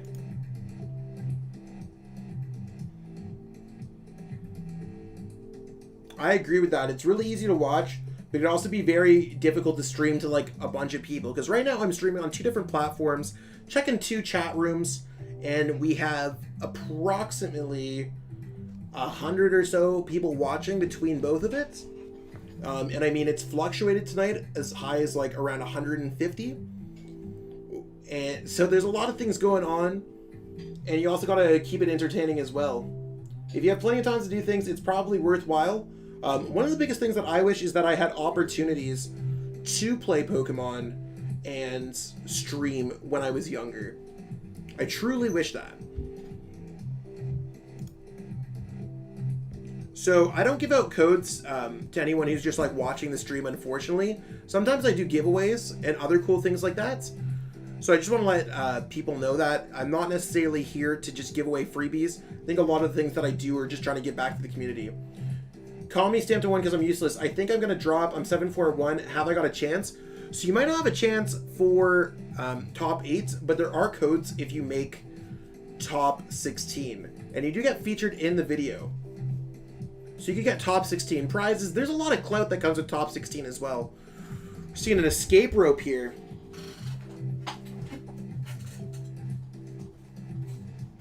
And I think that's going to put Cash at 11-1.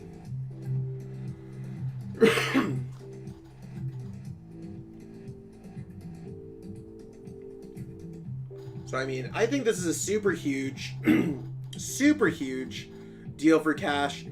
Just moving on like that. I mean, how many rounds do we got left? We still got 1 game playing it out. So we're gonna go back to the casting booth. Word up, you can see that I've already got the. It's almost midnight lean in me.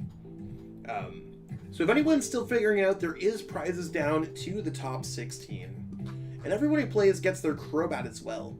So top 16 is going to walk away with 8 Battle Styles packs. It doesn't sound like a lot, but you could definitely get some nice cards out there, beef up your collection.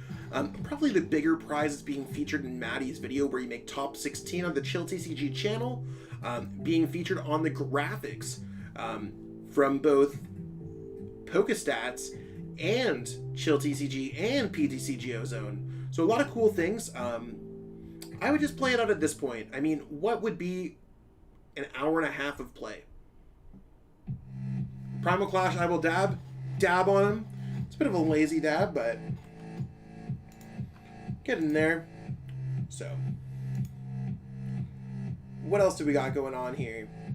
So we got 1 game going on. It's between Lullabar playing PIKAROM and what's the other game? Versus PIKAROM. Usually that game's a little bit quicker. Man, I got absolutely steamrolled.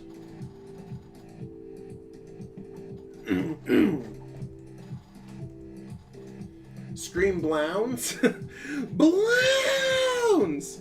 I live in an apartment, so I'm not going to do the loudest Blounds I've ever done. But I appreciate you spending your channel points. Thank you so much. Yeah, you never know when it's going to be your last tournament that you make it this far. And it's not to say that in a way where you won't make it that far again, but just don't take away opportunities that you might not have. Or that anyone might have, right? There's times where I thought I could make phase 2 at every single chill. Then there's other times where I didn't make phase 2 at chill for a few weeks in a row. It just seemed like everything was going wrong for me. So if anyone's streaming their games, get up in the chill Discord. Right now there's only like a few people who are just like streaming. Is anyone here streaming and chill? Is anyone here still phase 2 that can stream and chill?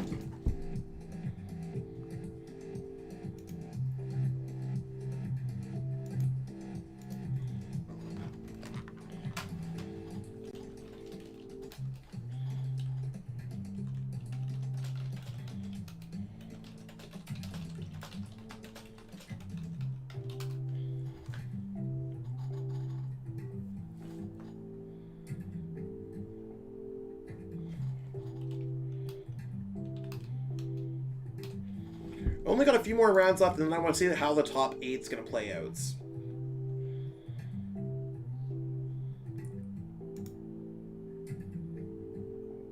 And also, I appreciate all the new follows. We got over 50 new follows today on Twitch.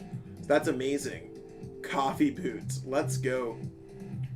Man, how are you able to sustain this energy and commentate for hours? Yeah. Yeah, coffee. If anyone wants to help support the stream, I'm not necessarily... I took down all my merch slides and stuff like that. Today's not a day about like profiting or anything. It's one of those things where I would truly appreciate if anyone wants to dono for a coffee or something. I spent like $50 on Starbucks today, so I'm getting a little like, woo! Hey, thank you, Primal Clash. I appreciate it. And thank you for everyone who's viewing. Also, shout out to all the mods, everyone else who's working out behind the scenes. If there's anything that I can do for anyone for helping out, I would truly appreciate it. Looks like we're jumping into the next round. Let's see if there's someone who we can get on the stream. So it looks like, is there Corn Dog Lover?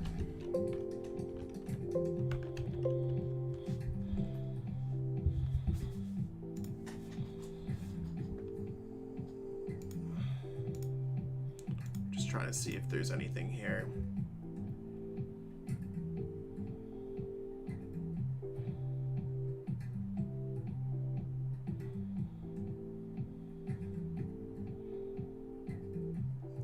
LUCMETALization.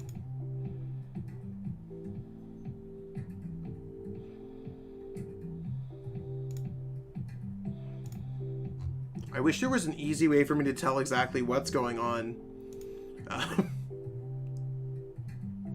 Just trying to find the next round to go up. I don't drink coffee, that's okay. What's my Starbucks drink of choice? So I'm a venti iced Americano black, no room. That's what I go for. If I'm not going for that, I usually go for a double shot over ice, which is now their new shaken espresso.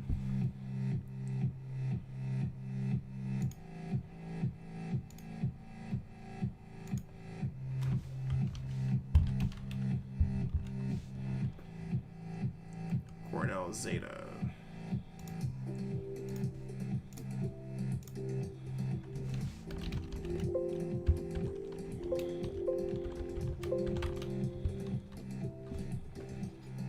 So we're gonna see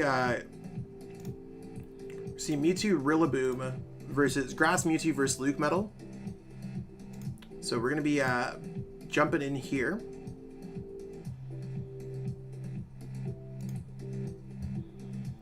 So let's jump over to gameplay. This is round 13. Boom. And both players are 9-3-0. So on that grind to try to make it as far as they possibly can.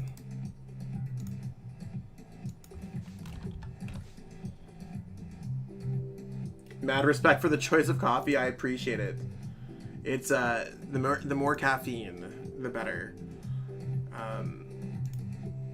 So both players have checked in. I'm just double checking. So we got LUCMETAL, and if Zeta is perfect. So Grass Mewtwo. I'm just going to update that for the live stream. 5:26.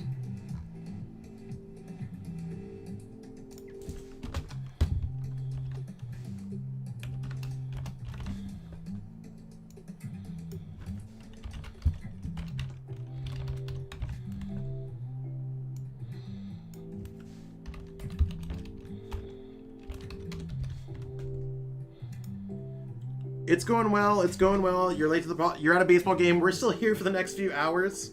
We watch this whole stream tomorrow after work. Feel free to watch it as many times as you want. I'll definitely take the ad revenue. This is actually a close matchup to anyone who's watching.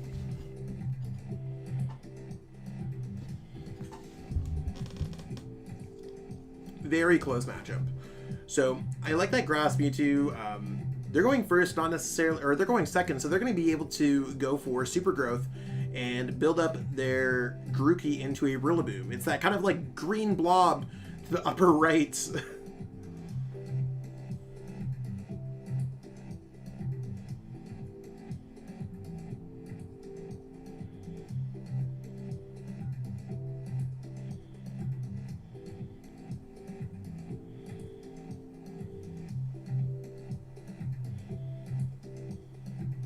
So, I mean, not a bad start here at all. Gotta love Discord streams. Definitely looking, got any pixels kind of meme. That's okay.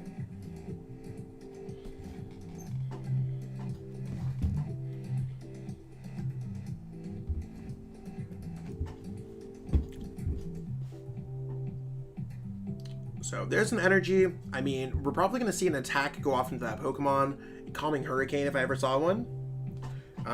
Someone's asking, do I like Minccino as a draw card? I mean, it's pretty cool. I think Chinchino is pretty awesome. Ooh, Crush Hammers in that deck. That's a bit vicious. I think that can definitely affect this matchup a little bit.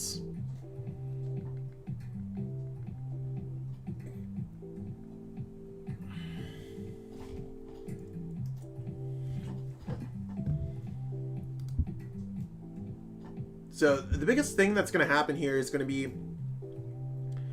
yeah, I have no clue how they fit them. It's probably a more important thing to check out. What is going on with their list? So looking up here at Cornell Zeta, what do we got going on here? So how did they add in Crushing Hammers? They only play 3 Crushing Hammers. So it's really more of a Rillaboom deck. I just basically call this archetype Grass Mewtwo overall, but this one looks like more like it's a Rillaboom Rowegg deck. Are we going to see a gigantic Full Metal Wall? That's a huge Full Metal Wall. And here Shane's been playing this deck very well for a while. Yeah, the deck is super stuffed. They definitely had to cut something from it. Looking over the list here, I mean, I don't see a Crobat in this list. I think Crobat would be pretty cool. I see maybe a couple supporters cut here or there. Overall, it looks like a pretty normal list, though, if you had to ask me.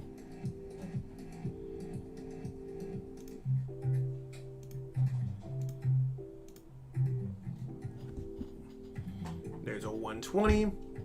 Are we going to see an attack for 150 up active? I think that doesn't sound bad.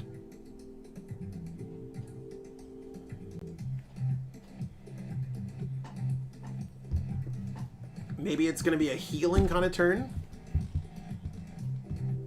I like the inclusion of Galarian Stunfisk. It's definitely a good way to get around Altaria.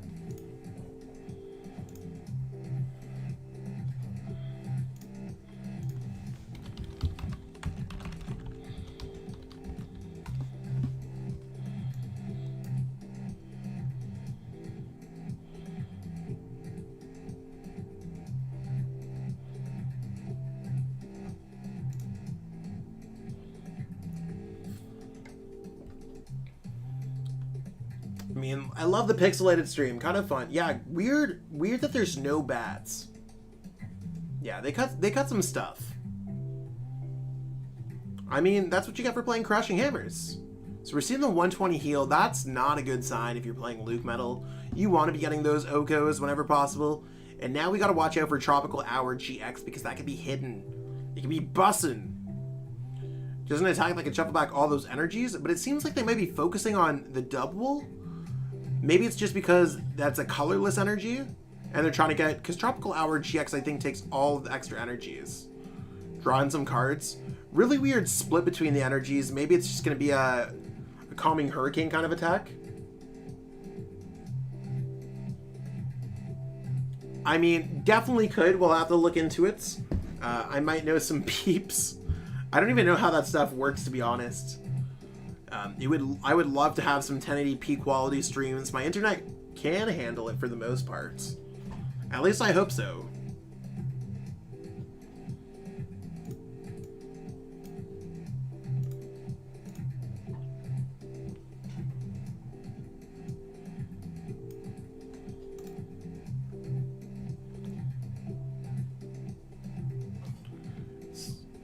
There's the Rillaboom just going up. Is there going to be a way out of the active? I think there's the Mallow in the discard pile.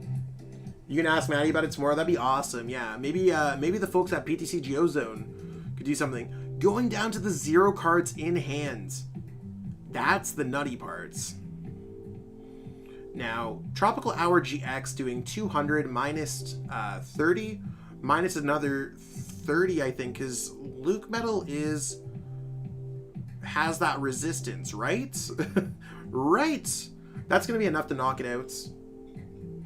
I mean, putting it down to the lone ZACIAN, it looks a little spooky. If I ever saw anything.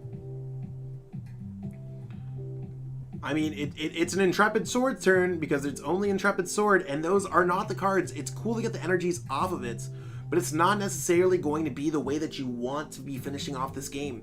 There's no more basic Pokemon, and it seems like they might just be able to finish off the game before it even begins. It's just Calming Hurricane again. It's only doing 60. That's not a lot. Getting that down is kind of hot, though. Really not the worst. So there's a Brave Blade. 60 is not a lot.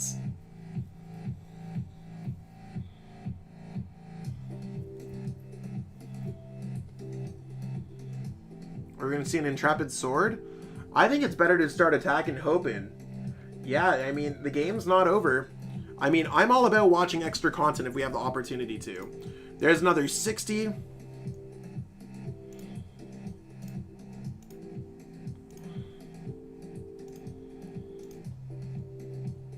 I mean, we're cutting it real close.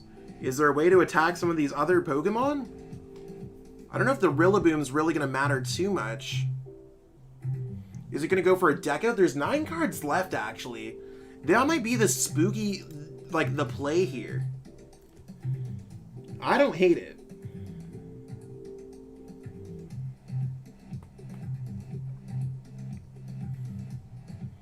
There's Marnie. Going to be going down to 7 cards left in the deck. What's going to happen here? Are we going to see an alternative win con? Because with 7 cards left in their deck, there's really not that much else that they could do. And if they play cards, there might just be ways to just, like, slow it down. It's going to have to retreat. Maybe another Boss Orders could finish off this game. That's a lot of energies just gone. Looking into that list there, let's see what we got going on here. I'm gonna try to find it.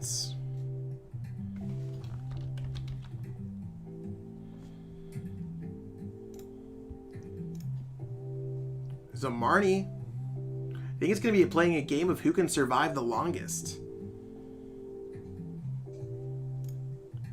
Looking up at this list, there is double Ordinary Rod. There's no Energy Recycler though. And that Boss Orders might just spell doom. There's only the 2 Air Balloons. I don't know if I've seen the other Air Balloons yet, or if we've seen both Ordinary Rod. We can't necessarily peek in their discard pile, but I might just be able to Boss Orders and stall for the rest of the game. There's a Voltage Beat. Nothing there. Both. There's the Air Balloon. Does the energy even exist? The Calming Hurricane is certainly not doing a lot. There's Boss. I would go Boss Orders on that Rillaboom ASAP. Or does a Pokemon have more retreat costs? I think there's got to be some Pokemon with more retreat cost. Cynthia Caitlin definitely seems like the wave here. Really? Huh. I would have definitely gone Boss there. Try to, like, just sit something there pretty for the rest of the game.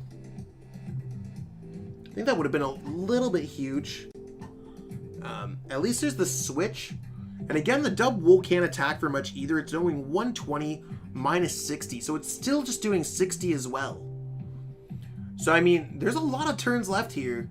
There's a Malolana that you could definitely heal. I don't think there's a Malolana left. And there's a Reset Stamp. Boss, Marnie, those kinds of cards. Those are cards that can force the Grass Mewtwo player into drawing even more cards and decking out a little bit sooner.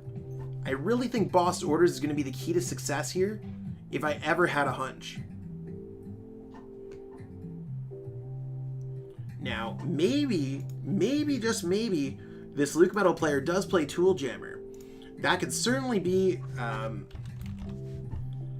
opportunity. Although I don't see one in list. There's the Voltage Beat. I know they searched through before. Do they have another energy? Did they grab an energy? They did not grab an energy, and they have 6 cards left. I think they're just looking through there and being like, do you have an energy left? I see the 1 colorless energy, and they're just going to concede. So even though the aggro player, the grass Mewtwo player was just popping off, getting all those great things going on, it just seemed to like crumble at the end and just like use too many resources. So don't always think about LUCMETAL as a deck that's just going to be drawing prize cards. Shane won that game by not drawing any prize cards. And that's the wild part of the game. Truly the wild part of the game. So, some amazing gameplay. I wouldn't expect anything less from players who are making it in here.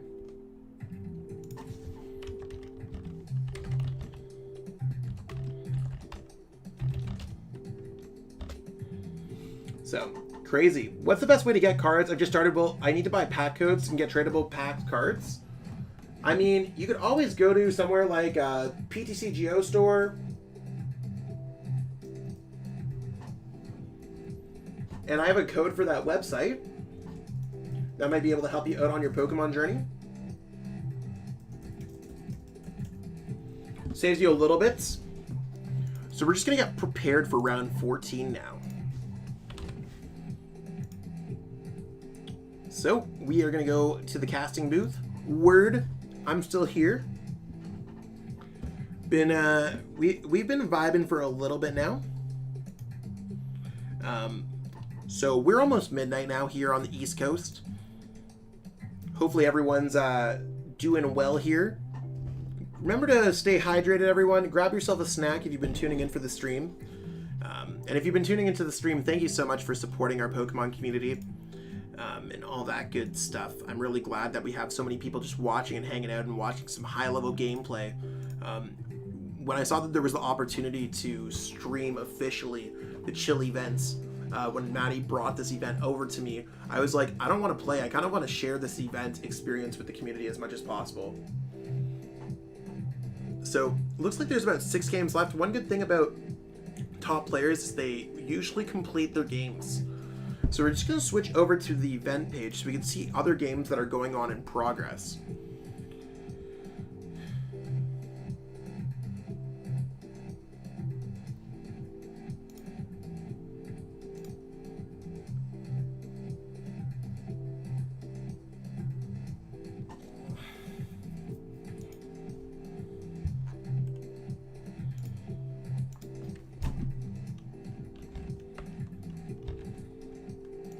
So, this is what we got going on. Lots of good games going on.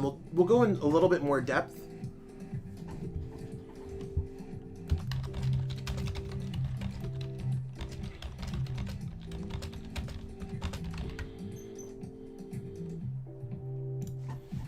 So, what are some of these cool games that are be going on? We have Control versus Galaxy Mewtwo.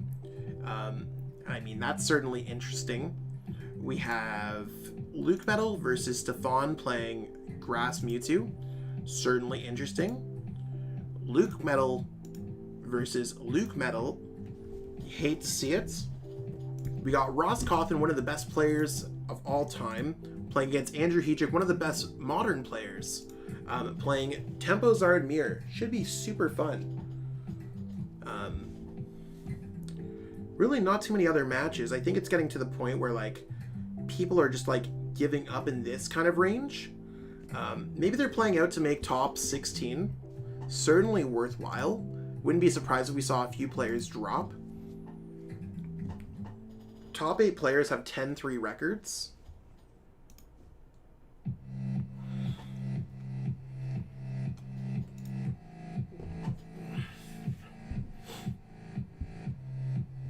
So, I mean, lots of cool stuff going on here.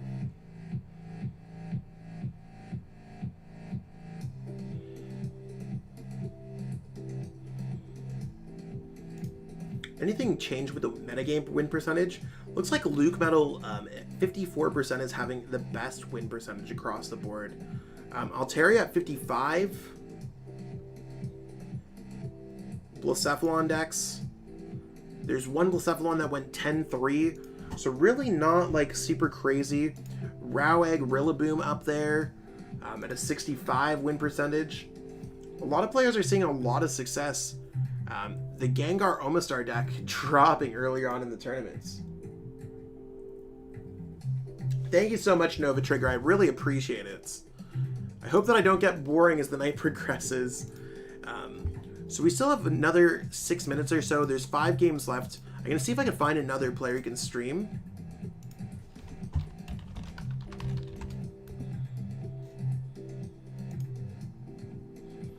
So it looks like we're going to be streaming Gabe Smart for the next round. So we're just going to take a little bit of a break here, peeps. So I will be right back. Again, I'm Zach Lesage. Feel free to follow me on Twitter, YouTube, Twitch, Discord, all that stuff. All my links are below or in the popular decks slide. So stay tuned. We'll be right back.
We are back here for the next rounds. I think we are now on round 14, so we're going to just get into it. We're going to be streaming Gabe Smart, and he's starting his game against Gabe Shumway. So I think they're both going to be playing for a top cut spot. Let's just jump right into their game.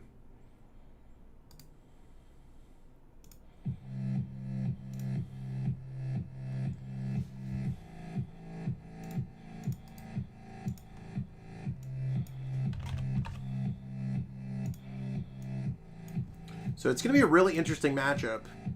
I know that Gabe's played this matchup a few times and knows how to play this matchup. I know that Shumway also knows how to play this matchup, so it's going to be a really interesting one.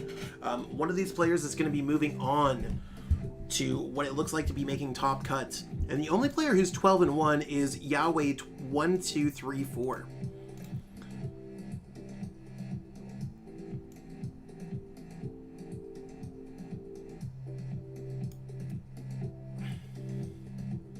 Everyone's still here. I'm glad that everyone's still just vibing out here.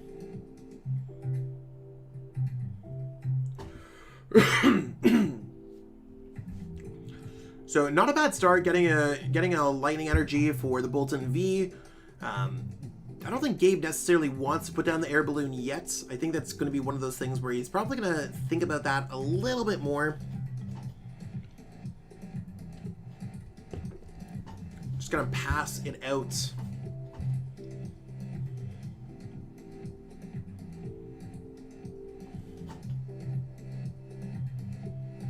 So the goal of this matchup is basically to use Altaria on one side, and on the other side, it's going to come down to just attacking with Tapu Koko against those Altaria. It's really where the matchup like creates a huge turn. There's a lightning energy gone from Smart side. Galar Mine's going to be very difficult to deal with, especially I think Gabe only plays one Chaotic Swell. So very difficult to deal with. But nothing crazy, no Swablues going down here. I almost like powering up a Bolton in this matchup, but I think it's fair to just try to find a way out of the active. I like attaching to the active here almost. I don't think it's bad, because you can always attack with Float Up, and if you got one more energy, you can knock out a Swablu. And you can put the Eldegoss at the bottom of your deck, saving that Air Balloon. So I think it's a pretty resourceful technique. So there's a Cynthia Caitlyn. Not really much to advance Shumway's board state here. Although it's not really like, it's going to be a really interesting game. Both players don't necessarily have the hands that they're looking for. The early Crushing Hammer is not necessarily what we want to see. We'll have to see how the matchup goes. Got to wait for it a little bit more.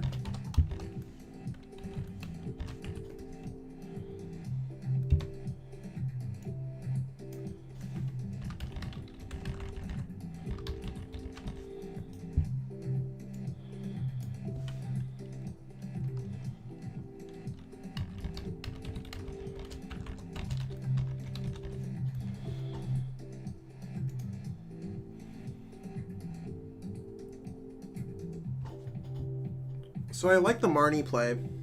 I think it's cute. Just trying to get set up, and Shumway is just trying to get as many things, slowing down the game as much as possible. I think the Speed Lightning energy is going to definitely go onto the Bolton to try to draw more cards for Gabe. He's going to try to find a switch, maybe Electrify. Not really much going on here. And you also don't want to play down into Dene GX. Now, you got to watch out if Shumway is playing something like a Mawile. Now, is that something being played? There is no Mawile to be played, and that's one card that I really like in the control deck, because it would be a perfect hand where Gabe would just scoop the game just by playing one of these cards. Now, we're seeing a Snack Search. What are they going to put on top of the deck? Cynthia Caitlyn, it seems like? Cynthia Caitlyn to try to advance that board state. We'll have to see what's going on here. There's another Lightning Energy. Maybe it's time just to start attacking with Eldegoss.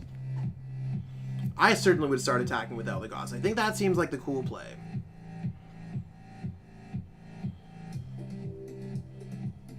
Actually, you want to what? Maybe going Cherish Ball. Grabbing another Pokemon would be cool. There's a lot of things that you can do with a hand like this. Float Up to me seems like a really good idea. It's probably never going to get knocked out, and then you can set up over and over again, so you're not really losing resources or anything like that. So there's the Float Up. Are we going to see this Pokemon get shuffled back into the deck? I'd like to see the answer say at no. I don't know if you would. I don't know if you want to leave Bolton there. You always have access to energies. You have access to attacks. It's a tough choice. I think both are very good. So I would lean towards no. I think no seems like a better player.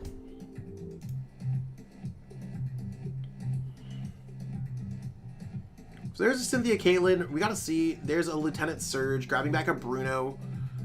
Anything that Shumway is going to get out, that's going to be determined.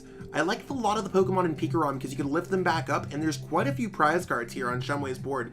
Maybe they could also play towards a tie here and have back-to-back winning rounds, because there's still round 15 and round 16. So there's a Snack Search. Nothing special going on there. Maybe we're going to find a switch here. I think just going Float Up sounds fine. I would also just go Professor's Research. Maybe even going Cherish Ball as far to grab a PIKAROM out of my deck. I don't know if PIKAROM necessarily matters. I think PIKAROM is just a card you don't necessarily need. I would grab one, like I would put a Mewtwo Mew on my bench, maybe at some point in the future, not right now. Pitch this hand away because these are cards that you do not need. and then see what you could really do in this matchup. Nothing great there from Gabe's hand. He's always looking for energies, and there's really nothing for him to play down here. I think you just you keep on going with Float Up. You can never attach the second Air Balloon in this matchup, just because you gotta watch out for your opponent's copy of Tool Scrapper. Gabe's running hot with that Float Up technology. Coin flipping God, and I think you keep those energies in play because you can always switch out of it. It gives you an opportunity to attack later on. Drawing a lightning energy out of the prize cards can certainly be huge. Drawing early game prize cards can certainly be huge. These hands are so weird, like IDK, where my energy are, LOL. I mean, not in your discard pile, because Shumway is not really getting too lucky with those heads. But we are going to see Bruno and often underutilized cards going from shuffling your hand back and getting 7. I really think it's a good inclusion in decks like Control. Also very confused about your hands. Good to know that they're confused and not watching the stream. There's a Pokemon communication. I'm assuming this has to be for a Swablu. If it's for a Swablu, you can also confirm that Shumway would have no other basic Pokemon or any other Pokemon in their hands. It could also be for a Zacian. Zacian draw some more cards. That wouldn't necessarily be too bad. Oh, for a Grimer. Maybe it's going to be Grimer to try to get some of these switch out of the deck. I kind of like going for like a Marnie play here next turn if I'm Gabe, where I'm just going to go Speed Lightning Energy. Yeah, Speed Lightning Energy seems like the absolute sauce here. I don't know if I would go for anything. I don't know if any Pokemon's weak to grass or anything. I don't know what Alolan Grimer's weak to, or if I think Absol's weak to fighting. But it's one of these things where I could actually probably check that out because I have access to the deck list. Let's see what Alolan Grimer is weak to. Alolan Grimer is weak to fighting, so we can't knock it out with Eldegoss's Float Up. We have access to Switch. I actually think that Switch is a good play here. I like Switch Attack. I just like starting attacking with the Boltons. We have Switch, let's use it while we got him. And a lot of this game is going to come down to, is Shumway going to be able to remove Switch from Gabe's deck with the Alolan Muck's ability? That's the big question. Will Alolan Muck come down like 1,000 pounds of bricks and use Adventurous Appetite? Is it going to be eating Switch? So for anyone who's a little bit confused about this card, when you play this card from your hand to evolve one of your Pokemon during your next turn, you can look at the top 6 card of your opponent's deck and discard any number of item cards you find there. Your opponent shuffles any other cards back into their deck. So it is a way to start accelerating deck, like kind of milling your opponent. Now there's a Giratina. Maybe we're going to see a Giratina Scoop Up Net to rip both energies from the Boltons. There you go. That's fine. I think Gabe's fine losing a couple energies here. Because you can always just attack the Bolton and just be like, yeah, that's fine. I think Gabe just passes here. I don't think there's really much else that he's looking for. Shumway's already down 3 Crushing Hammers. Gabe's going to attach another basic Lightning Energy and then start attacking these Pokemon like Meowth and just drawing prize card. I think one of the issues that I've seen throughout Shumway's entire run here is playing way too many Pokemon down on his field. And the Giratina is also just not going, it's just going to get knocked out.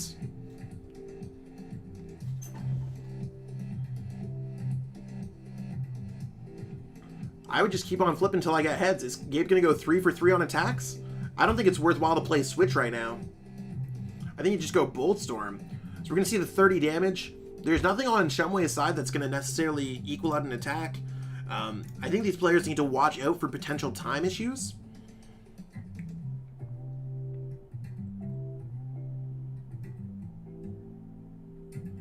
There's a Lieutenant Surge. Let's see what's up with that.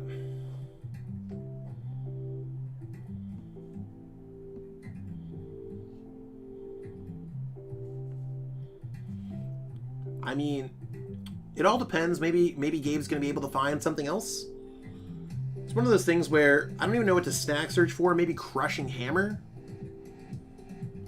Now, Eldegoss has 1 retreat cost normally. Add another one with Absol, that's 2. Add another 2 with Galar Mine, that's 4. -2 is 2. So it's not worthwhile to ever switch retreat because you'd lose both of those energies. I think you just keep on going Bolt Storm. Gabe's got back-to-back Flip Tails. probably not the happiest about that, to be honest.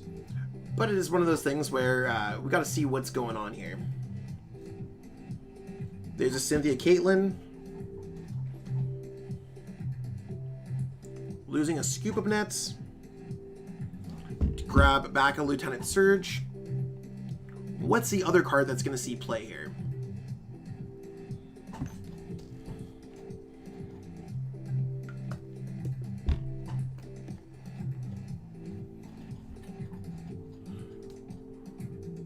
I think that was a switch if I ever saw one. I'm not sure. I think it was a Heart Gold Soul Silver switch. Yeah, so it definitely was a switch because Gabe only played one before. The fact that he has the other switch chilling in his hand is like fine. At this point, I don't know if you'd want to switch it. That's the issue. I think you just gotta... It's a tough choice. I would just flip on the Bolton again. Like, there's no attack. There's no Altaria in play.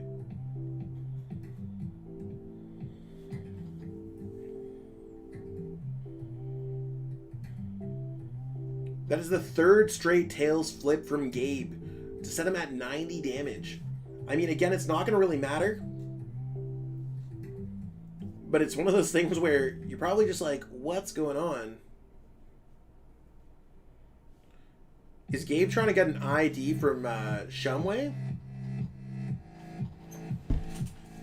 The battle of the two Gabes. There's a Will that's definitely going to put the Munchlax on top of the deck. Guaranteeing a head with Snack Search. Yeah, it's definitely not super fun here.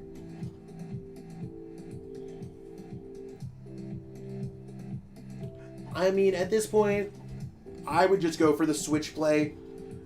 Smart might just go for that as well. Like, there's enough energies to deal with where I think you just attach... Yeah, I think you got to play the switch here at this point, and then just attach the extra energy to the Eldegoss. Because attaching the energy to the Eldegoss, you're going to lose 2 energies in the first place. You're going to have a Bolton with 2 energies in the, or 3 energies in the active, and your opponent's not going to be able to do too much. Yeah, I would attach and retreat. I think attach retreat sounds really good. Maybe float up sounds cool too. Maybe Marnie float up sounds really cool. I think Marnie float up sounds cool, actually.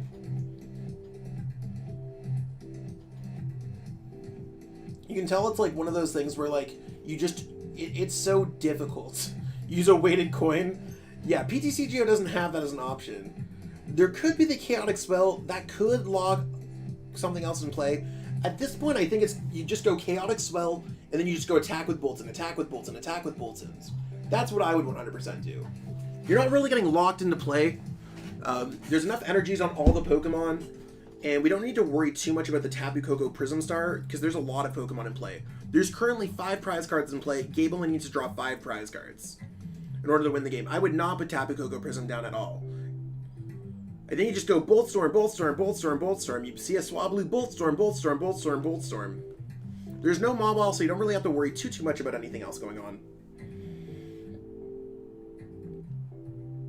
And the Altaria looks like it might just be going down. Getting the will back to get other things. Maybe it's going to be the Yell Horns. That might be a little bit difficult to deal with. Are we going to see a Persian attack?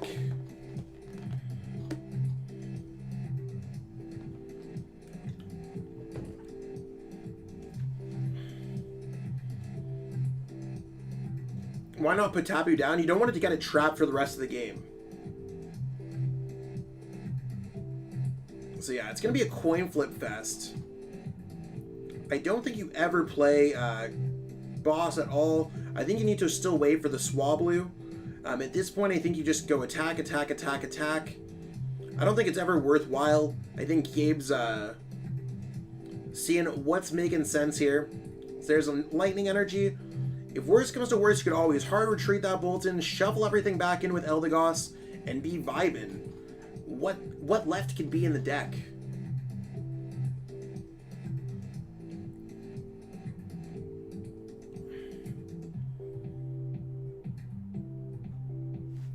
If just seems like there's just so much going on here. And I mean, there's 7 minutes left. Is Gabe going to be able to draw 3 prize cards in that amount of time? I'm not sure. I don't think there's 6 cards that you could deck out. And I mean, the Eldegoss can always go in the bottom of the deck. That's the big play here. Gabe has 1 switch left for the entirety of the game. So that is something that we do have to be very, cautious of. He could hard retreat for 3. I don't think it's worthwhile. I think I would just attach to the Boltons, and I would go ahead and attack with Bolt Storm. I don't see any reason not to. You have prize cards in front of your face, and hopefully this dog hits the heads. So now it's 2 prize cards away.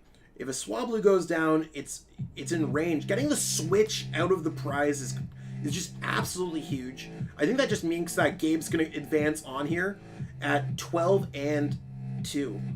And again, I guess they're both Gabe's, so I'd say Gabe Smart is going to win this game at this point.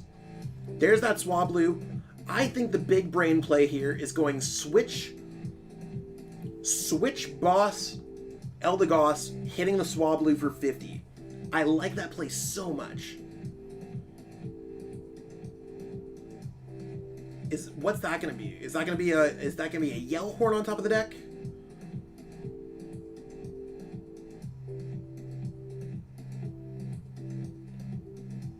There's the boss. And I think that's just going to be a float up. I don't think you put it back in the deck. I think you leave that there so you have access to energies. You're still a viable attacker, and it still is preventing you from decking out. So I mean, I think there's just so much going on here. I think this modern version of Control is very good, but we're going to have to see exactly how Shumway could deal. When they get their back against the wall, they can just go like a reset stamp and really like bring the pain here. So with 5 minutes left, this game's going to come down to a wire. Gabe has seven cards left in his deck. It's just so much cool things going on in this game. The longest game that we've seen, and it's been grindy. It's been back and forth on both players' sides. Really, the biggest thing is just, I think, Shumway put down too many basic Pokemon. That's a good card for Mr. Smart. Is he going to be able to find the boss's orders necessary to finish off this game? Because it seems like he's just stuck. Shumway's just stuck using Snack Search over and over again. There's the Will. What is the Will? What way is it going to bring? Is it going to be a Cynthia Caitlin going on top of the deck? Is it going to be a Lieutenant Surge? It's a Yell Horn. Wow. There's a Speed Lightning Energy. See if you can find a boss. I think the research is probably fine. And then I would attack for 50, I think.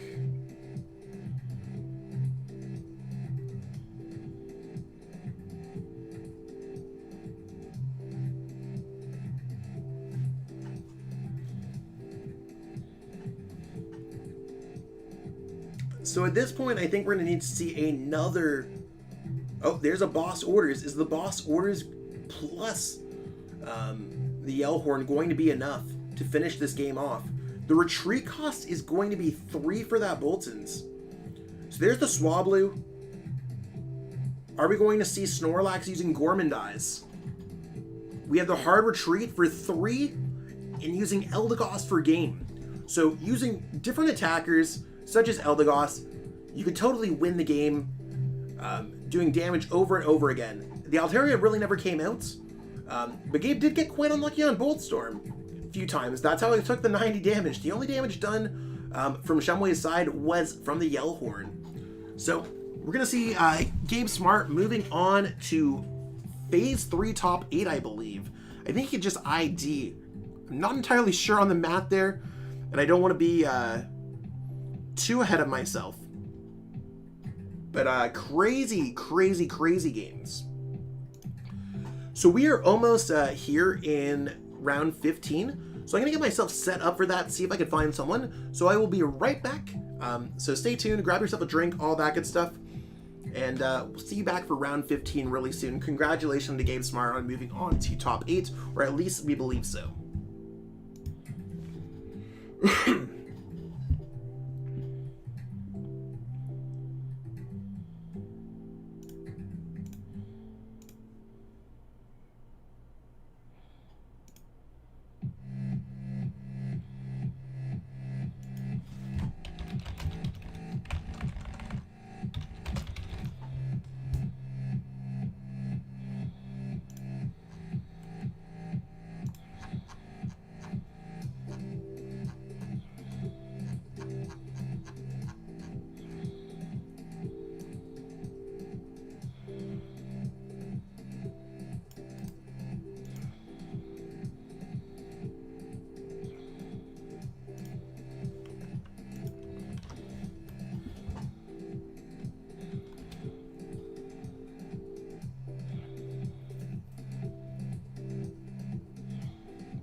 So I think I found a game, everyone.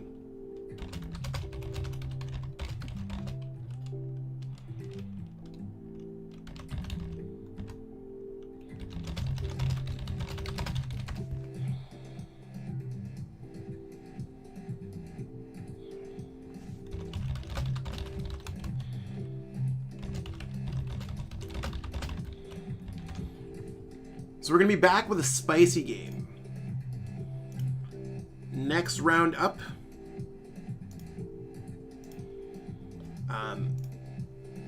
So I believe I have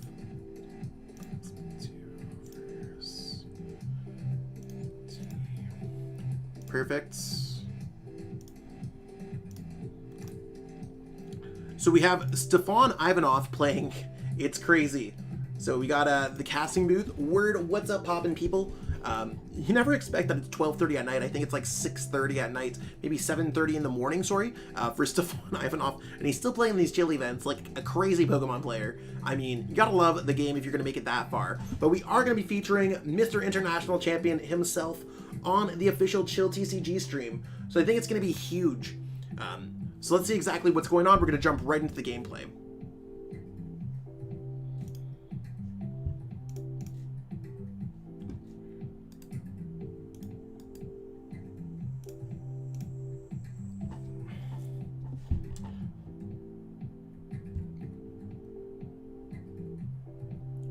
So, yeah, we're going to see exactly how this matchup goes.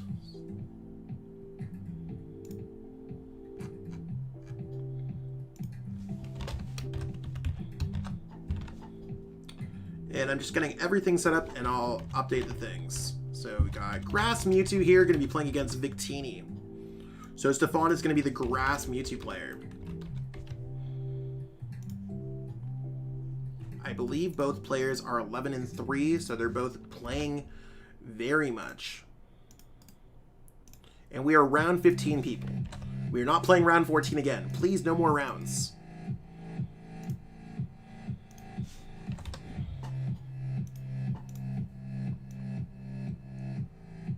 So, I mean, Stefan is starting first here. Can get a Capture Energy. I mean, I don't know exactly who he'd want to be getting out of his discard pile, or out of his deck, I should say.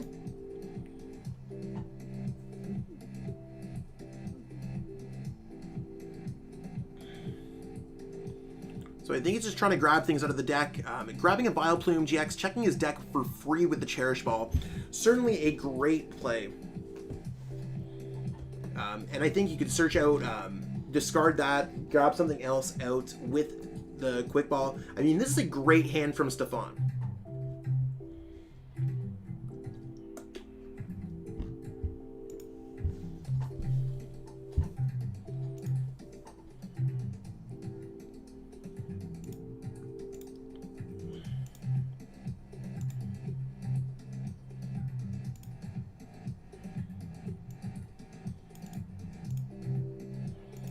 So there's the Vileplume. Vileplume discarding the... I think it's going to discard the Vileplume.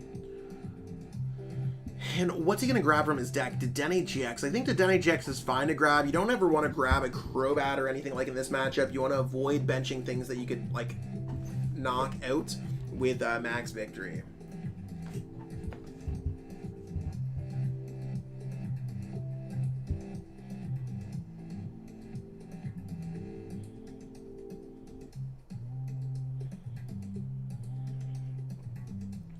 So I like how he's searching through his deck, making sure that everything's all good. This is a matchup that you'd think off the top of your head, with Grass Mewtwo being Grass type, Grass implying that you're weak to Fire. You'd think that you'd probably have a poor matchup against Victini. I think it's actually like way closer than we think it is. Actually super surprising.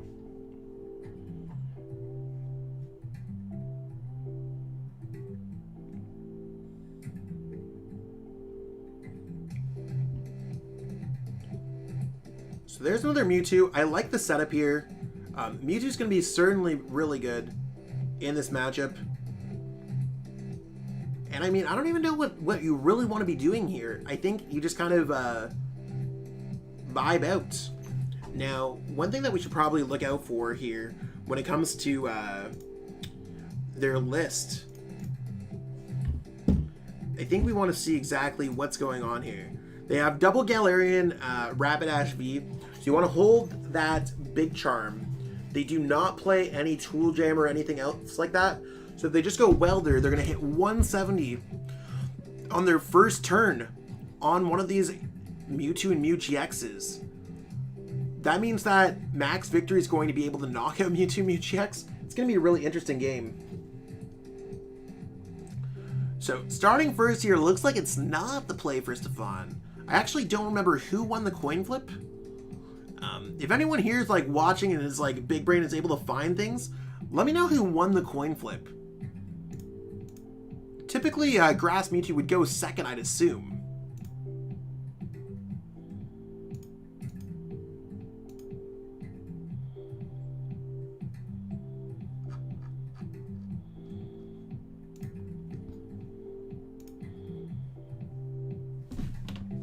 But we'll see which Pokemon's going to get hits. I'm assuming it's got to be Mewtwo up active. To me, that seems like the best possible play here.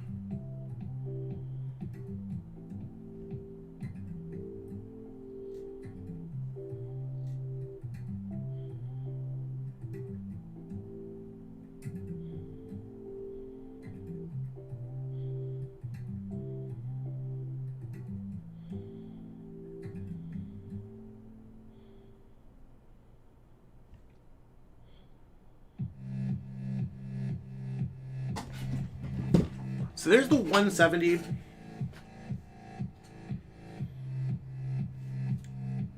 Malolana seems like a really good play here too. I really like the Malolana.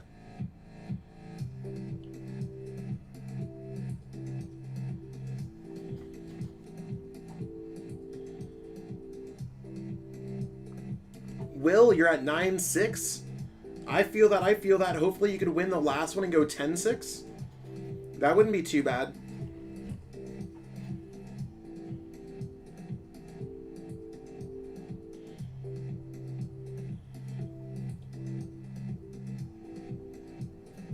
So we're going to see the healing, basically stopping that first attack.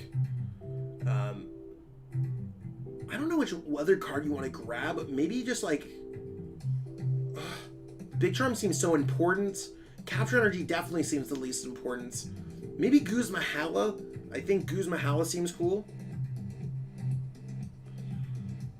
And I think Grass Energy just goes over to the bench, and then you go Super Growth, getting a Thwackey and a Rillaboom on the far left. Well, I mean, it doesn't really matter where you're going for it. As long as you just get the Thwackey and the Rillaboom, that's really the big call here. I like that Stefan's also playing the correct Thwackey.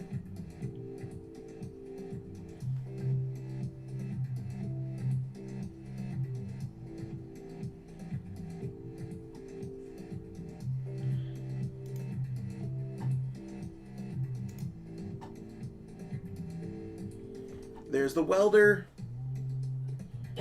Welder for 1, so that means the Mewtwo's going to be safe. Inactive, away from that Hot Burn GX for 300 damage.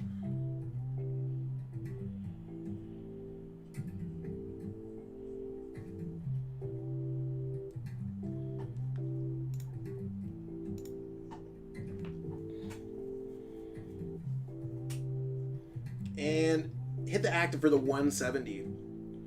So, I mean, at this point, it's going to be a little bit tough.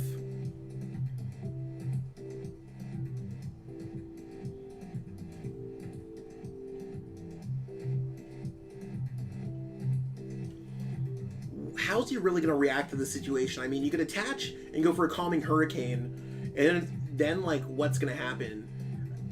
Who's he going to Voltage Beat to? You can't get off the Tropical Hour GX this turn. So I think it's more or less like trying to survive on the bench to get off the Tropical Hour GX. Okay, he's going for the active. I like this. It's spicy. He's definitely going for it. See where the Marnie brings him.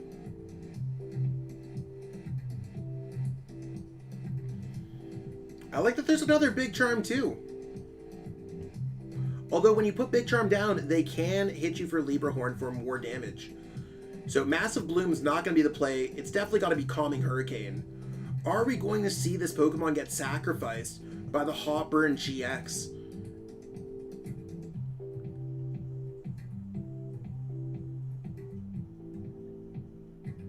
So, I mean, I think Hot Burn GX and there's also Double Blaze GX are both the only attacks that Stefan's opponent, the Victini player, can use to get the attacks off. I think that's the only way that they can get the knockout on the active.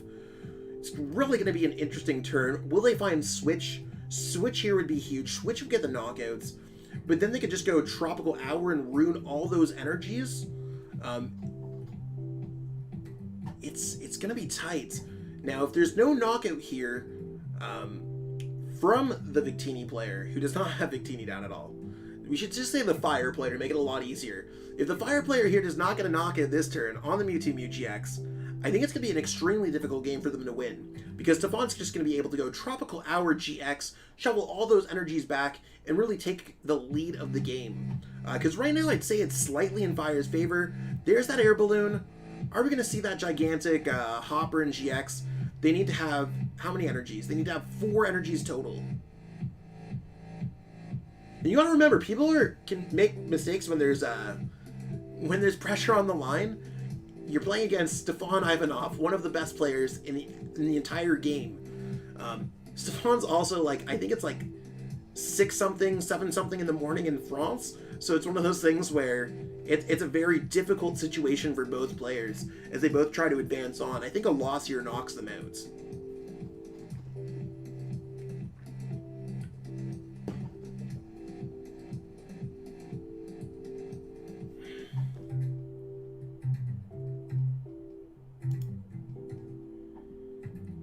So what's going to go on here? Is it going to... I mean, the Hopper and GX is over. So, I mean, there's really not too many other great attacks. Are we going to see... Incineroar is not going to do too much. I think he's just trying to get things down off his board. Maybe we're going to see another Libra Horn coming with a Fire-type player. Lots of cool stuff going on.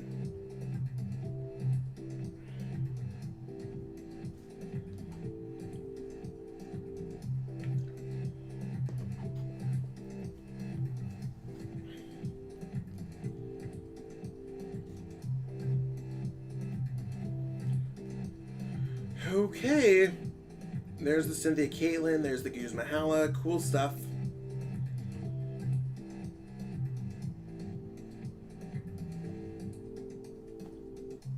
What's the Cynthia Caitlyn to grab? Incineroar is definitely getting the toss here. It's going to be another Malolana. Marnie. Marnie's going to be a way to draw some cards, maybe. Yep, so there's this round, and then there's one more round. We're 16 rounds of Swiss. Then it's going to be top 8s. So, fingers crossed, there's a lot of really cool players in contention for top 8s. And I'm glad we added the extra rounds.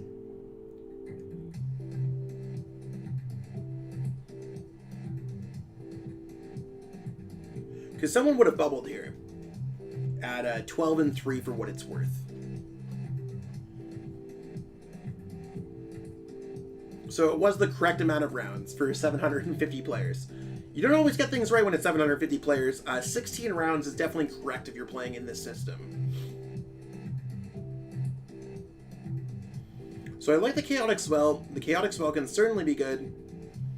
I mean, as long as we can tank the hits, it's probably fine. I don't think you want to go Tropical Hour GX now. I think you just have to go for, like, Calming Hurricane. Calming Hurricane seems like the best attack that you have available. Okay, we're just going to go right into it. Maybe Stefan's hoping here to go Malolana, no Flame Strike. So no energies are going to get shuffled away, but he did discard 4 energies off the Heatran GX. Really interesting play here. And I mean, we're watching one of the world's best players play this deck. I'm assuming that they've thought that play out. Maybe some situation like the game got a little bit rough off that turn 1 Librahorn. Yeah, I did not see Buzzmosa anywhere.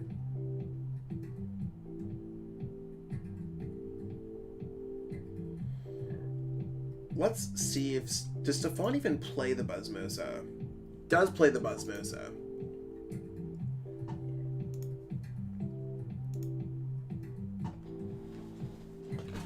So we have Yahweh at 14-1. It's a crazy record. Crazy record to have with ADP. It's beyond insane. I like how Stefan's checking everything on what's going on with his opponents. And I mean, Stefan can win the game in 2 attacks. Can knock out that can knock out the Librahorn and can knock out a Dedenne GX. Those would certainly be the 2 attacks in order to win the game. There might be some like things that stop it. To me, it seems like a really good turn to be using Librahorn, though, if I ever saw one. Oh, we're going to see a Spreading Flames. Now, the good thing for Stefan is the GX attack's already used for both players. I mean, we're not going to see another Double Blaze GX. We're not going to see a Hopper in GX. Nothing else is going to go around there. What's the basic idea behind what, sorry? Boot the Peel.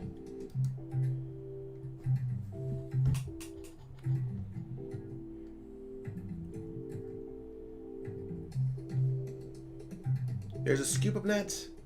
Really interesting. Putting down another Jirachi. Switching back up into it.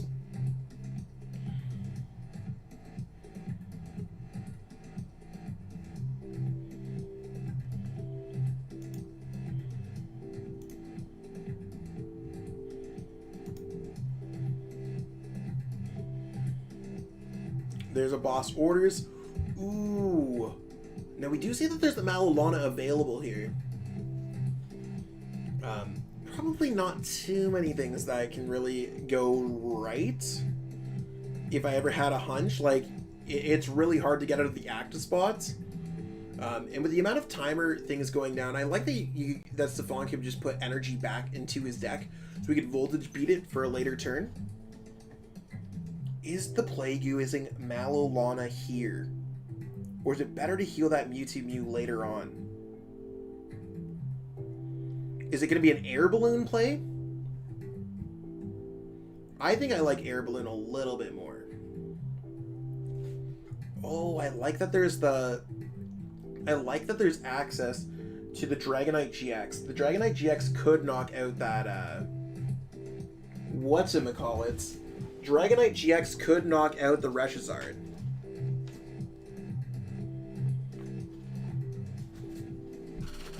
And there's 7 minutes left in case anyone's wondering. There's the energies. There's that. I think you gotta go for Marnie, because you're looking for Boss Reshizard. Or, sorry, Boss Dragonites. And I think that's what Stefan's looking for. Knock out the Jirachi. There's Boss. But Dragonite's nowhere in sight. I think evolving into the Thwackey sounds like a good idea. And then do we see the hard retreat? We are going right back with it. So let's see that Calming Hurricane.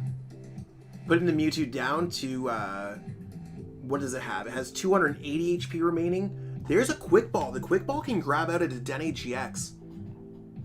So there's opportunities.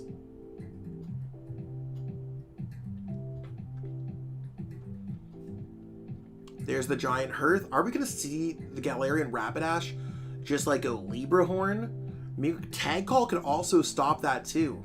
There's a couple cool things that can go back and forth here. This game got really spooky interesting.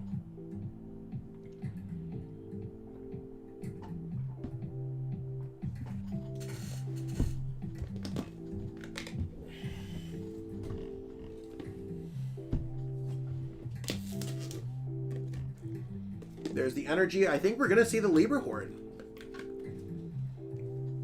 We also see 2 Dedennes down. Is there an Eldegoss? Is there a... There's a Mewtwo. Interesting.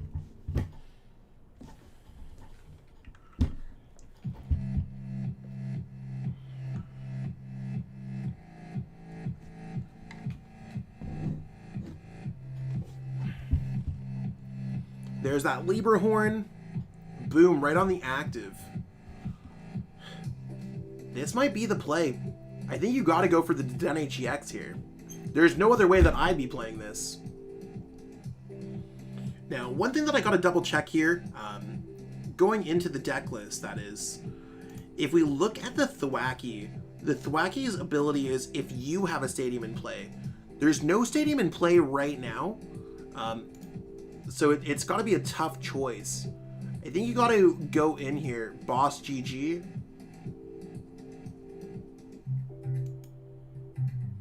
I mean, the Dragonite's not there.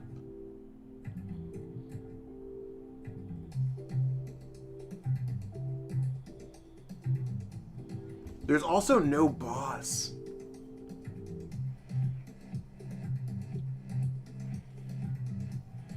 There's the 1 grass energy left. So, I mean, here I think the play is just going Malolana, using Voltage Beat. Oh, he still has access. Is he going to get the boss out of his deck? No boss, same Quick Ball. Jeez, this game's getting exciting. No lazy dab. I'm not, Here, we'll go right back here. Dab. Back to the gameplay. It's tough. You don't want to go... I think you got to go Malolana. Malolana Retreat. I think it just seems like the absolute best play that you can make. Guzmahala and I think Quick Ball aren't necessary. Got to send up like the Dedenne GX because you could always go Voltage Beat to Dedenne GX. Oh, because he has the Wondrous Lab. That's going to be the free retreats. That's a lot better. I forgot that he... Before I was like, oh, that Pokemon can't retreat. It can retreat. So that means he is going for the Wondrous Lab play. And going 150, healing an additional 30 sounds like a really wild play here. I mean, it sucks, but it takes away that Libra Horn option. Your opponent has 1 card left in their hands. I mean, it's one of those things where Stefan's might be double checking too much. There's 3 minutes left and this game might not finish. You don't want to see a tie here. Not to say that Stefan's playing slow or anything like that, but it's one of those things where I would definitely just like pick up the pace of play, get this game over with, because you are in a clear lead, Stefan. Your opponent probably has nothing going on here. They're probably going to send up their Victini here and just be like, I'm a pass.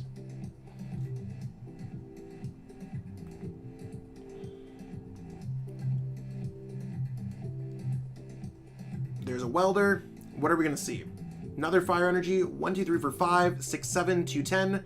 210 plus 5 is not enough for the knockouts.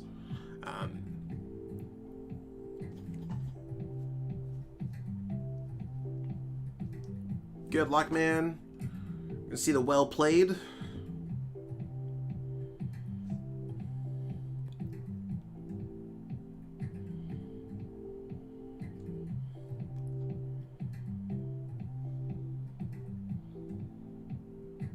There's the energies there. Was there the Dragonite in the discard pile? Yeah, so I think it's just getting an energy and going Sky Judgment for the knockouts. Boom. So we have Stefan moving on with just 2 games left to complete. That's what we had going on. 1 minute left in the series, using all those energies to take the prize card. Crazy game, lots of healing. But yeah, playing the correct Thwacky came in clutch. So we're going to jump back here. Lots of crazy things going on in that game. It's one of those things where, again, Stefan showed why he's the best in the business. Really great player overall. So, I mean, I thought that game was exhilarating. I'm super happy to see what was going on there. So, I'm going to take a quick break. We got like 1 minute up until the next round. I got to refill this water for like the 100th time. I mean, I've been streaming for 6.5 hours, so we're doing okay. Yeah, these games are getting so crazy. Top level players. I mean, it's a stream to rewatch. You're either watching people make mistakes, learning from their mistakes, or you're watching the best players make the best plays ever. That's what Chill's going to bring. Sure, you might see Crollo playing against a theme deck. At the same time, you also see Stefan playing a Winnin into top 8 at a Chill event playing all night. These are the crazy world of the Chill TCG events. Thank you so much to PTCG Ozone, Chill TCG, and everyone else who's been working behind the scenes on this event. I'll be right back, and again, I'm Zach Lesage. Feel free to follow me on Twitter, Discord, Twitch, and YouTube.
Looks like the next round's going up here, so I'm just going to see if I could find players that are interested in playing things out.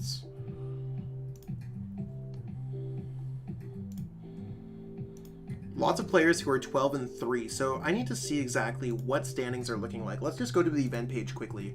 So we can see that Yahweh is the only one who looks like they're confirmed.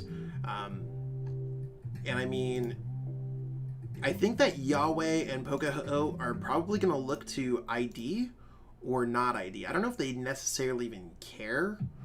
It's probably better for them just to ID at this point and guarantee it. Dragapult is vibing out at the top tables. Now, there are 10 players who are 12-3. I don't know if they care about that too much. Like, if I was like one of these players, I think I'd probably play it out. Because anyone else would just be going 12-4. I think 12-3-1 sounds like the sauce. So I'm going to see what's going on here. Is there anyone streaming in chill?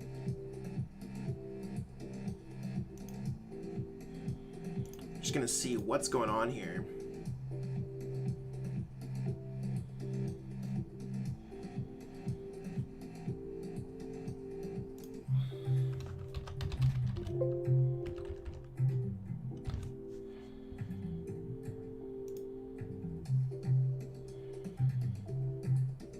So the only player that's going to be going out here, we're going to see what's going on. They're both 9-6. So we're going to watch these players because no one else is streaming their games. So we're going to jump into this round.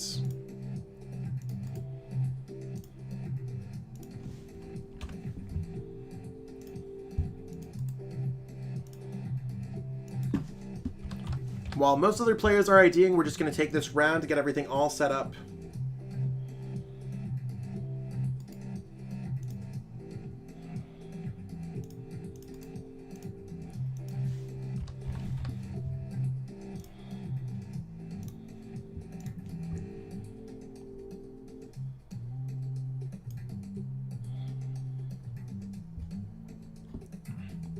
So it's ADP with Empoleon.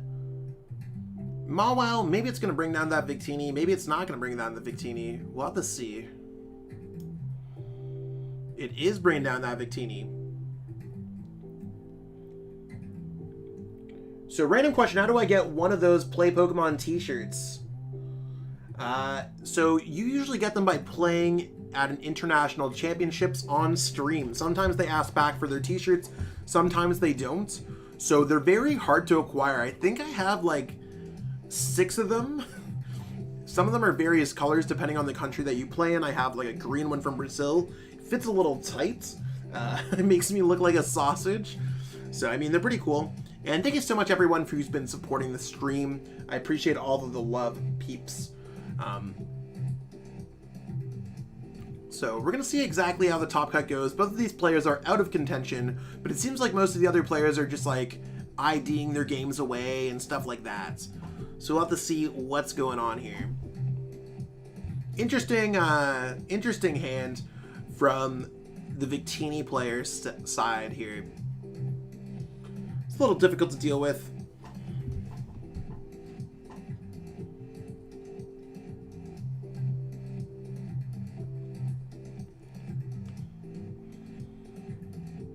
I played some Duran when Magnezone was big. Facts. Yeah, I think it's more or less just trying to get the cards here to get set up. I mean, it's a good hand to be using Crobat. You probably just don't want to be using Crobat against... you probably just don't want to be using Crobat against ADP.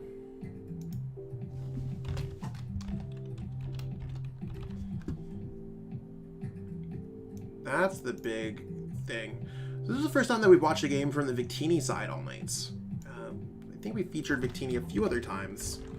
The first time that we've seen it from Victini's side. A lot of the top decks are the same decks. So you got to keep that in mind.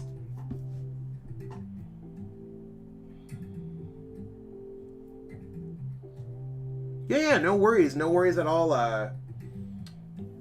Roger the Kyogre. Hopefully I'm pronouncing that right. So yeah, I like the juicy Libra Horn on the ADP. That can definitely slow down the game before the Alter Creation GX happens. I'm also going to keep everyone updated with what else is going on. Now, are we watching players play things out? I'm also an admin, so I can see. So it looks like table 1, you got Yahweh playing it out against Poco. Looks like they're both playing it out. I mean, I think they're both generally safe. So far, there's been like no talks of IDing. I think you got a few players that are waiting to ID as they watch people playing it out. A lot of players are talking about their resistance being okay to ID.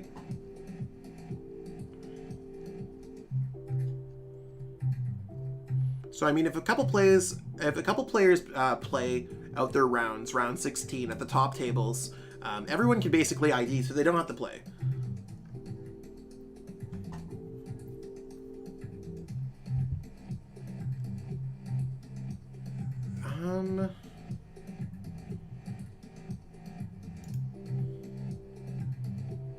So, just seeing exactly what's going on here. Why aren't you streaming a 12-3 match? There's no 12-3s that are looking to stream their games.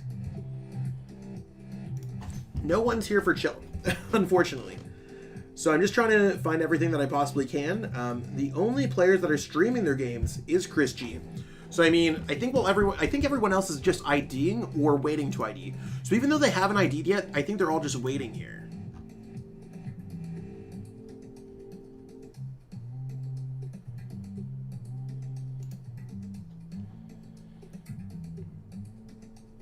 So it looks like the record for today is going to be 12-3-1.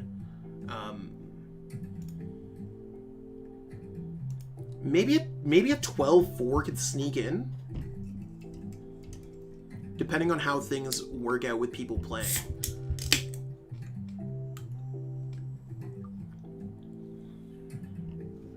So from what I understand, so Gabe Smart and Alex Hamilton both ID'd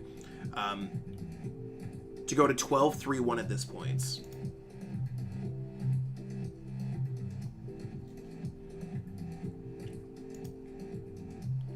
And we also saw a tie between Gabe Shumway and Logan McKay. So a lot of players that we featured on stream have been making it into top cut. Not entirely sure which players we want to see in top cuts yet. I mean, I think right now we currently have 6, 7... There might be a bubble of 1 depending on how the game between Cash goes, how the game between Marco Cifuentes and Razik goes. It's a tough one.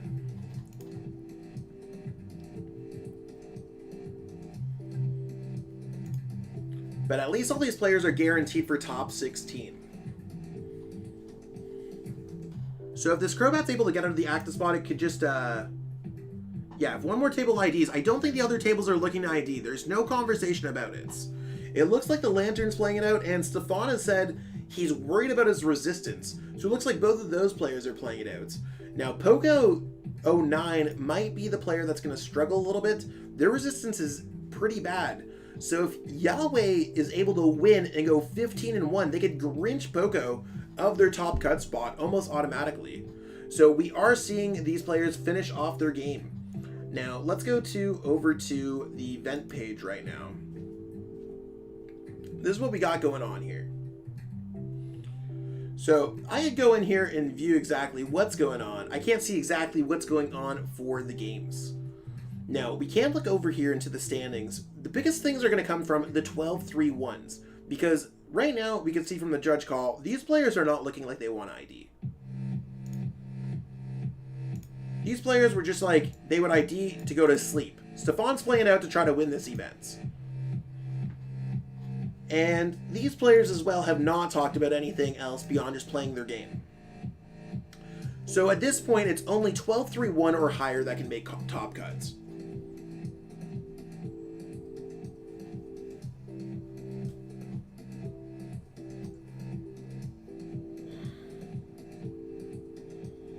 And thank you for all the kind words, Raceland. I really appreciate it. Hey, Will, let's go 10-6. So we got to look at the resistance here to see who's going to be making it, because Poco looks pretty poor in resistance. So that's really going to help everyone out, because right now there's one person guaranteed, and let's just assume 12-3-1's going to be making for it. So it's going to be 1, 2, 3, 4, 5, 6, 7. So Koichi's advancing over Lantern 2002. So Koichi's guaranteed at this point. So 1, 2, 3, 4, 5, 6, 7. So it is possible for 12 and 4 to make it. If Yahweh, well, like, I guess if Yahweh wins, it all depends on this game right here between Marco and Razik. Marco's playing Rapid Strike Urshifu, Chinchino, and Razik's playing Etern. So I can only imagine that the matchup between Marco and Razik is going to result in Marco winning, putting Razik down, which puts it at 12 and 4. 1 win, 2, 3, 4, 5, 6, 7, 8. So it should be a pretty normal game. Yeah, Cash doesn't want to go to sleep. It was Stefan on the other hand. Hey, how's it going, Second Image? So we got a lot of cool things going on here. I'm just going to jump back to the casting booth. I'm just vibing out here, rubbing the back of my head, seeing exactly what's going on. See if there's anyone who's talking in the Discord server. We got to get people lined up for Top Cuts. So, I mean, if you made Top Cut at this event, be sure to let me know. I'd love to get some streamed games. Pogo won. So that means there's 1, 2, 3, 4, 5, 6, 7, 8. It depends on the winner between Stefan and Cash and Marco Cifuentes. If Marco's able to beat Razik, it's going to be a clean cut at 12-3-1. Where everyone's going to make cuts. So I'm glad that we added the extra round here because everyone's going to be making it. I hope everyone's having a good night just vibing out. We have 12 minutes left. There's 8 rounds, 8 players playing their games. It's always fun to see what's going on here.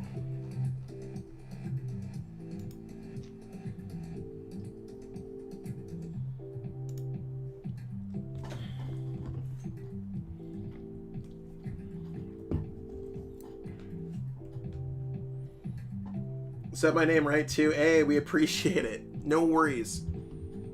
I try my best. I'm not always the best at pronouncing names, but we get there sometimes.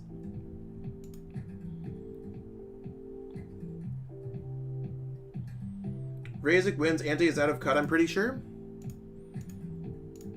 I mean, Poco has pretty poor resistance. Although they did lose, they did win the game. Okay, so Yahweh didn't win the game. That's the big thing.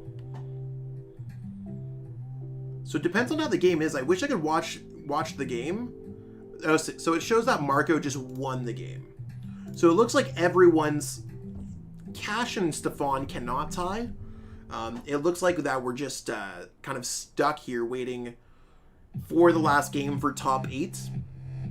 So I'm going to try to secure everything. So right now, I'm just going to switch back to the event page just to make sure that everything's working really good here. Yeah, Razik lost. It's a tough matchup for them. So 1, 2, 3, 4, 5, 6, 7, 8. 12-3-1 is definitely making the cuts. That's what it is. Half the cut is going to be 12-3-1. Spot on with my math. I'm glad that there's going to be no bubbles here. Sucks that people just can't ID. Advice on making a roux: don't burn your butter and work with your work with proper quantities.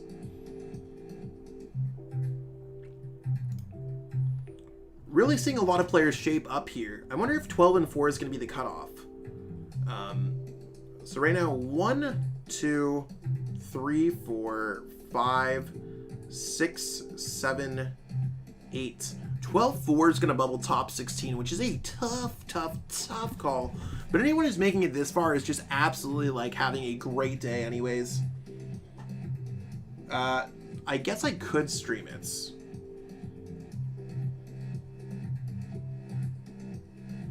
Give me one moment.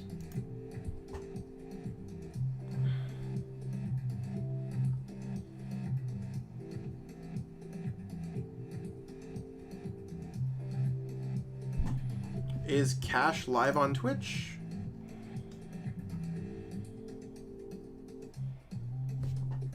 Be right back.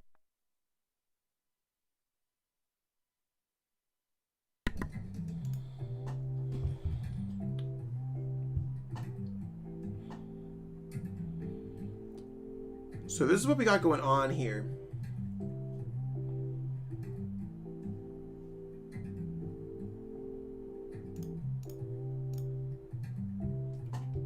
I don't know if his stream crashed. Try again. Yeah, looks like it might be stuck. Delete all this good stuff. No one's talking about anything in there. So you want to, we're just going to go back to the casting booth. Yeah, I'm not entirely sure what's going on there. So we're going to take a brief break while I get everything set up for the top 8. So everyone stay tight. We're going to be right back here with some exciting Pokemon action.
So we're just going to try to find some people ready for top 8s.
Thank you so much for the raid, Cash.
So I'm just gonna get this set up for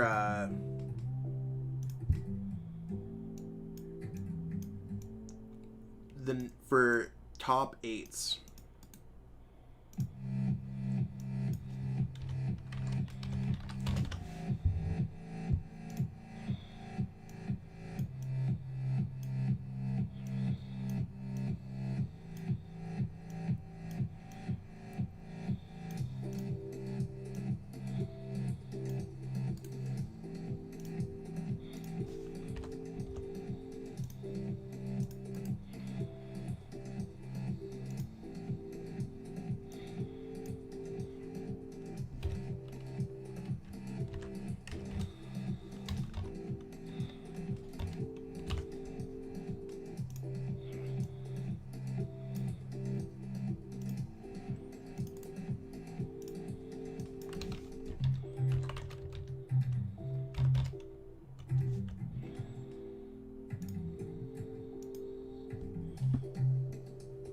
Yo, Nat, how's it going? So we're going to be streaming Koichi.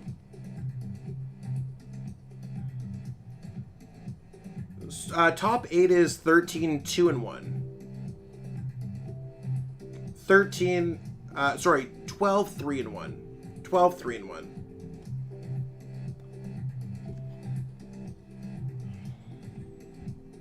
I almost clicked on the little thing. It's not even mine. So we're just waiting on the next thing. I'm just going to be right back, getting myself set up for top cuts.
So looks like we're ready to start off here, peeps. Got a top 8 starting immediately. We're going to be seeing Koichi Kimura playing against Gabe Shumway. So I know we've been getting some people asking around, can we see Gabe Shumway's game? We're going to see it from the Victini side. Now, things that we want to look at here, the deck list. Koichi does not play any way to get around the Altaria beyond. There's one way to get around it, and that is Reshiram and Charizard GX's Double Blaze GX attack for 6 energies. So it's going to be a difficult game overall, but I'm super stoked to watch it all unfold. We're going to go right back over to gameplay, and we're going to be watching things out.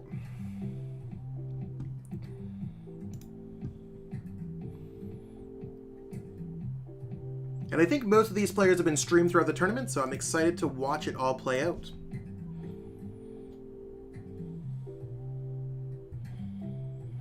So, once things get popping off, we're going to see how it goes.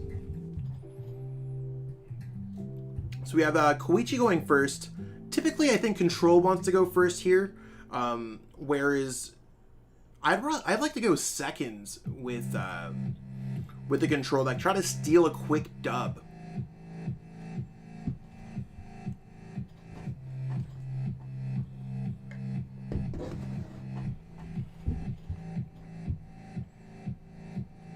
Hey, thank you, Nat, for the dono. I really appreciate it.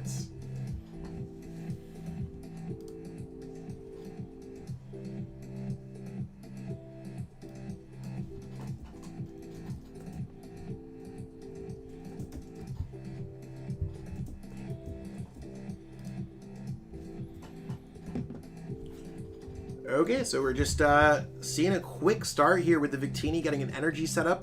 I think it's almost better to be attacking with Energy Burst over and over again and trying to find ways to get boss's orders to knock out Swablu. That's going to be a huge, huge, huge play.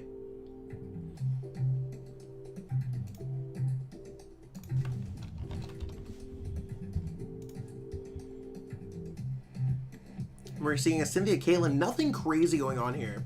We don't necessarily even have a call energy. It might just be a quick game like that. Is that a capture energy? Sorry, not a call energy. What am I talking about? I'm showing my age here.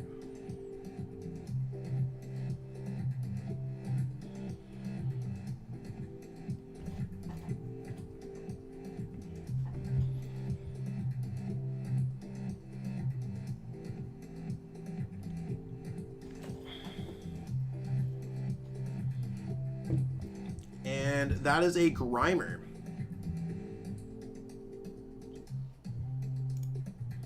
And I'm just going to get this down for the YouTube VOD at 7:04:10. So I believe these games are untimed. I have to double check that though. I'm going to double check in with the tournament organizer. So we're seeing a Yellhorn going on, confusing that Victini. Not so easy to use Energy Burst, and there's a lot of basic Pokemon going down here, so should be pretty good as long as Shumway is able to get those Altaria out in play, because there's no Volcanion here. Okay, so we're seeing the Victini VMAX evolving to get rid of Confusion. I think that's really cool.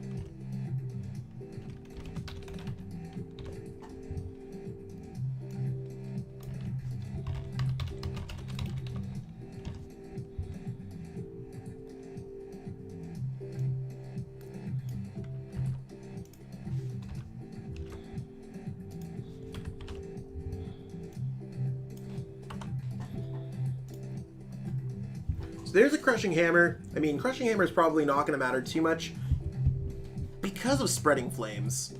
But it is going to stop some attacks from going off. There's another Yellhorn. Maybe that will stop the game long enough.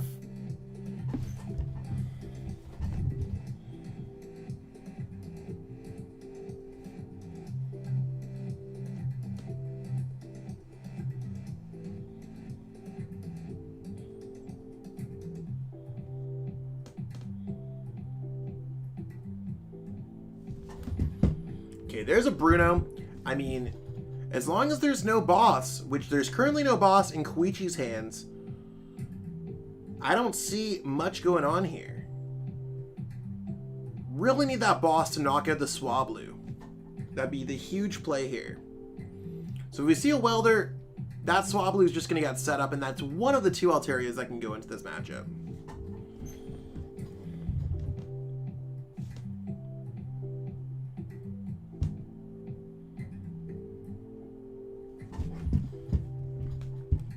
So just to keep everyone updated with what's going on, I believe everyone's in their first game.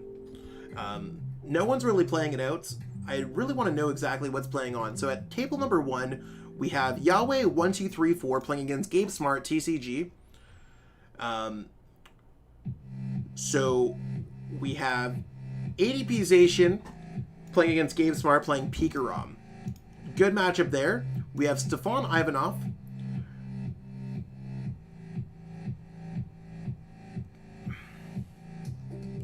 And they're playing Grass Mewtwo against Alex Hamilton's ADPZ. So 2 ADPZations that made top cuts. We got a Dragapult going up against Logan McKay's PIKAROM. So 2 PIKAROMs, 2 ADPZations. And then we have Victini going up against Altaria Control. So we got 2 ADPs, 2 PIKAROMs. So 6 different decks that made into top cuts. Which is pretty good.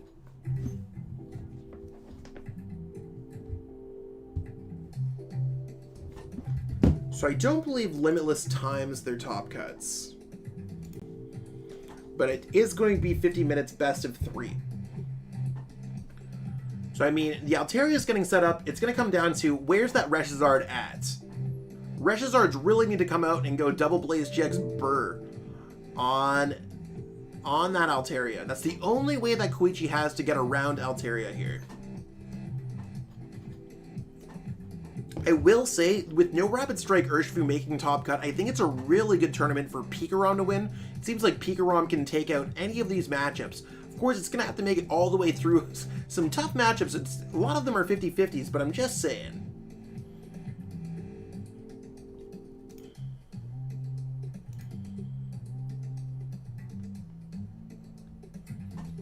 So we're seeing the reset stamp here.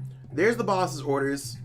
Boss orders, is this going to be a spreading flames kind of play? What's going on here? Wonder what they're searching for. Switch retreat? Just drawing extra prize cards?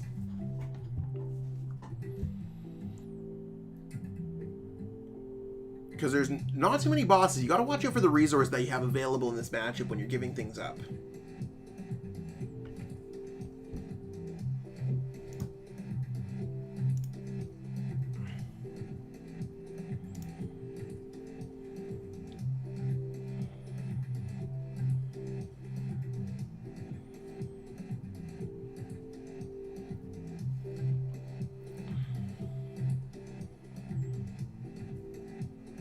There's a Cynthia Caitlyn. I think right now what Chumway wants to look for is going to be searching through the deck for a Swablu here, hoping to draw into a Quick Ball, hoping to draw into something else. Now, with 3 prize cards left on Koichi's side, benching down a non-Swablu Pokemon does make it a little bit spooky. Boss orders can certainly put themselves in a game-winning position, and I would go boss orders right on that Alolan Grimer. That's another prize card. 2 prize cards left. There's the Mew. There's the Snorlax. Gotta find some scoop up nets to avoid getting benched out here.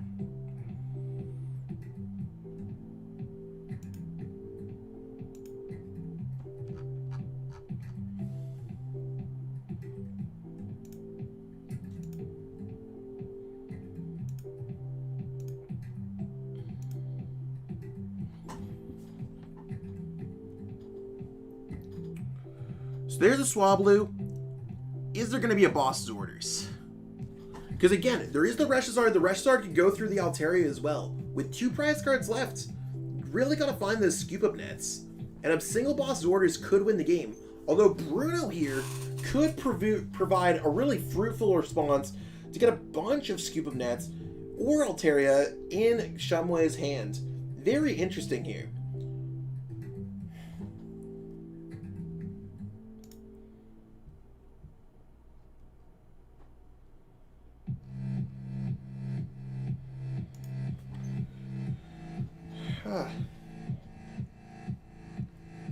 So there's the Reshizard.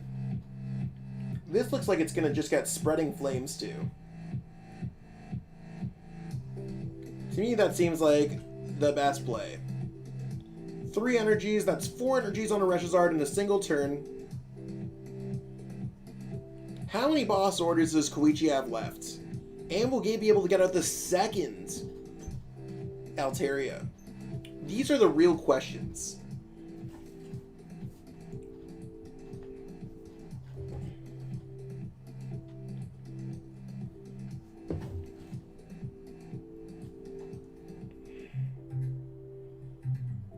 And it's really just more to those waiting things.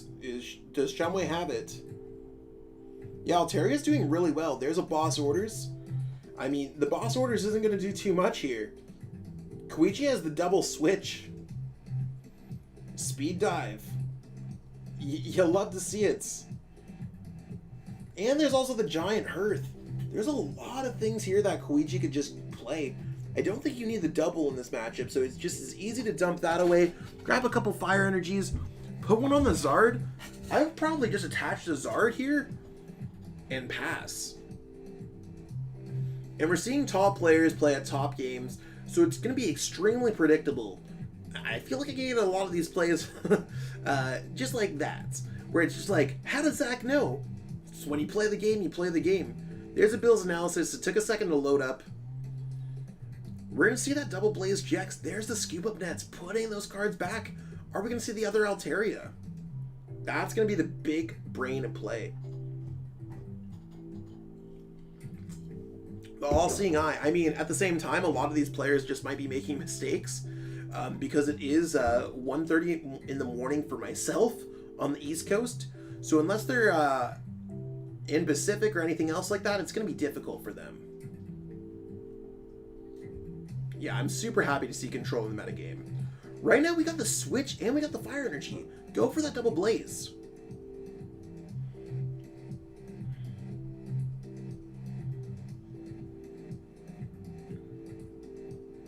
I mean, I don't know what Koichi's holding back on. You got your prize cards right there. You either take it or you don't. There's no reason not to play the switch. You got one double blaze Jex for the whole game. There's no reason to hard retreat. Do not give your opponent any more turns. You just go for double blaze. There's no perfect timing. If you just give your opponent another turn, you give him another turn. And now you gotta hope to see if you could find a boss orders, period. Or if your opponent's gonna find the Altaria and just win the game. Because if Shumway finds Altaria, they literally just win. So there's the Ordinary Rod. Maybe they have your other Altaria prize or just they can't find in the deck. Are we gonna see a Pokemon Communication to be able to search it out? Are we gonna see a Marnie or Cynthia Caitlyn? Maybe Cynthia Caitlyn could just raw draw into it.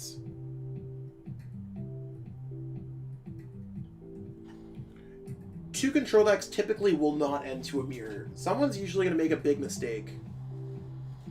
Yeah, I think I think you're saying a mirror match against control. I think one control player is probably just better than the other player. Someone's going to make a mistake at some point. And a lot of it comes down to kind of the RNG of things like Alolan Muck, where you could just rip things out of your opponent's deck, or coin flips, stuff like that. It might take a while. It might just come down to prizes drawn. What's going to happen here?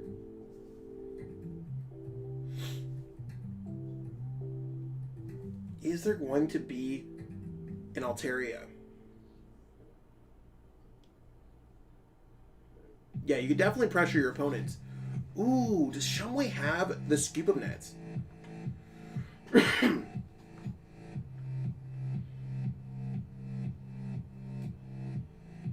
There's a Crushing Hammer. I mean, I don't know if Crushing Hammer matters. How many Scoop of Nets are left? That's the big question.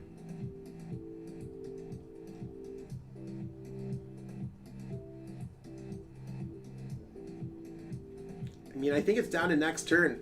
Now, there's no boss in this hand, so it's just going to be a simple Outrage turn.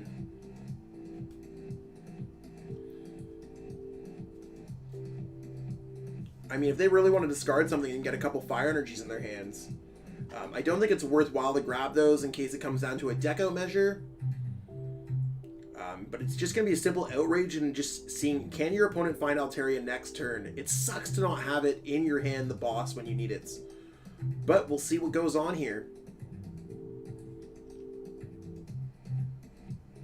Will there be a draw supporter? There's a Lieutenant Surge. There's Bill's Analysis. There's the Pokemon Communication. That's going to be game. So we're going to see game one going over to Gabe Shumway.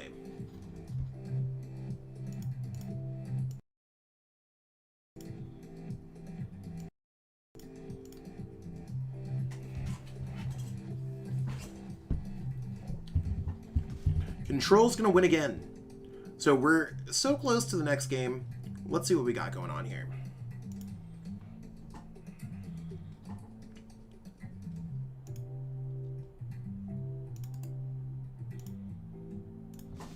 Moving on to game number 2. I think they're just waiting for it.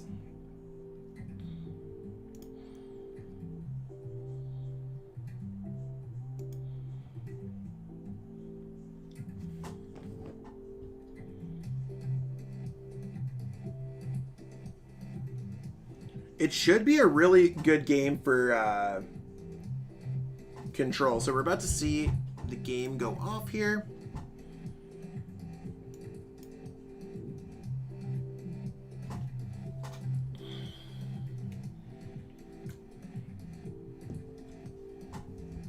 Yeah, Control's been seeing a lot of cool things going on lately.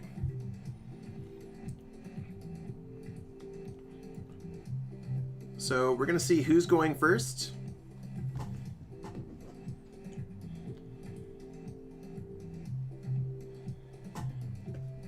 Okay, so Koichi's going to be going first.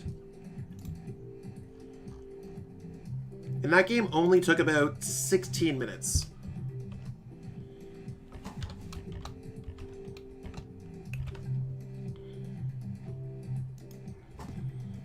For everyone else who wants to know what's going on in the other games, Gabe Shumway's up a game.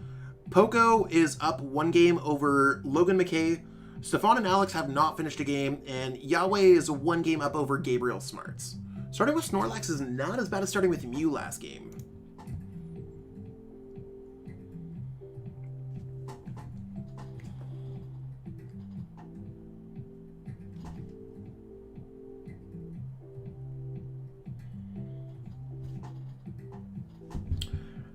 Be right back with some action.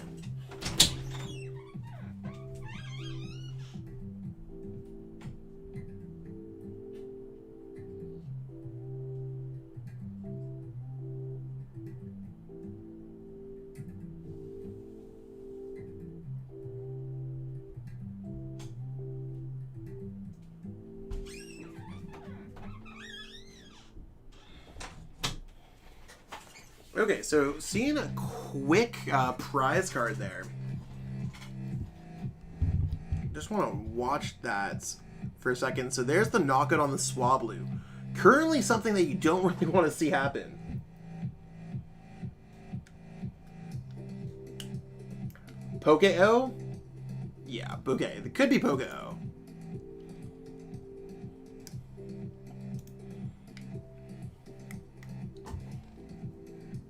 There's another Swablu. So I just need to double check out the list here. Now, does Koichi have a way to get it? Koichi plays Eldegoss. So as long as Koichi has Eldegoss in the deck, they can definitely just go boss Eldegoss. There's a quick collect. Drawing a couple cards, certainly cool. This is just going to be for an Eldegoss.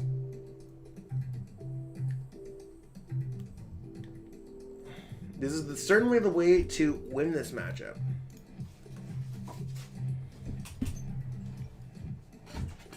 Control is so boring to see IMO. Love to see two decks fighting for everything, not one deck tries to stall everything. Crush the game. I mean, there's different strategies.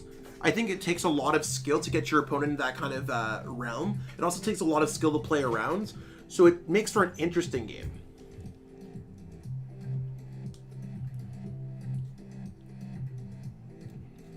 Games that you don't get to see all the time.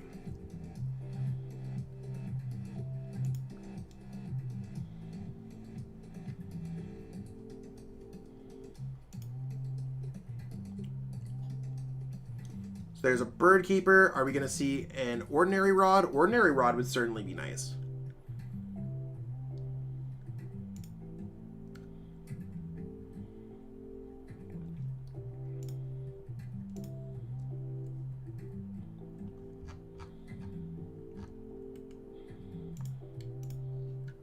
What is that? That is a Meowth. So no way to get those back. That's a lot of prize cards down in play. I mean, not necessarily going for a boss orders, but I would just get things set up here. Just attack, attack, attack. I don't think it's worthwhile to play Reset Stand for what it's worth. I also personally like Control.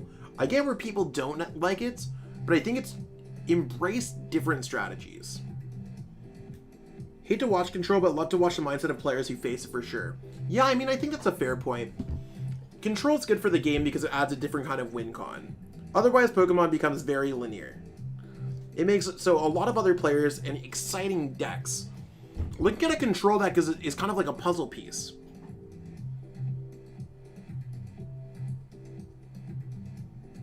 I agree. Control is very similar to playing chess. Hey, Mindblown TCG! Welcome to the stream. Glad that everyone's vibing out here. It's been a long 7.5 hours. But I really appreciate all the company from everyone watching. Imagine playing for 7 hours. I mean, that's how it works. If you play at a regionals, it's how it goes. But regionals don't start at 6 o'clock at nights. That's the big thing.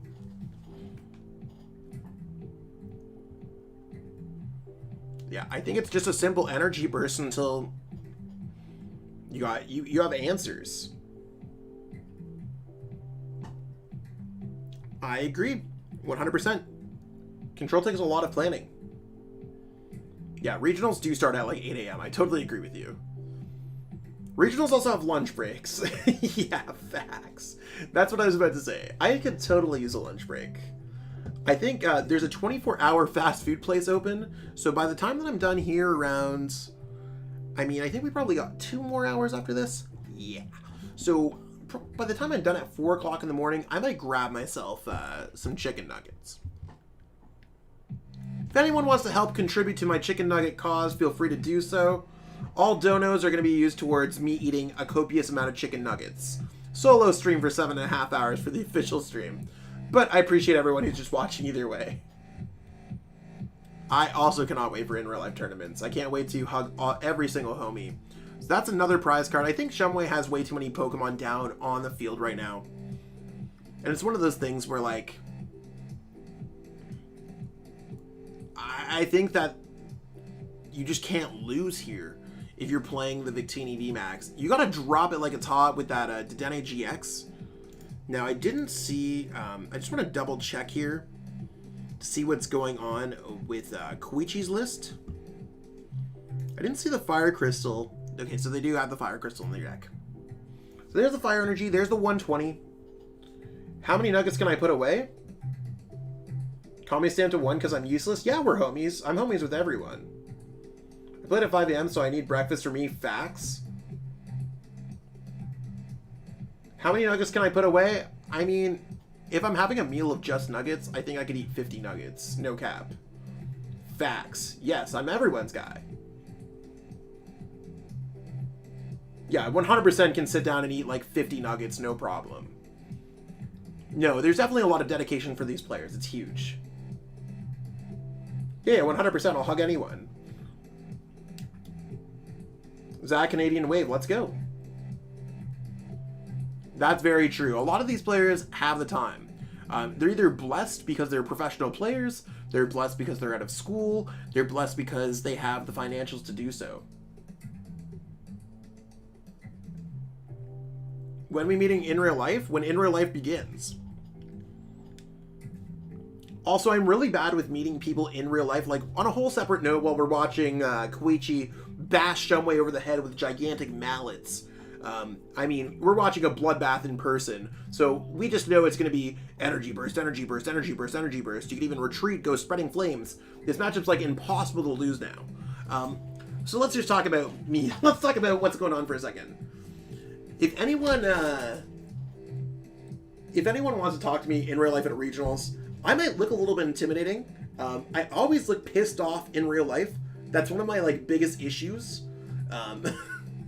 So, like, I just sit there and I have, like, resting Zach face. We'll put it like that all the time. I'm always, like, concentrating my games. People are like, Zach, you always look so upset when you play. I'm like, I literally cannot help but look like an absolute, like, miserable person when I play Pokemon. Exactly. I definitely have RBF to a whole other degree. So, I mean, if someone comes up to me at regionals and they're like, hey, by the way, yeah, resting Zach face for Zach. Try to keep it PG-ish. It's one of those things where I'm really bad with, like, knowing people. I've used all my memory towards, like, Pokemon, I think. Pokemon and cooking. There's the only 2 things in life that I could say that I'm good at. So when people are like, yo, Zach, do you remember me from this game, like, 4 years ago? Yeah, I'm totally not gonna be like, oh yeah, I totally remember that game. I forget things like that easily. It just, like, goes in one ear, out the other. But if someone's like, hey, you wanna know what? I'm this person, I've been talking, and I'll be like, oh yeah, you wanna know what? That's totally cool. I'm fine taking a pic. I'm fine having a hug. I'm fine having lunch. I love socializing with other people. I'm a little bit of an introverted extrovert, if there's any way to put it like that, where I just, I can very much talk my way with a lot of people. I'm very social. A lot of times I get very drained, and sometimes I'm just like a recluse. Ha ha ha. I mean, I'll be your friend regardless. Get food, take pics, hug Zach. You make me sound like I'm an animal at the zoo. Buy Zach nuggets and coffee. In real life tournaments, I barely eat. It's one of those things. I barely ever eat. I usually fast myself, drink water, and caffeine.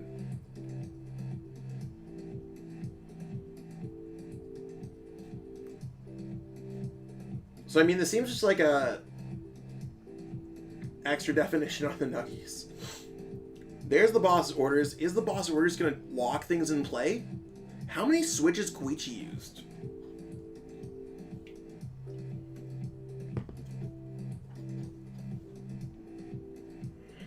PTCGO Zone is going to open when they open. It's one of those things where I think they're waiting on the right thing. Will a Starbucks gift card crack a smile? I mean, I would never say no to a Starbucks gift card. Is as good as cash, in my opinion. I mean, it's not that I can't smile. It's just that I have such like a serious like tone to me when I'm thinking.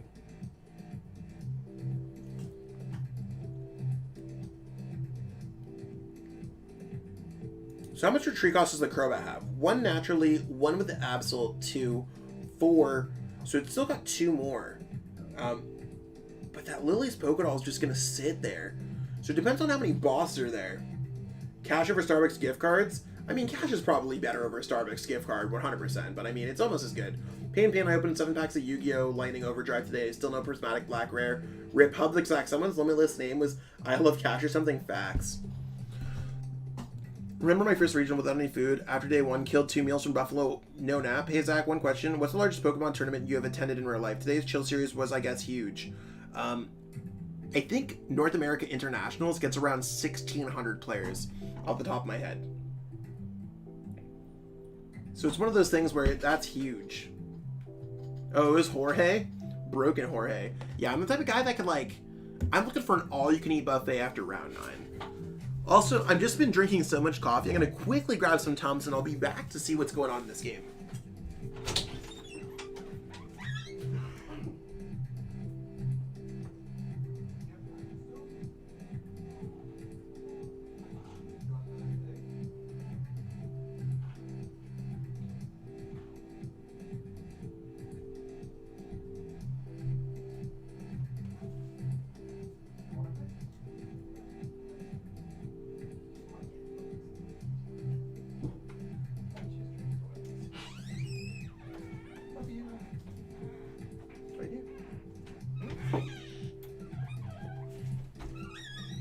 Okay, we're back. I got the Tums. Yeah, it's game 2 already.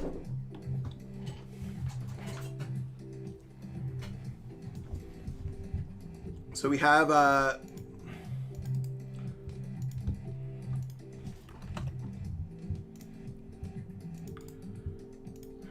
we're in game 3 here, peeps. So I definitely think that Shumway is going to be going first here.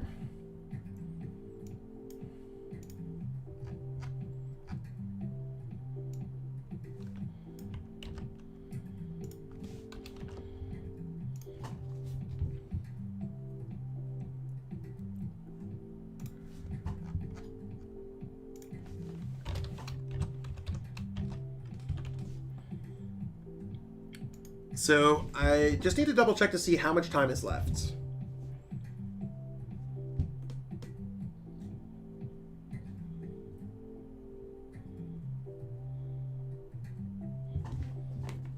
Gabe needs another Pokemon? Gabe definitely needs Pokemon. Yeah, no, I definitely want to like meet up with a whole list of people.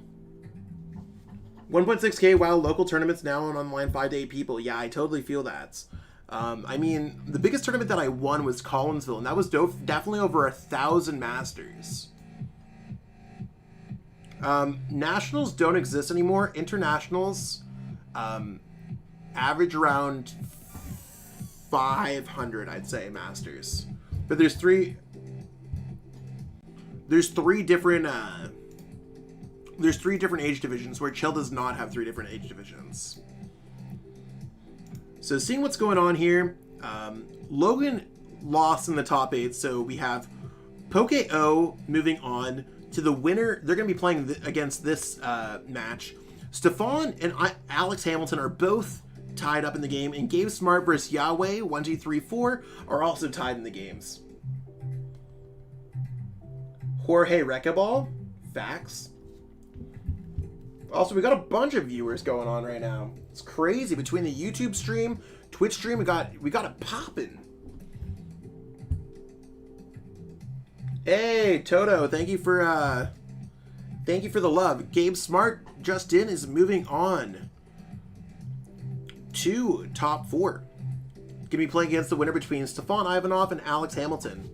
Close games. So a lot of this matchup's gonna come down to, will Shumway be able to get down those Swablues?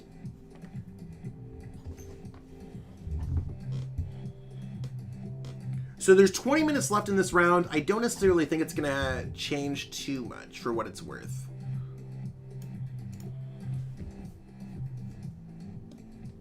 I feel like I played so poor in that game against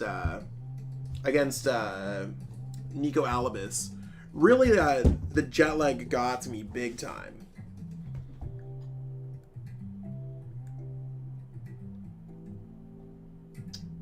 So many people are tuning in now.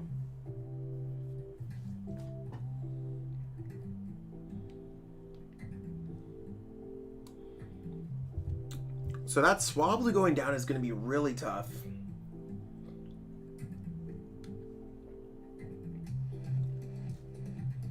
I appreciate it, Cash. ScubaNet the... Gabe is a babe. Oh, everyone's so funny.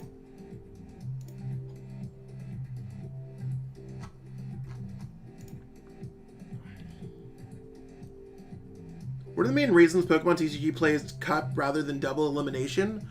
Just because of the amount of players who are playing. Double elimination would just be so much. Trainers suck.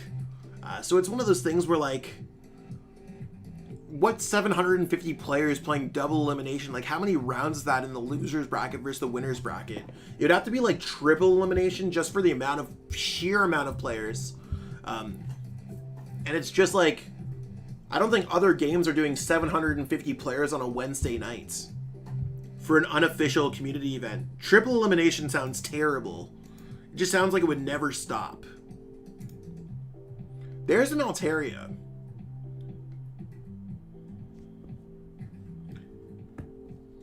Yeah, nationals don't exist. They're now internationals. So internationals, there's internationals in Europe. Typically, it's either in, Europe. Now, they used to hold them in London, but now they hold them in Berlin. There's an international championships for Oceania. Typically, it's held in either Melbourne, Australia, or Sydney, Australia. There's North America internationals. It's usually held in Columbus, Ohio, or Indianapolis, Indiana. And in South America, it's only been held in Sao Paulo, Brazil. Yeah, internationals are my favorite events of the year. More so than Worlds, because they're more global events than Worlds.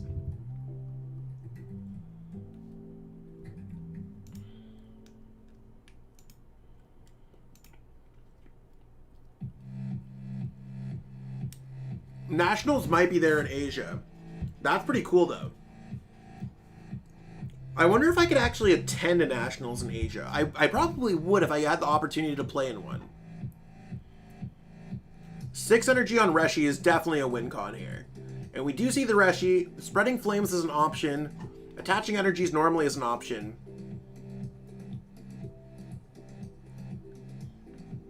I am playing in the Team Challenge Summer Edition. Now, I'll be quite honest, I might just pass up my spots. That's not because I don't want to play, but it's the Chilling Reign release weekends online. So as a content creator, I'm always busy whenever there's a new set to be released. There's a GG Tour cash event on Friday. So I try to play in the biggest and best events possible, whenever possible.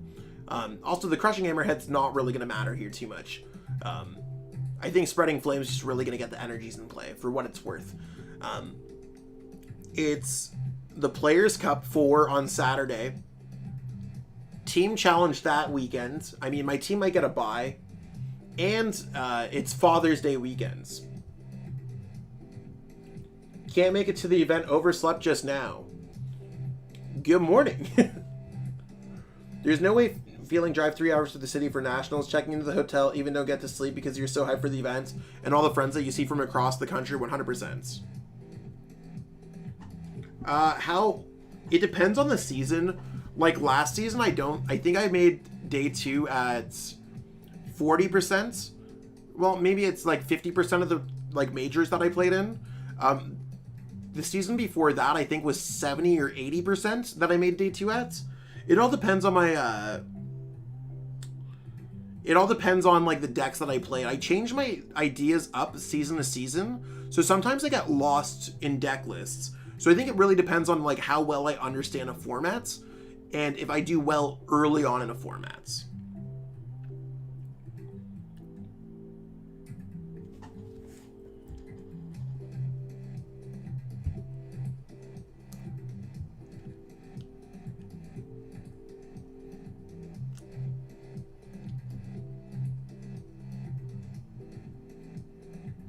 You wish you had your Azul no leaks. Certainly going to be a Spreading Flames play. The game can be over in as little as a turn.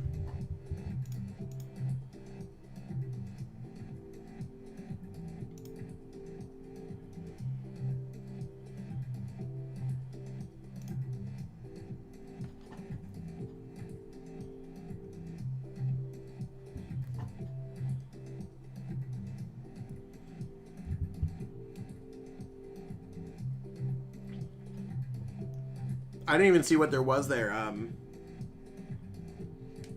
How long do I test one deck before an internationals? Usually weeks. Gabe Smart, word. I'm doing quite well as we're in top 4. Let's go. Will Shumway be able to find the Swablu? Swablu is going to be the tough one.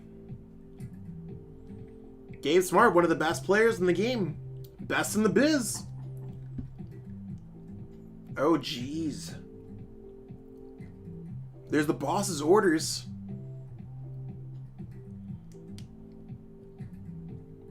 One, two, three, four. Is there going to be a way to get an energy? I think that's got to be game. I think Koichi's going to be moving past this. Gabe Smart, broken player. You'll DM me? Cool, cool.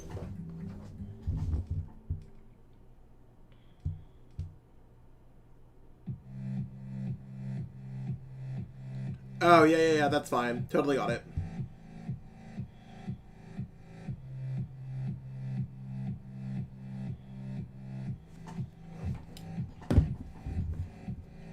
They did not play any one prizer at all. They basically just got the early boss off.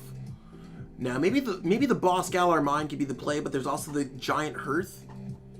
That's certainly an opportunity. Did Yahweh get streaming earlier at all? Anyone in chat know? No, I don't think so, but I can see if they're in stream available. Can someone check to see if they're in the chill waiting room?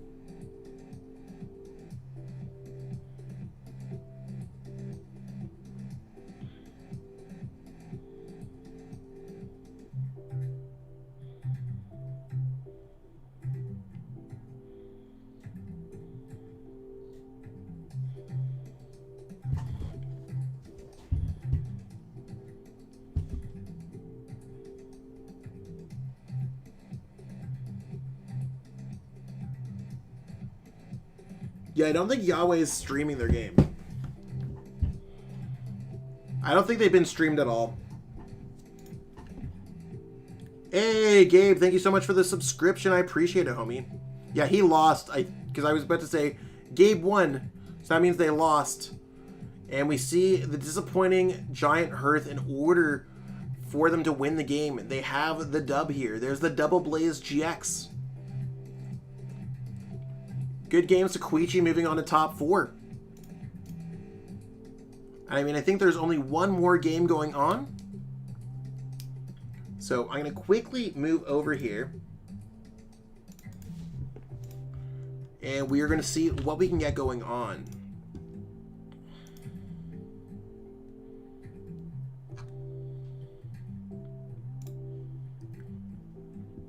So let's see what we can get going on. We have this. We'll be going top 4, game 1. This is exciting games because we're getting close to the end of the tournaments. Koichi's broken. I don't even know how they do so well. They are so broken at chill events. The results are like literally they're like the Toward Reclive of chill events. VC Peeny Weenie BDIF Lamau. So we're gonna go over to the event page quick. So looks like we're just waiting on this game between Stefan and Alex. Now, does chat have any preference on what they want to see going on? Yeah, the GX attack can hit on the thing. I mean, we just watched Koichi. Do we want to watch Gabe play against Stefan or Alex Hamilton? I think Stefan is streaming. Let's I'm gonna go check this out.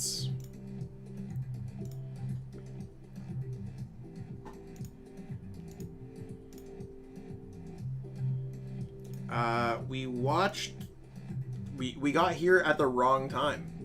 So someone just won. Would rather watch Alex, but a little biased? Yeah, I mean, we can see if Alex can... So Alex just lost.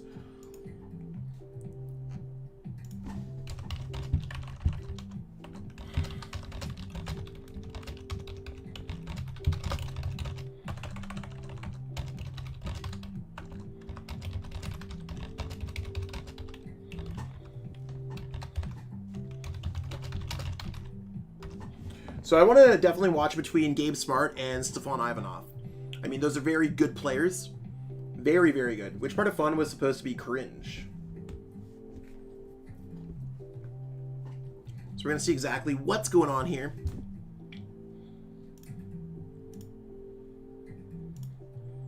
Seeing who's available to stream their game.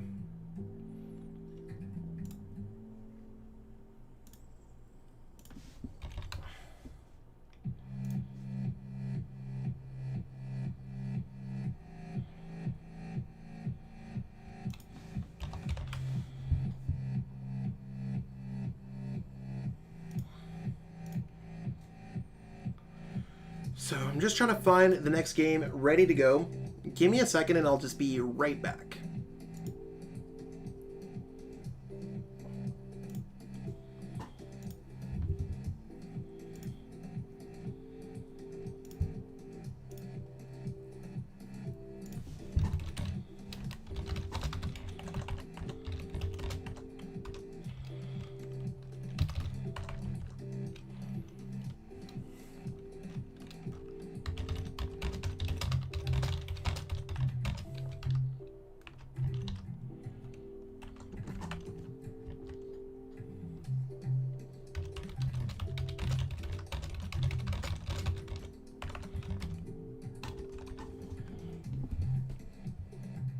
$8 a.m. Yeah, he played all night. He's a monster.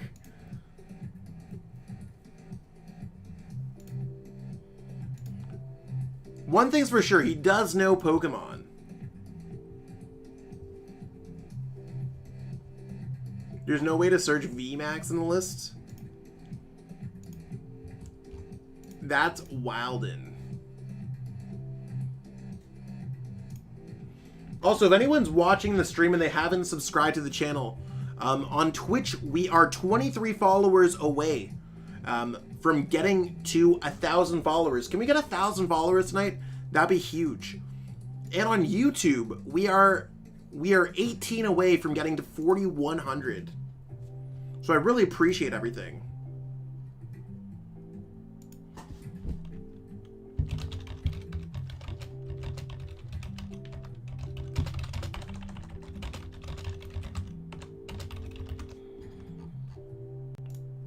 Do we have anyone else? We don't have the Poco player streaming. So yeah, we're going to be streaming from Stefan's side. He's going to be playing against Gabe Smart, so we are jumping right back into the top 4. Should be super exciting. Stefan Ivanov versus Gabe Smart, 2 of the best players in the game. Let's see what we got going on here. Let's jump into some gameplay.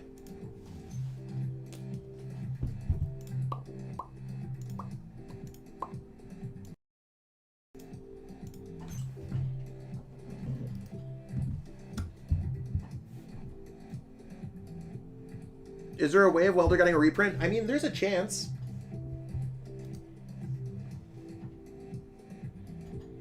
PIKAROM versus PIKAROM's huge. It's gonna be a huge one.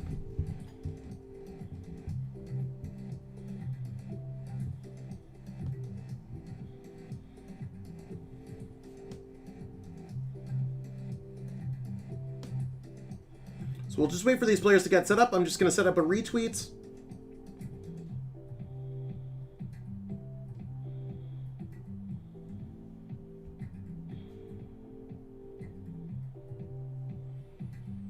And we are seeing Gabe start first against Stefan. Starting with Bolton, which is pretty good. Stefan's hand's okay. Has a grass energy. No way to get Grookey yet, though, so that could be huge.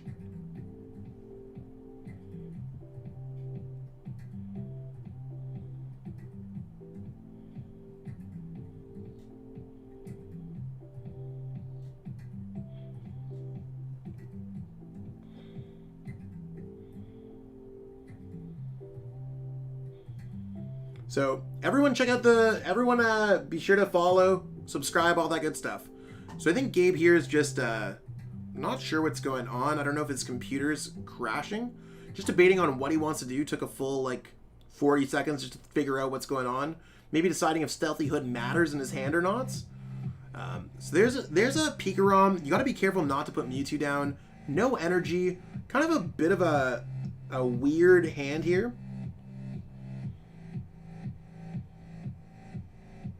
But it's getting Marnied. Will there be a way to find the Grookey? No Grookey. That is huge. So it's definitely going to get a Dene GX off this Cherish Ball. Because if Stefan does not find Grookey and Thwacky and all that stuff, it's going to be crazy.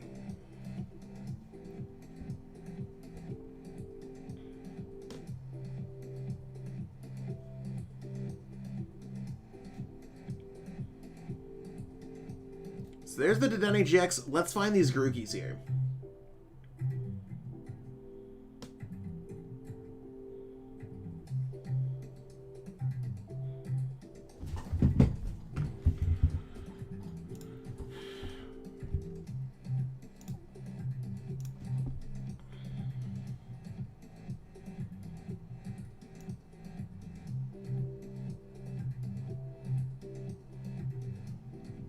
I mean, there's no Grookey, and that hand sucks.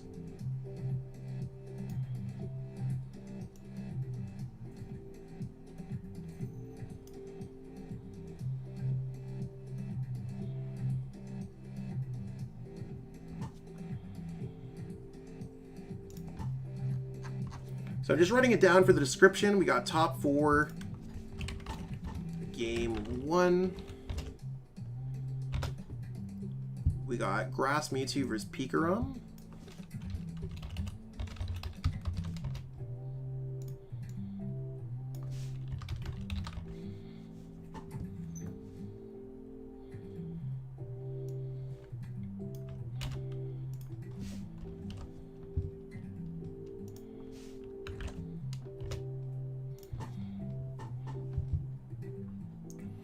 There's a Crushing Hammer.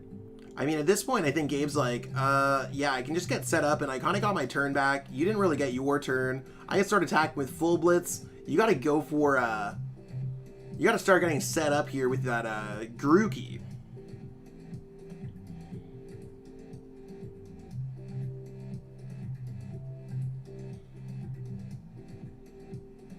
There's that Grookey. I think it's just going to be a really simple turn if you ask me. I think we're going to see a Marnie here. Marnie seems very likely. Yeah, lots of tails going on. I like the Oranguru in Stefan's deck. think it's really good.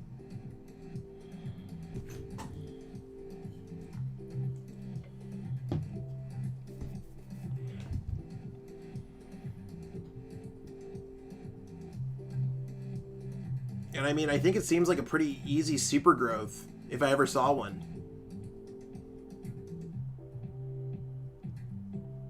Where that thwacky at? We know the Rillaboom's in there. Went to the bottom.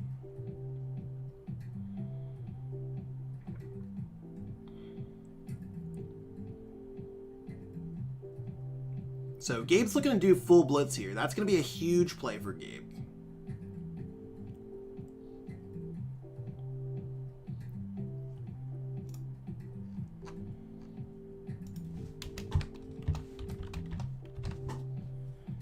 And I just want to double check up on the other games here, make sure that nothing else is going crazy. So everyone's kind of playing their games out still. And with both sides being able to stream, we are going to be able to have a grand finals match. Certainly a fun part about the stream.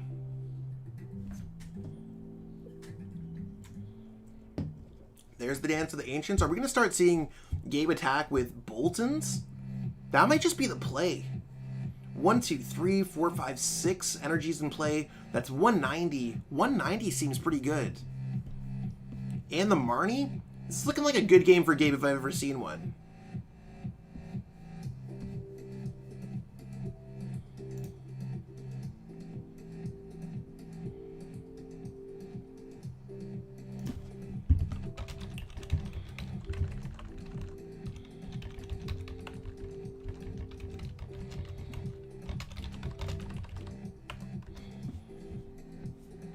Hate the Rainbow Rares, love the full arts. I'm with you there.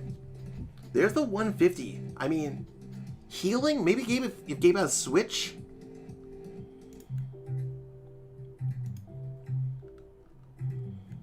That could certainly be it.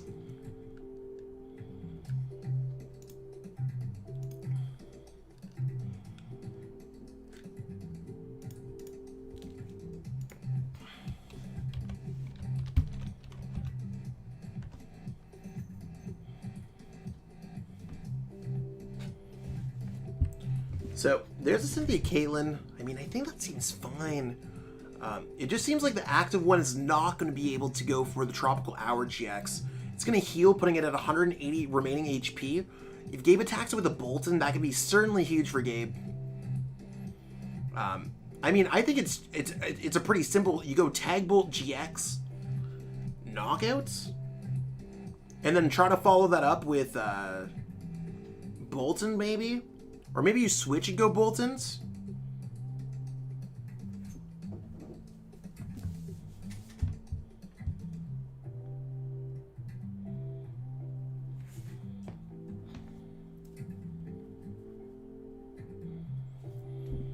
Okay.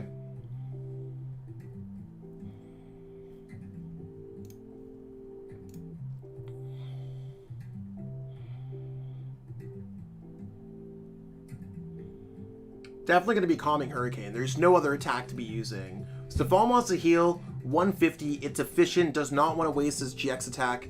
That's the big play. Now, there's Crushing Hammer. Crushing Hammer could be certainly huge. Gabe wants to get rid of those grass energies to stop Tropical Hour from happening. Now, it just depends on how things go. Like, can Gabe attack and get the knockouts? I mean, he has Tag Bolt GX in play. Maybe getting set up with, like you can't full blitz to a Mewtwo. And there's no Tool Scrap or Tool Jammer in Gabe's list. So that's what makes it really difficult here. There's the Tag Bolt GX. I guess it comes down to how many energies Stefan has left. To me, it seems like it might be an easy... Like, the Tropical Hour GX can't even happen because Stefan doesn't even have the extra grass energy. There are the Dedenes. Oh, he has to get prized a bunch of Dedenne GX.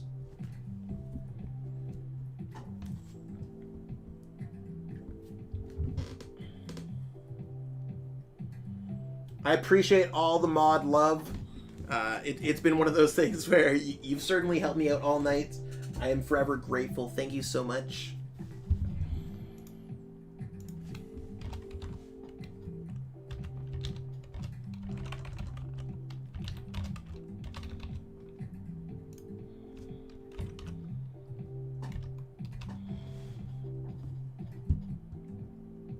Yeah, it does give your opponent an advantage. I mean, a lot of these players know what's going on anyways, and both players are also high level.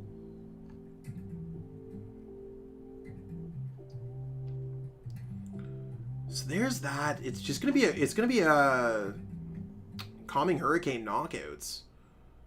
Now, is this gonna be a paralysis play? We're gonna have to find out. I think Bolton's definitely going up because it's the one with the air balloon.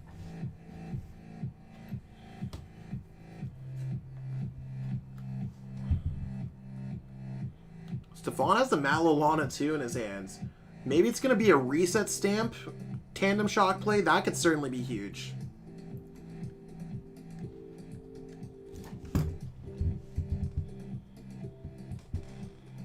There's the Dene. Gabe wasn't lying. Gabe did have double the Dene. All those rainbow arts. There's the Bolt Storm. Okay, so we're not going to be seeing a Tropical Hour GX. At least shuffling the energies away. So, looking into lists here, because that's going to be really important. Also, we're on a side note, Koichi Kimura is up 1 game against Poco. I do want to look at the deck list here for Stefan really quick. Now, Stefan has no reset stamps. Grass Mewtwo typically doesn't play reset stamp. So the only way for Stefan to kind of address Gabe's hands is with a Marnie. And currently, right now, Stefan does not have a Marnie. So if he knocks out the Boltons, Gabe could just go Crobat, Retreat, Tandem Shock, Boss Orders game.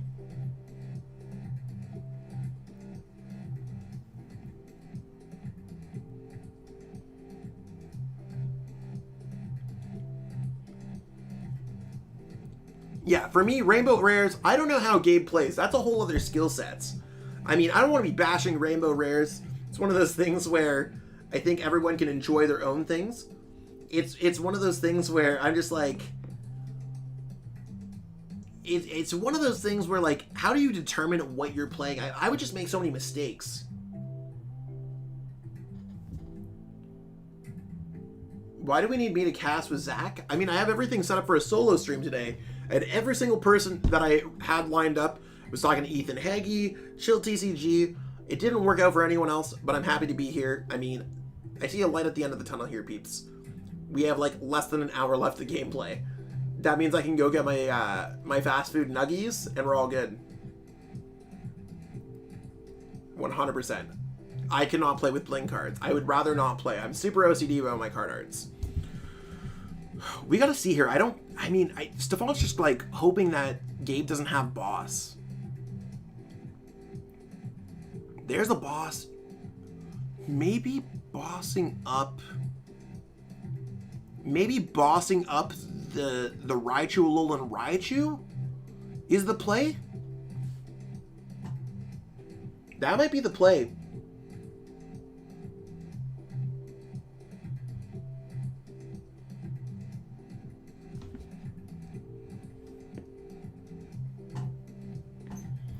Yeah, for me, I only play with the least holo cards I could play with. Now, so anything like the pre-release promos, or anything like that, like in the pre-release kit, how there's special non-holos, I always pick up those. I always have, like, non-holo bosses orders. I make sure I go out of my way. Now, if a card only comes in a holo, so in the case of, like, Marshadow, for example, from Shining Legends, I'd play with the promo art because I have to play with a holo. In the case where there's a non-holo version that's harder to get, I will find that card at any cost.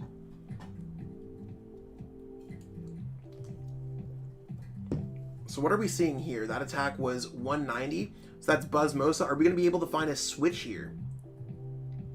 Stefan's sitting there. There's the switch. Does Gabe have the boss? There's the boss, and Gabe's going to be advancing on. So we have player 1, game 1, and Stefan's going to choose. I believe Stefan's going to be going second this game.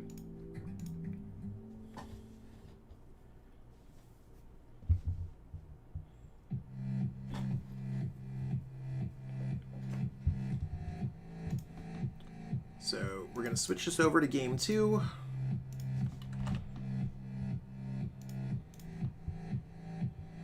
Dragonite, it also had 290 HP because of Big Charm.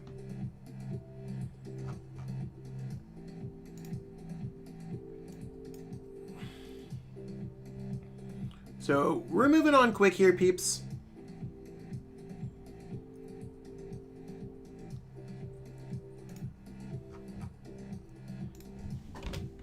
And that game was about 15 minutes, so we have plenty of time to finish off the sets.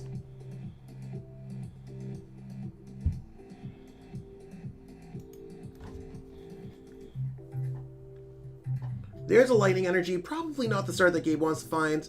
We do have the capture energy that can just go on to the Row Egg here. And I mean, I think it's going to be simple. Do we have Grookey in deck? We're going to find out.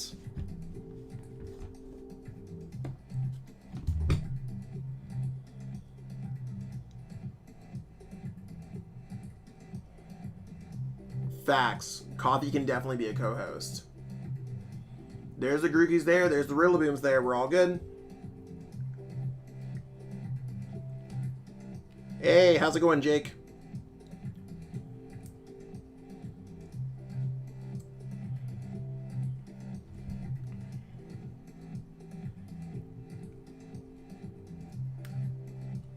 Nitro Cold Brew is very good. I don't even know if Nitro Cold Brew needs the splash of cream. Sometimes I feel like it settles really weird. Although I do like an Irish cream cold brew. So I mean, I think Stefan has a pretty good start here.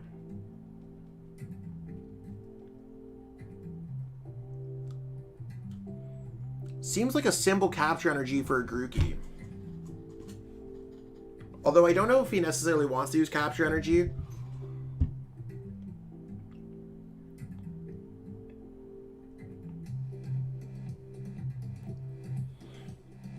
Definitely has to be Grookey. We want to see that super growth.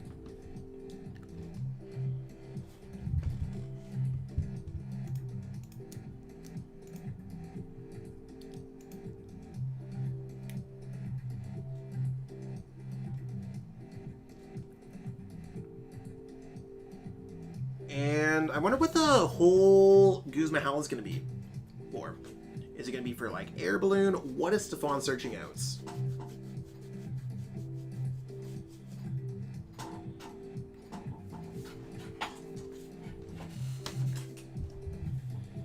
Wondrous Lab? He's already attached his energy, so it's spooky.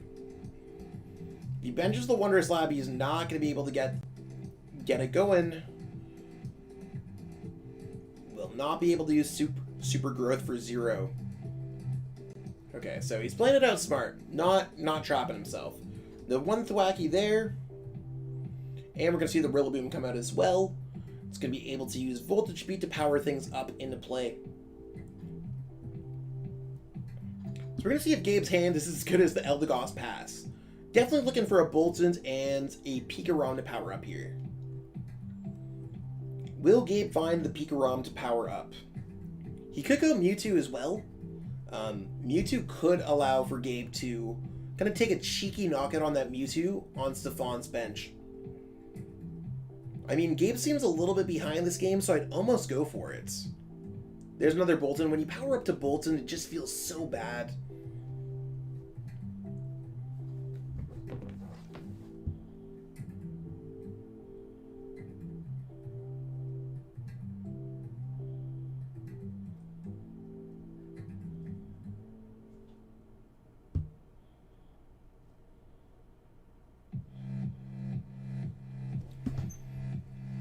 There's the Voltage Beat. Are we just going to see the Calming Hurricane get set up next turn for that Tropical Hour GX, or whenever they need the Tropical Hour GX?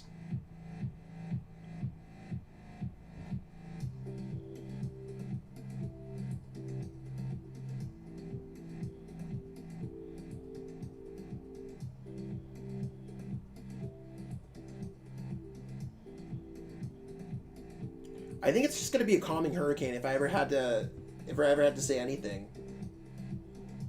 Yeah, Gabe definitely needs a hammer. Otherwise, it's going to turn into a gigantic crazy play. Yeah, Beast Game's not bad to draw 3 prize cards either. I think shuffling away all of Gabe's energies could also be super huge.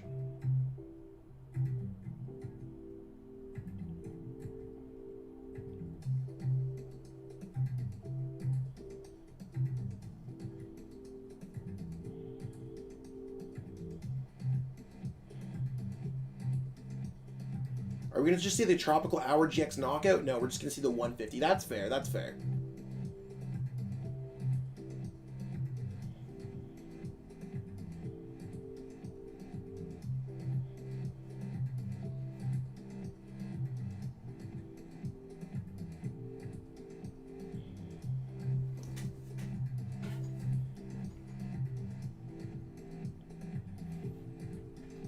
Okay, there's the Tapu Koko. I mean, 1, 2, 3, 4, 5, 6, 7, 8. Gabe can go 250.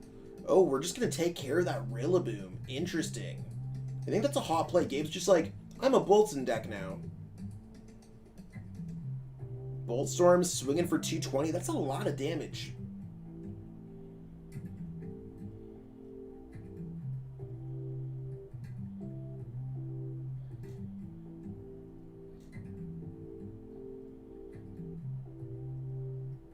Yeah, I think he's got to go for the whole Rowegg there.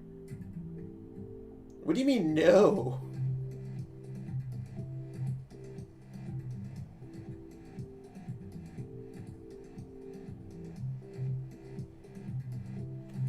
Why isn't he beast gaming? I mean, I don't know if it necessarily matters. He's probably like 2-2-2-2-2. Can Tropical Hour in a turn. We're good. I think Stefan has this game locked up. I think Beast Game would have been a mistake there. Because it takes away his GX attack. I mean, Gabe's just got to see how we can jump back into this game. 1, 2, 3, 4, 5. It's not a great hand from Stefan. And Gabe's just going in with the Boltson strategy.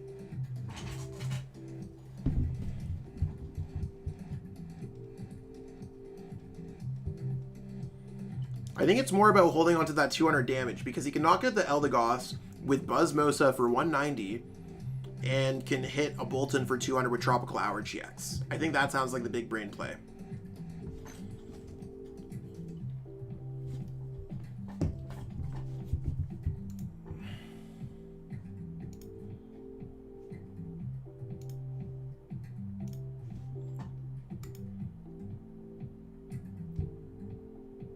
Yeah. I think Beast Game sounds like a poor play there because it puts you to 3 prize cards, right? It only draws 1 extra prize card? Yeah, exactly. Just gives so many better opportunities. I mean, I guess so. I think Gabe's just trying to go after that Mewtwo Mew. I mean, I don't think he can win with just Boltons either. But that doesn't necessarily mean that he's just winning with, I don't know if I disagree with the Mewtwo. The Mewtwo he can definitely go after that Mewtwo on the bench, draw 3 prize cards, and then maybe get, like, set up to knock out with the Boltons. It might work out.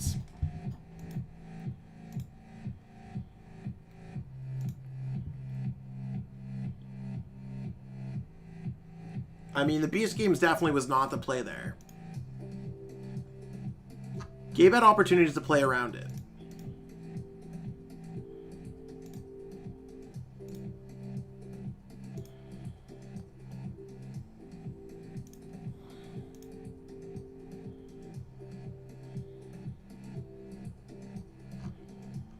I'm trying to see when they started this game. They started at, so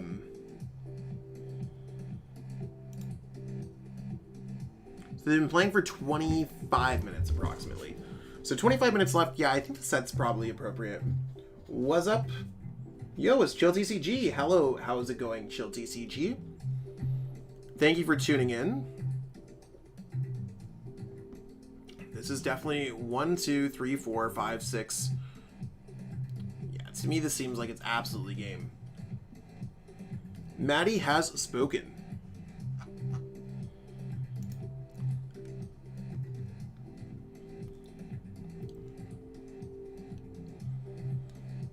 Because now there's still the GX attack in play. This is why you don't want to take away things. This is why Beast Game would have been... I don't think Beast Game would have done anything. Gabe put down the Mewtwo, but he could have easily just put down a Raichu, Alolan Raichu.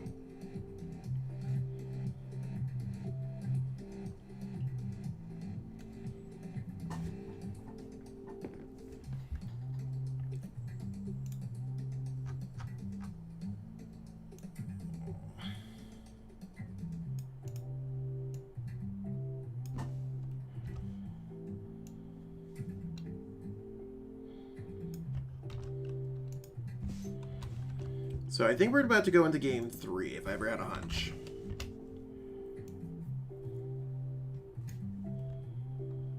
Two Crushing Hammerheads for the win.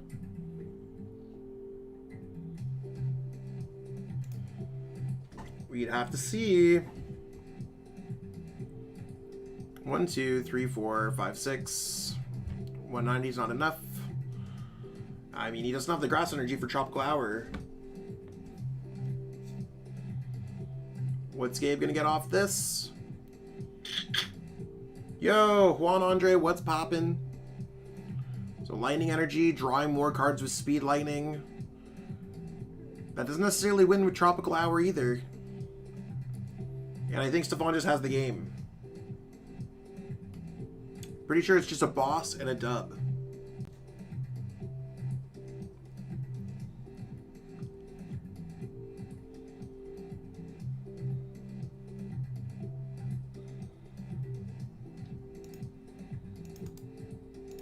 So we're going to be moving on to game 3. And it looks like Gabe is going to be going second, I believe. I mean, we just got more gameplay.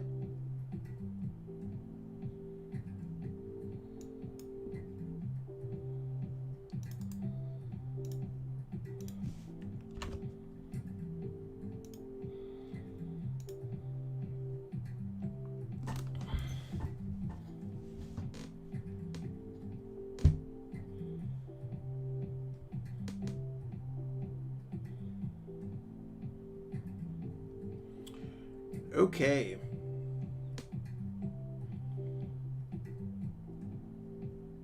Stefan's hand's not bad.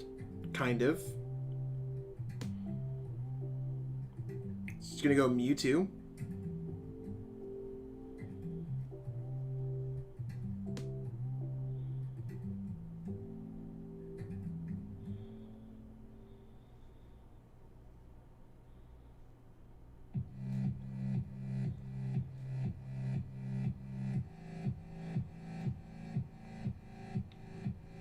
Seems like it's going to make sense. I don't know if you want to bench that.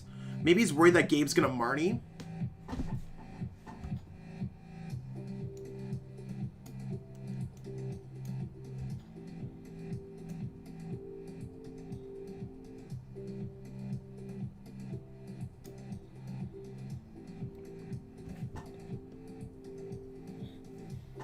Eight games for the... That's crazy. Stop.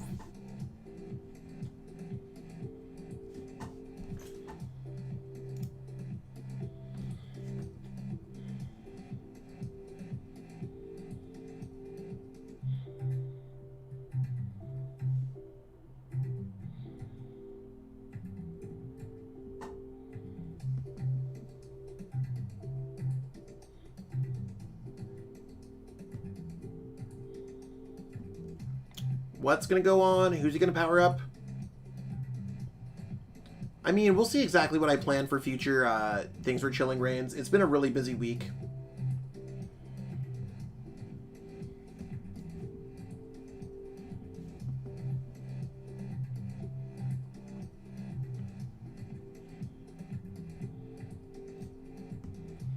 Gabe's probably just looking through all of his things. Maybe going for Mewtwo?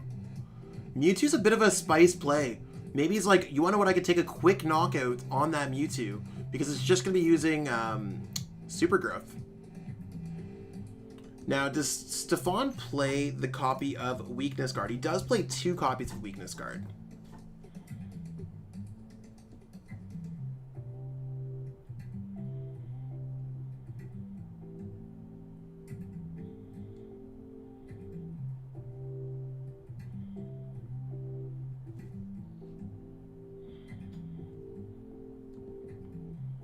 So I like the play for the Mewtwo. We do see Tag Call that can get Guzma Hala, but Gabe also plays Crushing Hammer. So I mean, to me, Tag Call grabbing Guzma Hala, grabbing Weakness Guard, and using Super Growth sounds like the absolute wave here.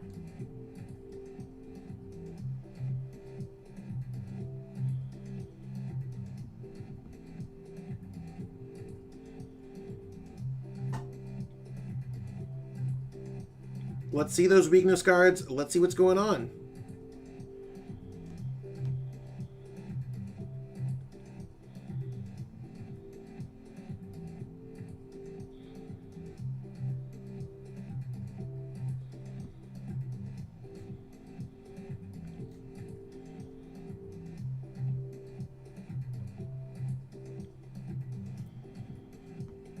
There's the Guzmahala. Let's see what's going on. I mean, Gabe might be able to finish this one. Blaziken Zorora. What the heck? That might not be bad. That's going to scar double aggro.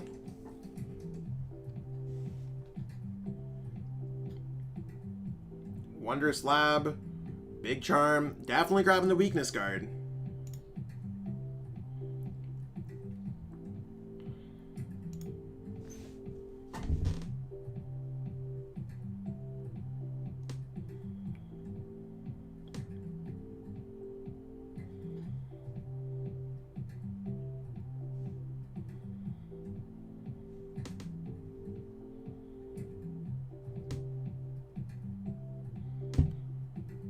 Okay, there's the weakness card energy, so Gabe's gonna have to find a Crushing Hammer. That's gonna be the big play.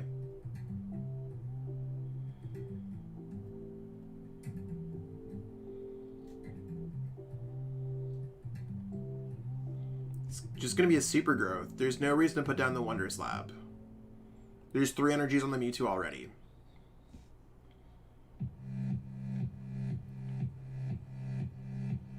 There's a Thwacky. Is there gonna be a Rillaboom in there? Pretty sure there will be.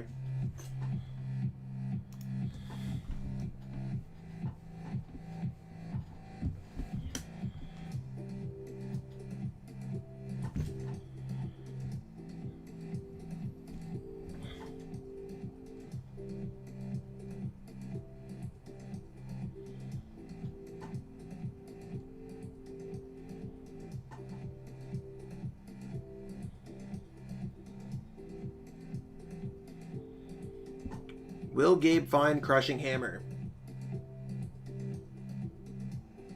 I mean, I don't even know if you need low puff for this matchup, but they could.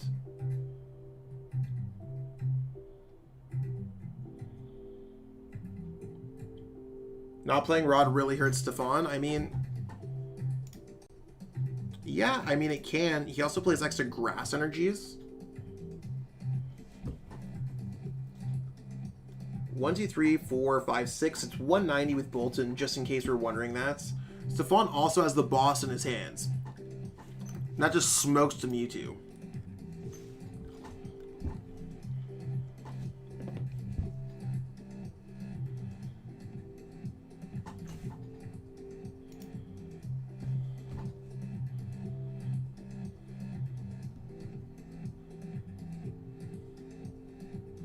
I think Gabe's got to grab another Mewtwo here because the plan is to full blitz to Mewtwo and have another Mewtwo set up to win the game. If Gabe gets a Crushing Hammer heads and gets out of the active, basically just wins the game. I don't necessarily know if it's a good matchup. I think I see Peak win this matchup way more often than not.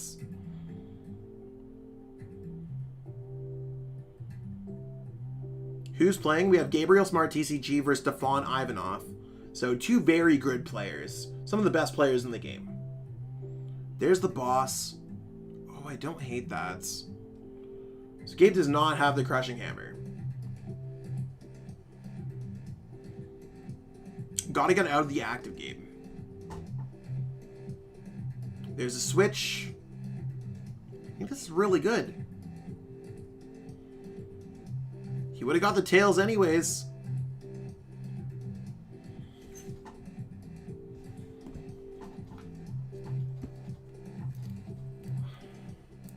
If Gabe gets on Mewtwo down, he can full blitz onto the other Mewtwo and knock out the other Mewtwo. And just checkmate this game. Lightning Ride GX. That is going to burn. Stefan's going to be able to go boss orders, Grass Energy, and Rillaboom and knock out that other Mewtwo Mew.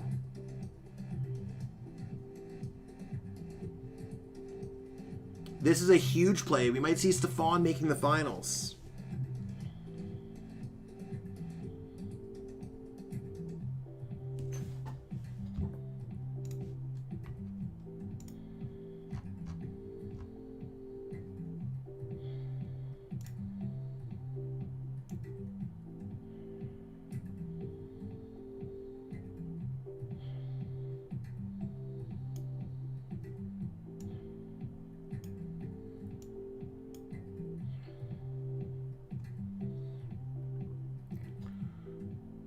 I mean, definitely just go after the... You go boss and knock out the Mewtwo.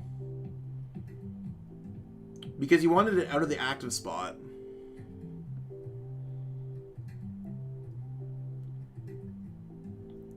This is definitely just a tandem shock kind of play.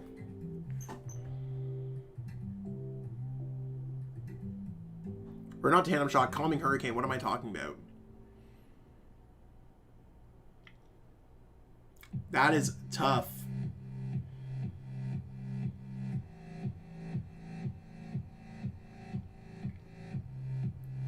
Yeah, it's tough. I mean, Gabe can get tropical houred.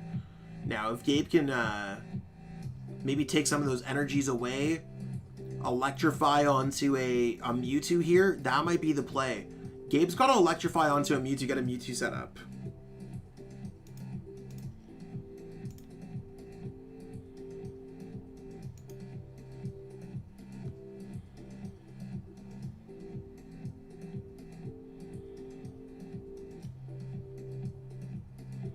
There's the Mewtwo.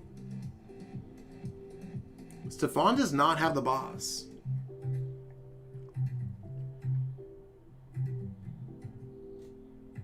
So Gabe might be able to just get this all set up.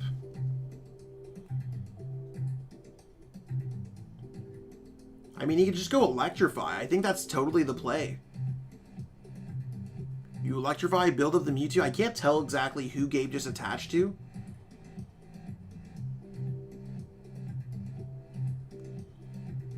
Tropical Hour would seem like it's game.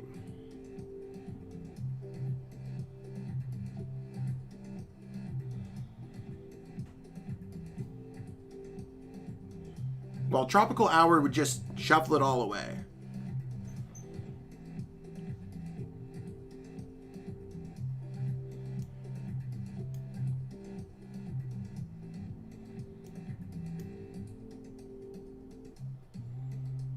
There's the two energies. Yeah, I think you just shuffle all of Gabe's energies away.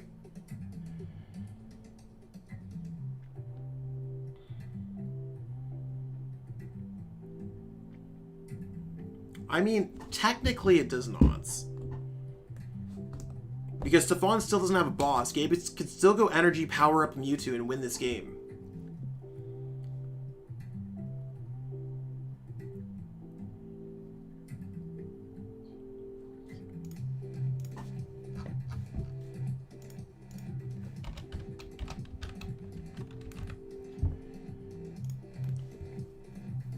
There's the energy.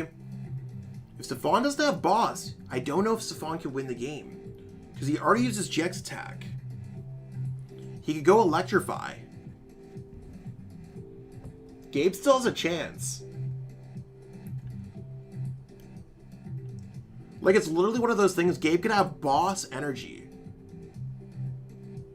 There's Quick Ball. Is Quick Ball going to steal the game for Stefan? That was a Quick Ball top deck. There's Eldegoss. We are going to see Stefan take it.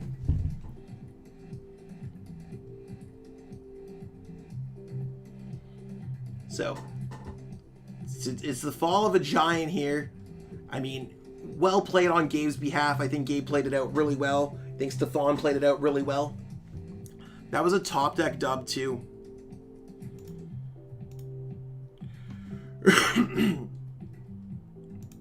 So I'm going to get this set up for the grand finals.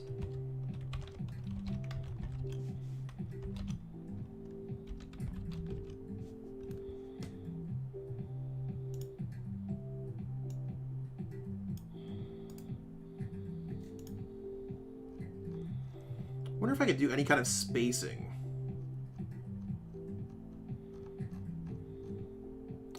Should probably go finals.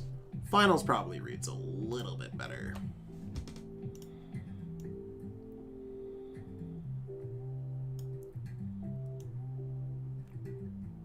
Boop. So we're getting this all set up. We're waiting on the other game. I will switch it over in a second.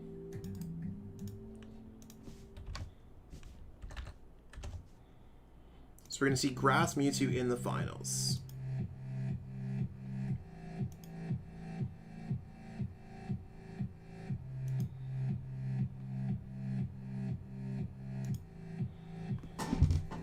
Yeah, that was definitely an incredible match.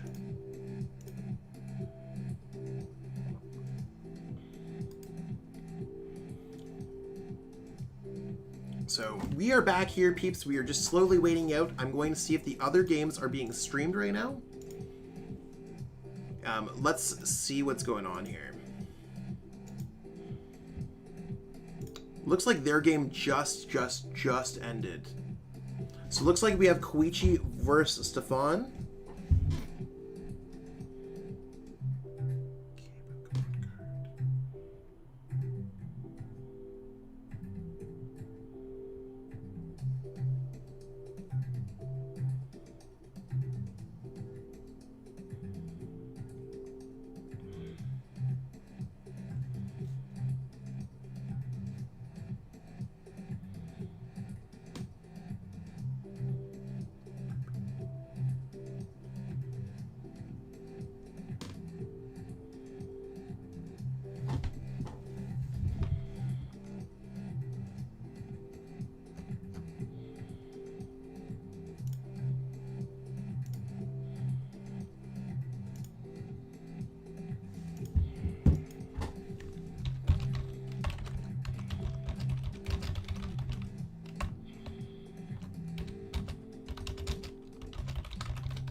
One second, I'm just getting things set up. I'll be right back.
Okay, so we're going to be right back here. We're going to be jumping into Koichi.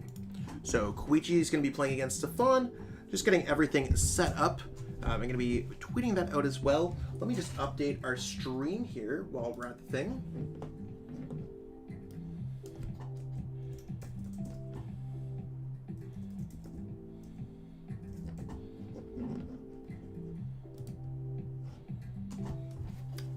Okay, word. So we're gonna be just going on here, and let's jump into chill. Go here, and we're good. So I'm good.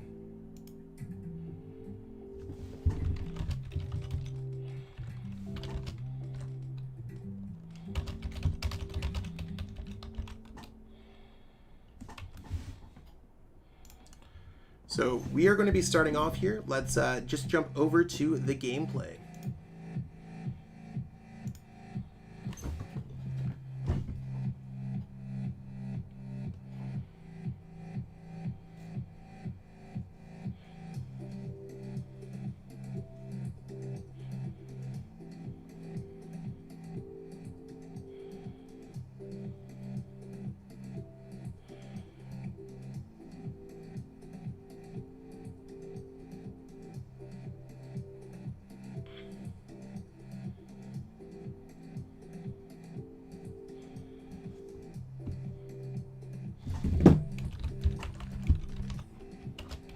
Okay, so looks like we got Victini going first.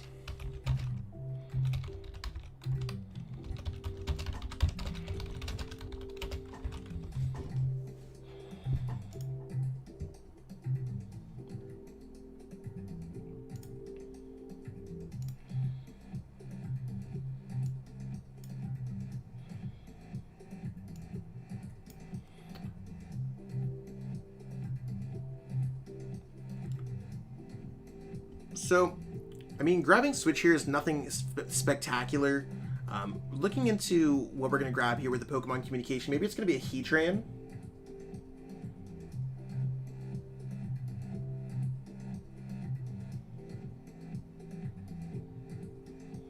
Victini. Victini could also be good for getting energies in play. Or using Energy Burst. Both are very good.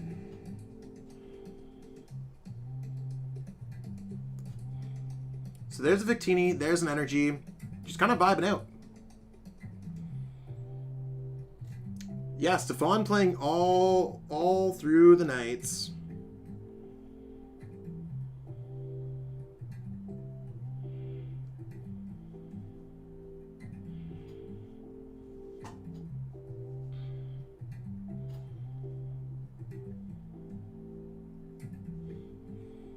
And I mean, I appreciate everyone who's been tuning in all throughout the evening. I mean, we got over 120 people watching between Twitch and YouTube, so I appreciate all the love.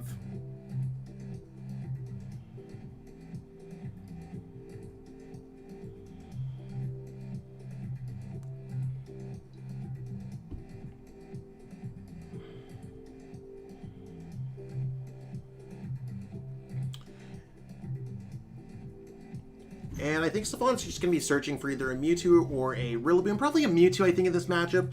Mewtwo makes a lot of sense.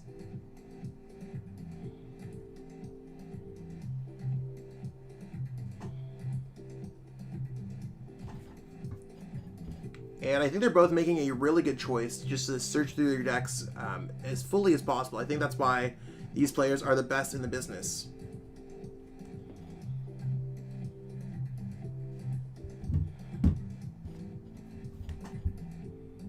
Is he going to go right into the Den HEX?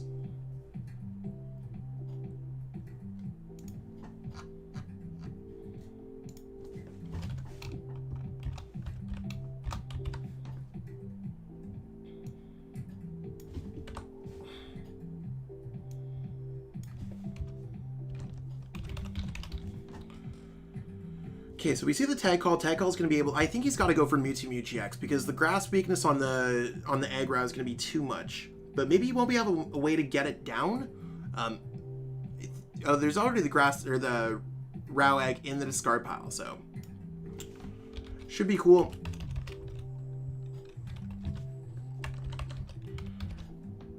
Will there be the Thwacky? Or not the Thwacky, the Grookey. They're all the same.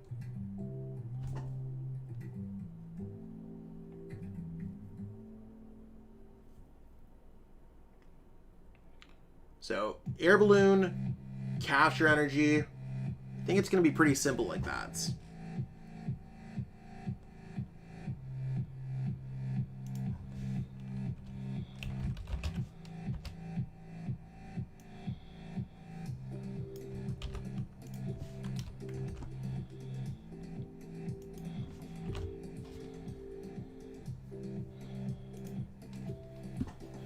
there's the energy. Are we just going to see a retreat into the Mewtwo? What are we going to see going on here?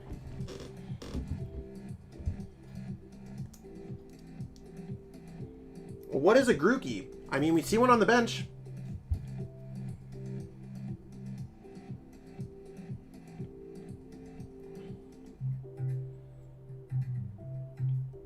So Stefan here is hoping for no boss onto that Rillaboom. I mean, Victini VMAX could just do extra damage, but there's no Victini VMAX coming from Koichi's side. Right now, there's a Fire Energy. There is a Welder, but not everything. Let's see what Stellar Wish brings. When you Stellar Wish for nothing, it just feels bad. Hot tip, always check the 5 cards you have. You can always refresh your memory with what's going on in the game. Stellar Wish Gaming, Balloons! It's not really much of a yell. It's 2:56 a.m. and I live in an apartment and my neighbors are trying to sleep. But I appreciate the enthusiasm.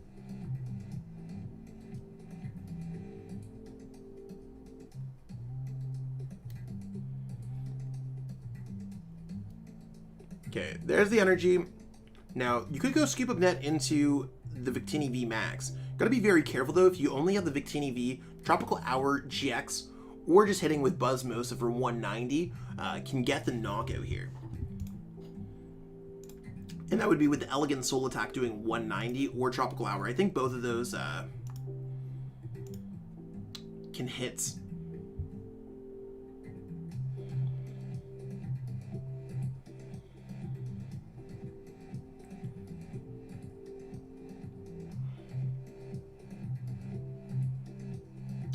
Maybe we're gonna see a Dedenne GX.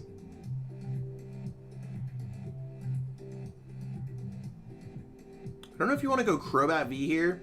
The reason why you don't want to go Crobat, well, I mean, I guess you could go Crobat V. Dedenne GX is probably, yeah, I think this makes more sense, just in case you miss. Now, there are ways out of the active. You can go Calm, put away a Geller and Rapidash V, which I don't think is going to see too much play right here. Take it easy, peeps. Yeah, I think it's really just like, I think you gotta go Scoop Up Nets.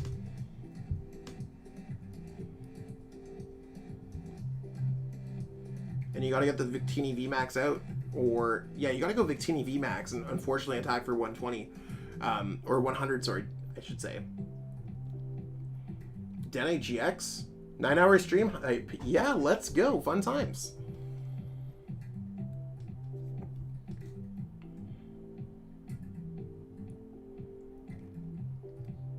Double, cool. I don't know if double is going to be the play here. I don't think there's enough energies to make that happen. But I guess we're going to turn our deck into a welder-based deck. Because we did not get everything else off in time. I mean, it's risky. You don't want to attack for 90. I think it would have been much better to attack for 100 damage. If I'm Spawn, I'm definitely going to be going after this Victini V. Hitting for 190 with Elegant Soul, or hitting for Tropical Hour GX. Sounds like a big brain play. They had the Victini VMAX, and they did not play it. So I'm not sure if Koichi's sleeping. Pretty sure it's a good time in Japan. I'd expect mistakes like this from Stefan, just due to the pure time zone difference. I believe it's like 9 o'clock in the morning for Stefan. But I'm completely unsure what's going on here.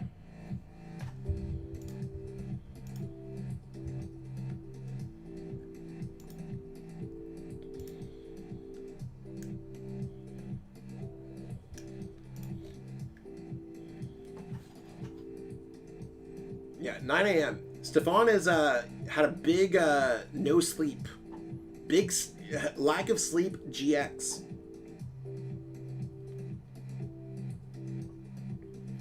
I mean, they're both in these events. I mean, for Japanese players, I think it's, what? It's close to 3 o'clock. I mean, it's pretty normal if you wake up and just play Pokemon. Maybe they don't have work on Wednesdays or work from home. 9 a.m. is super late because he's been playing since midnight. I would have slept beforehand, but apparently Stefan did not sleep. 4 p.m. in Japan, got it. Exactly.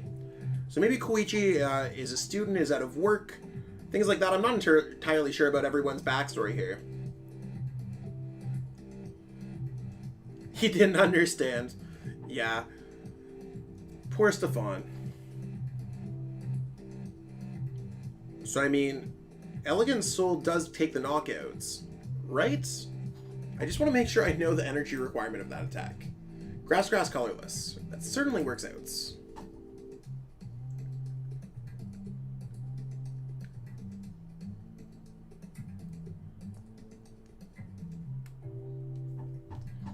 There's that Elegant Soul, like magic.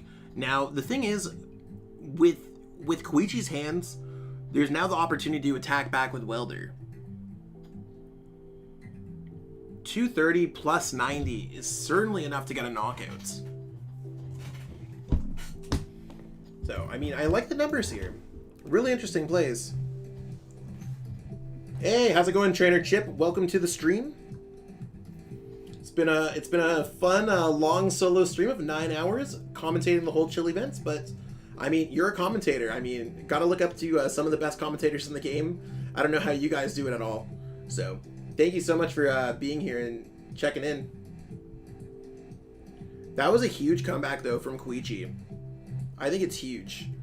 Getting that knockout, I don't know how Stefan's is not really gonna respond here. How do you go against a Reshizard that can go Welder Burr? Maybe that was his whole plan, baiting into the Reshizard. I mean, his hand sucked before, so it's one of those things. That looks like it might be the first game, if I ever had a hunch.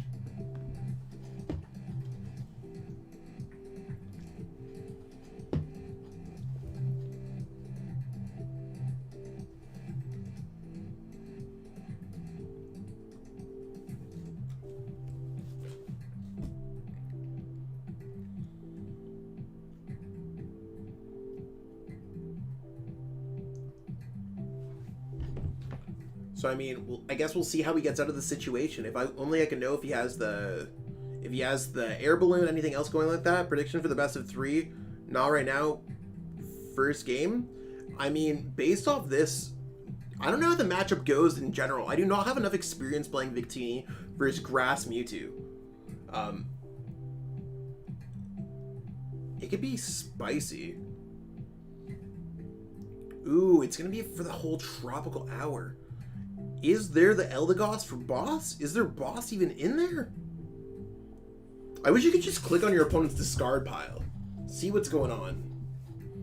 Is there boss in the discard pile though?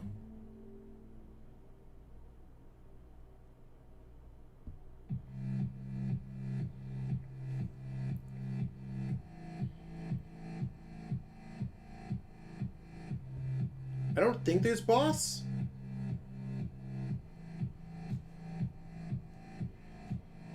If he finds boss, he wins the game. There's the boss orders. And we are going to see a quick game. So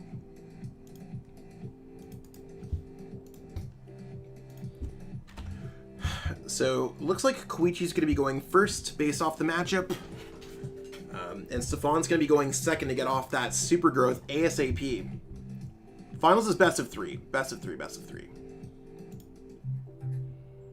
So yeah, Stefan's going second.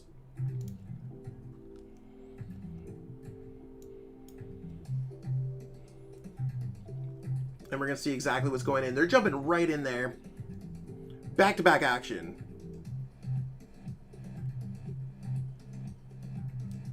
Yeah, lots of cool things going on here. Maddie, stop.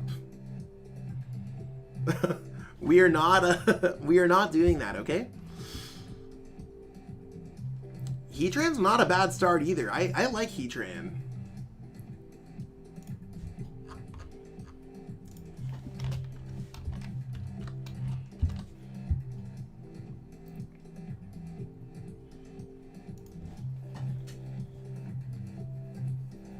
Koichi's broken at this game. I think in the past, like, 5 chills, Koichi's come first, second, and now is in finals again. Up a game. Best of 21. Best until Zach passes out from exhaustion.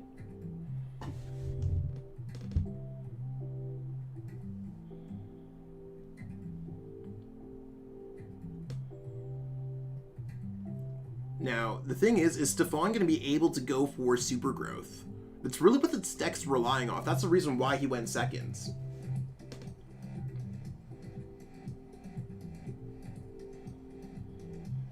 And I mean, going for Mewtwo here is much better than going for Rillaboom.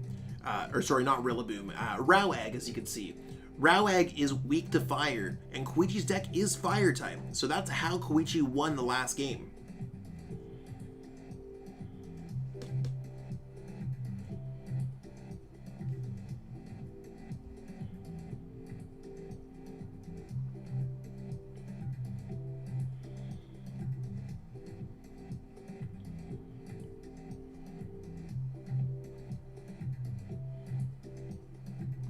So, I mean, what are we going to find out here?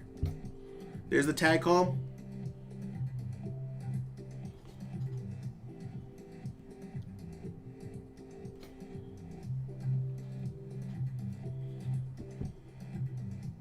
There's the Guzmahala. So the Guzmahala is going to be able to get an air balloon. It's going to be able to get a call energy that can grab a Grookey. And it's going to be able to grab probably a Wondrous Lab, even though Wondrous Lab's not going to go down this turn as far as I'm concerned. Usually want to use it as a buffer. Oh, there's a Chaotic Spell. Maybe the Chaotic Spell is going to go down. That might not be bad.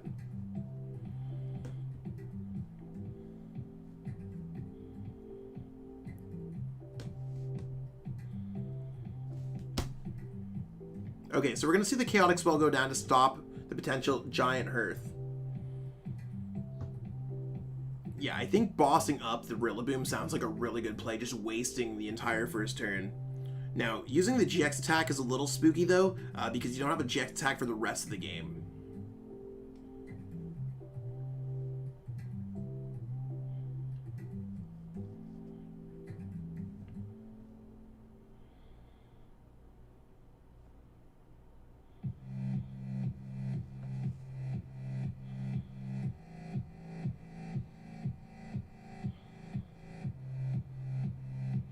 Okay, there's the Rillaboom. I mean, we are going to go for the GX attack at this point.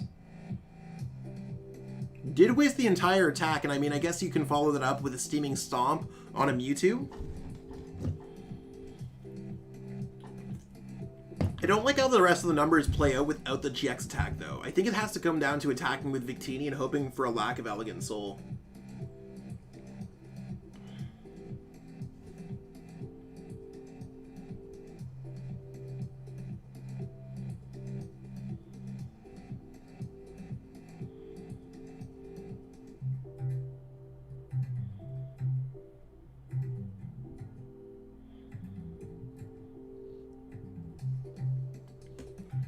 What are we going to see? Are we going to see... We got to go back for another Grookey. Is there the other Grookey? Is there the other Rillaboom? Is there the other Thwackey? Or are we going to have to attack with the Vileplume strategy? Because there's just, like, no way to make that happen. It's interesting.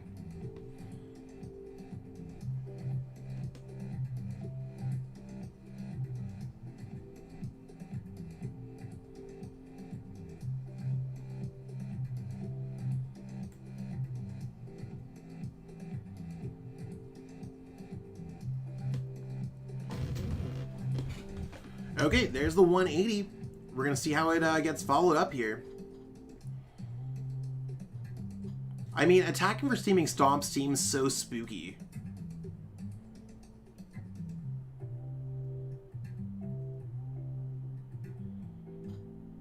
Beast Game time. Yeah, 76ers is just rolling in this. All they love is Grass Mewtwo and Rillaboom and Rowegg related decks. So the Giant Hearth can be played to bump off the Chaotic Spell. I don't see any reason why not to play it. I mean, it looks like we're just going to be doing 130 here. Now, the big question is, can we follow that up with a Victini V, doing 180 with Energy Burst, 180 plus 130, or 180 plus 100? So as long as Stefan does not find a Big Charm, I think Koichi might be okay.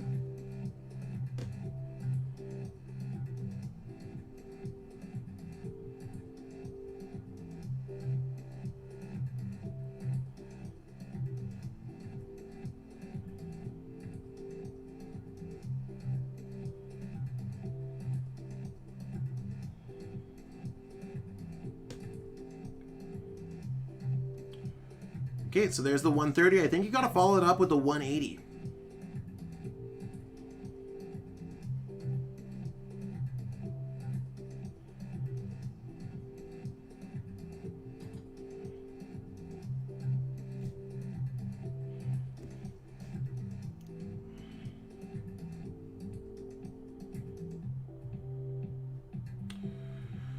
Okay, are we going to see Beast Game GX?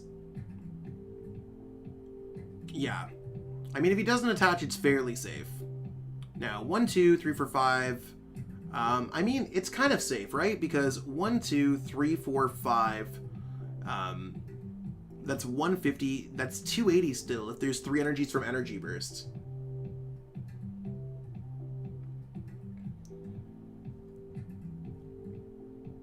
Can't do 180 with damage on it?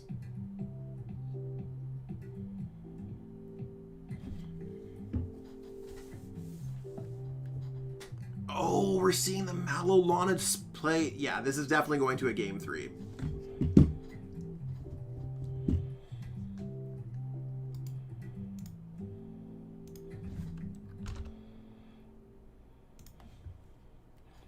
If I ever saw one, it's definitely going to a game 3. Beast Game GX, draw 3 prize cards. I mean, to me, it seems like it's a game 3.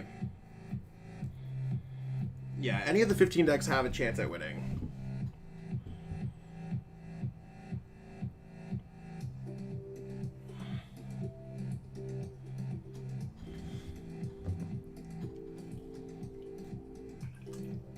I mean, I guess so. There's no GX attack, so you're hitting for 230, though.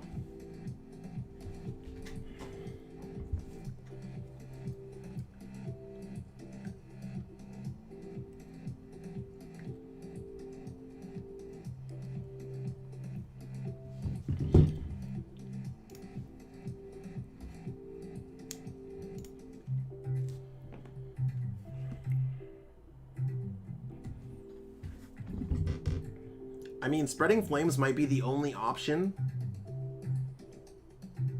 Either that or you have to grab Crobats.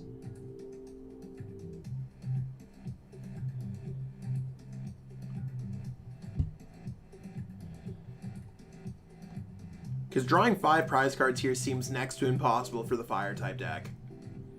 Especially with a hand like that. Maybe we're going to see a concession. Looking through here, 3 energies there. I mean, Spreading Flames seems like the only option. There's also not a lot going on in play here for Stefan. I mean, maybe they won't be able to get the huge attack. Maybe they have Boss, and they're gonna go Boss Vileplume GX, knocking out like an Eldegoss. That'd be huge.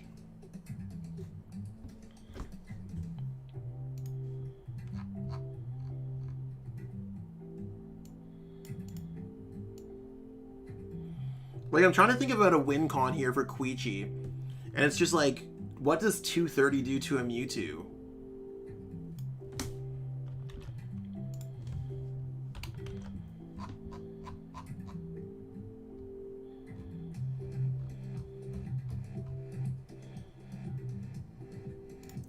That's where it becomes incredibly difficult.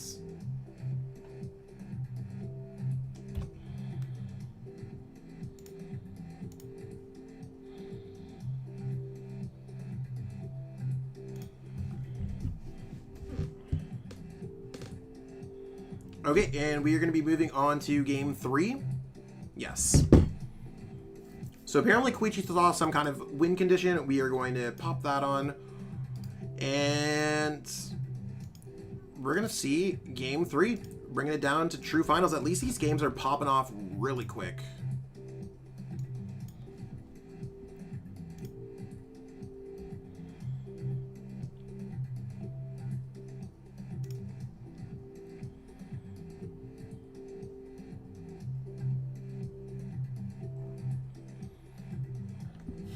Okay.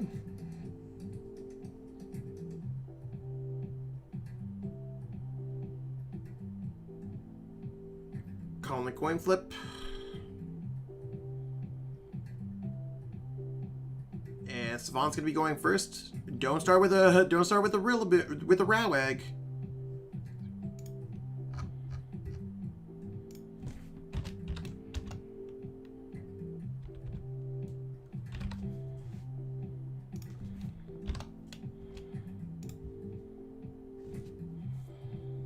Okay.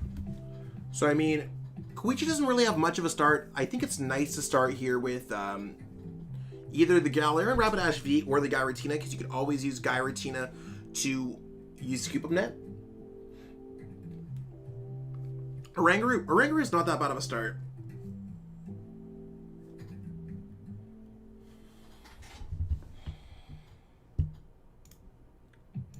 There's a Grookey.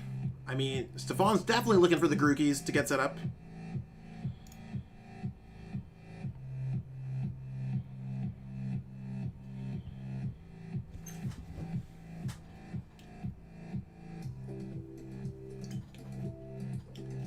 There's the Wondrous Lab.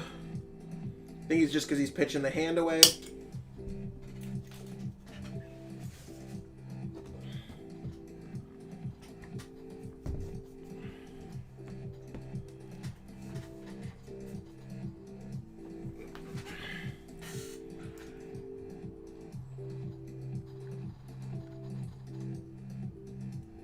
I mean, right now it just depends if Koichi's able to get out a welder or not. Because right now it's got part 1 of the problem solved. That's with the giant hearth. Is going to lose that fire crystal.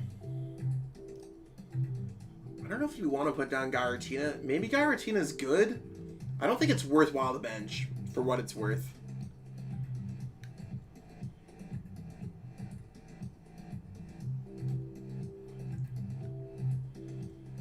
So no welder. But there is the Crobat. Crobat can continue on this.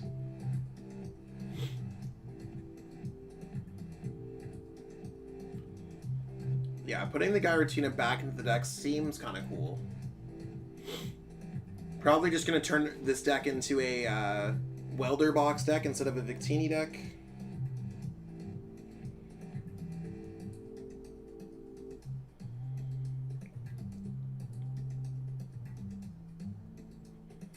There's that. Probably going to discard the boss's orders because we've already seen the fire crystal hit the discard pile. There's 4 welders in the deck, so doing some quick math here, if you attach the energy to the Charizard and you draw 6, you got 6 over 40. I mean, will they find the welder? No welder. Wow. And that's a dead hand too. As long as the fun does not play a Marnie, this game looks pretty good. It's looking good for Stefan right now. Not looking so good for Koichi.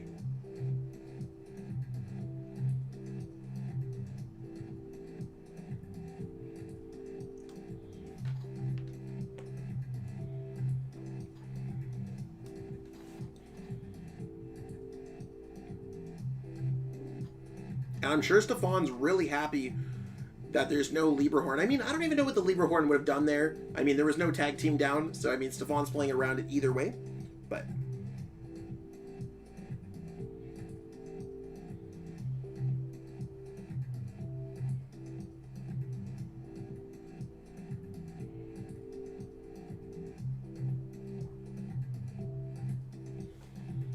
I mean, he's just gonna get set up and start using super growth at this point. But I mean, what's Koichi going to do? Attach and pass? Really looking for a top deck here, and I think the only reasonable top deck is like Quick Ball, Pokemon Communication, Denichi X. Maybe Welder. I don't think it's that interesting because he was really looking for a Welder onto the Rapidash V.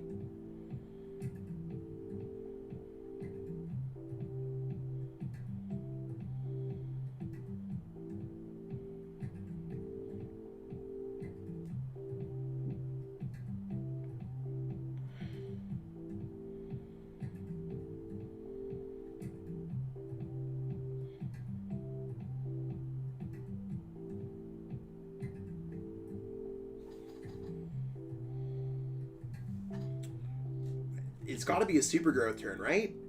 We're just sitting here. Is it going to be super growth?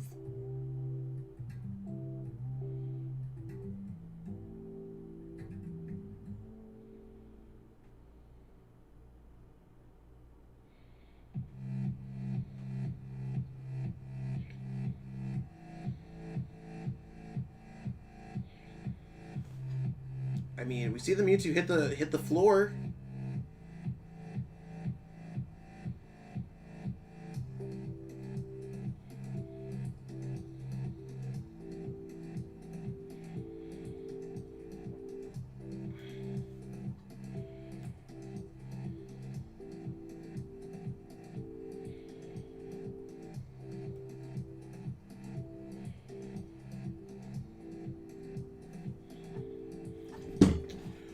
Taking a little bit of time there. There's the Guzma Hala. Probably going to grab an air balloon.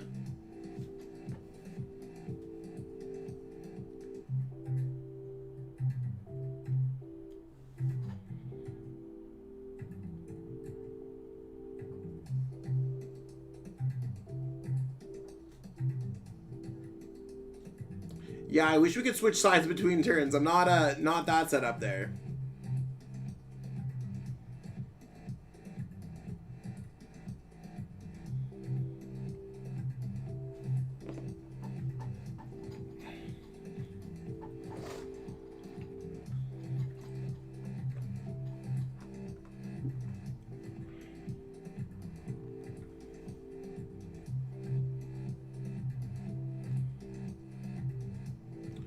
For anyone who's wondering, you do not get to keep the demo accounts.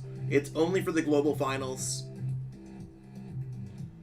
Yeah, it'd be really cool to have a cool spectator mode. We're going to see the super growth there. There's the Rillaboom. And I think putting the weakness guard energy on that Pokemon is kind of hot, so we don't have to necessarily worry too much. Top decking another boss doesn't really do too much. Maybe you just bring up the Rillaboom to stall for a turn. Might be kind of hot. I don't know if I like attaching the energy to the Charizard. What does that even do for us?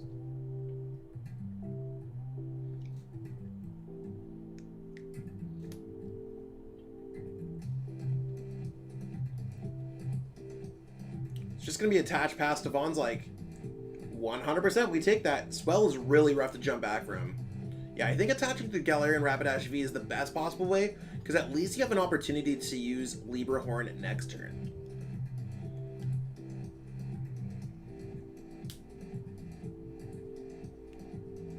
I mean, it's fine. You don't expect to get a dead hand. Attaching to the Zard was the correct play. Koichi played fine. It's just their hand's not great. Exactly.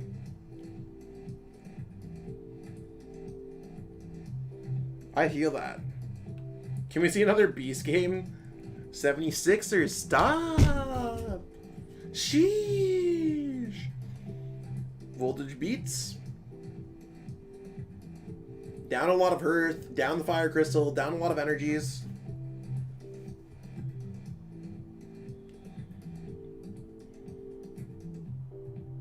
So, I mean, this is definitely a Libra Horn play. I mean, Koichi's not out of the game, and that's a big deal. Koichi's like, I mean, you gotta get like a Den GX or something, because Giant Hearth's gonna do nothing, a Fire Energy's gonna do nothing, a Welder's gonna do nothing. You basically need to find a way to get the Den GX out ASAP. But, so what we got going on? I mean, it's really easy to call if you're looking at Koichi's hands. There's nothing going on here. But it depends on top deck mode. It depends if Stefan has like a Marnie and is forced to play Marnie to get onto the active spot.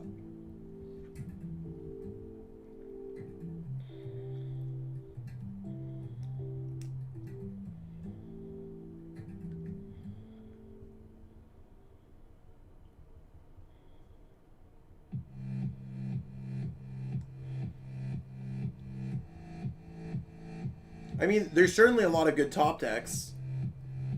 I mean, Stefan's definitely looking like they're in a good spot.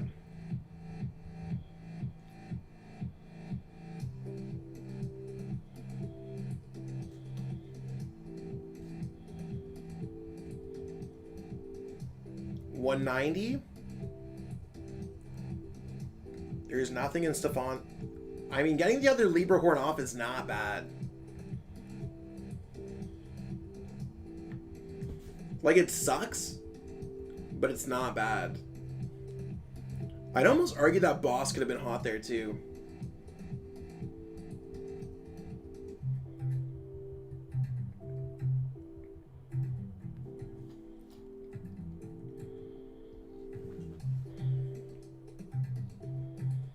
Yeah, I guess he still has Heatran GX where you could switch and get the attack off. It's looking tough. Malalana Charm, I mean, I don't disagree with that.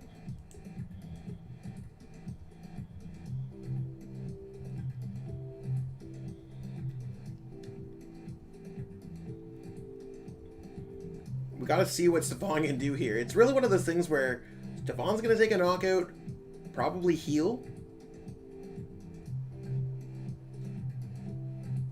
I mean, you gotta get a very specific top deck next turn. I mean, Jirachi for Quick Ball for Dedenne GX sounds like a play. Sounds like a vibe and a half.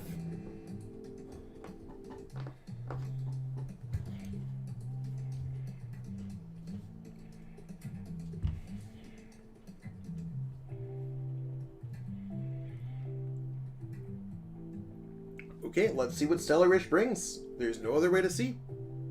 That's a quick... Oh, Welder? Is there no other Dedenne GX in the deck?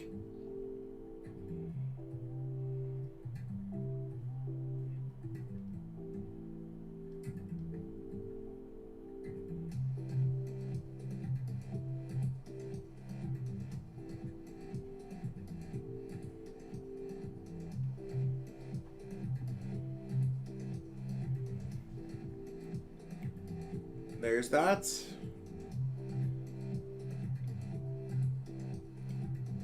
Switch 170 plus 100 is going to be the knockouts.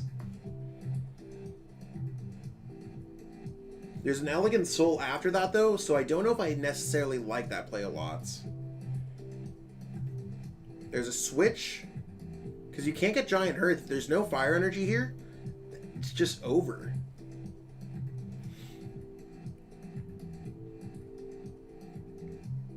And there's also possibility for Boss Dragonite GX game.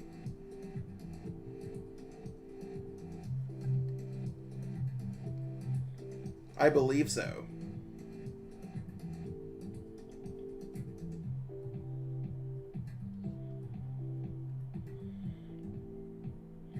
Yeah, I mean, I don't think there's a follow-up. Literally hoping for, like, a fire energy.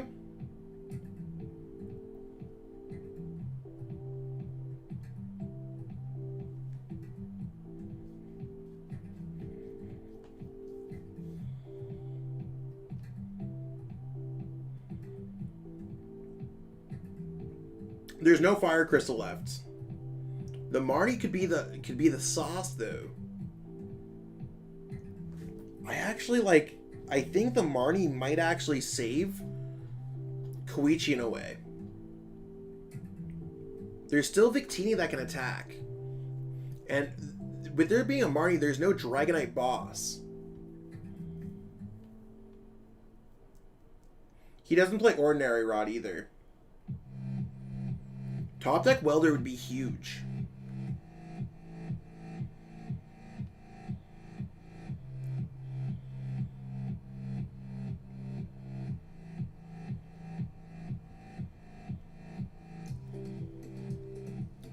There's still a chance here, because if that Mewtwo attacks, it can get really spooky.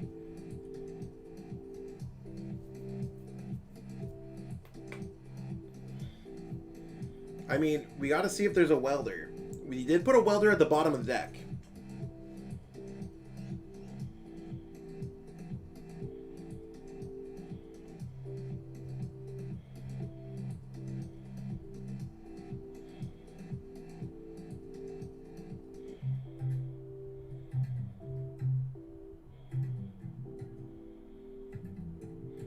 There's the voltage beat.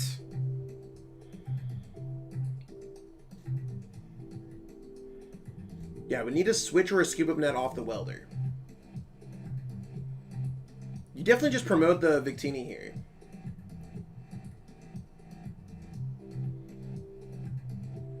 Like, you just can't sit here for another turn, and that's the big deal. Unless he has Boss. But even then, he could just have Boss in his hands. You gotta knock it out and just sit there and be like, we gotta hope. Gotta hope for the absolute best. There's the Elegant Soul. What are we gonna see here? What are we gonna see? You gotta send up Jirachi because you can still air balloon it. Scoop up nets? Are we going to see it? Is there an Eldegoss?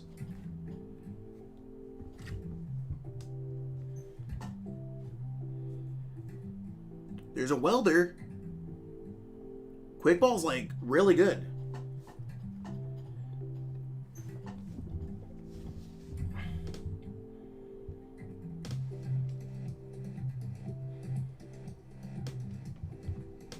I think he's just double checking here. Is the Eldegoss in the deck? Oh, Eldegoss is discarded. Crazy. I mean, there's no more Crobats, right? He has the Dene GX, but like how many fire energies are left here? 2? That's not enough to finish the game. Well, I mean, you could get one more. You could get Welder 1 fire energy. I think it seems very unlikely. I'd rather go Scoop Up Nets, try my luck again. I think. I'm not sure. Are we sure it was a 1 energy attack? No Goss.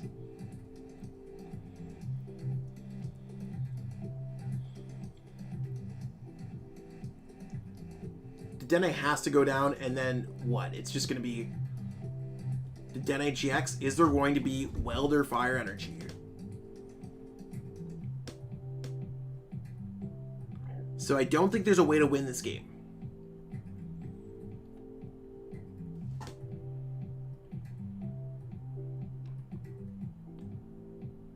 I think you gotta send up Jirachi and just hope. Boss might be interesting. Boss switch Spreading Flames?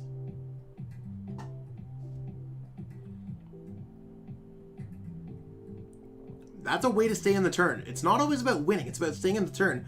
Also, Reset Stamp could be huge. Yeah, I think it's gotta be a Boss and Pray.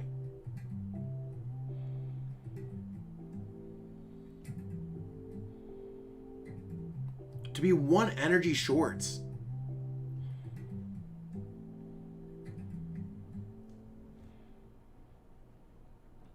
Six, 7. I think Boss might get there. Although the issue is like just not being able to have everything else. Stop bossing my booms. Big facts.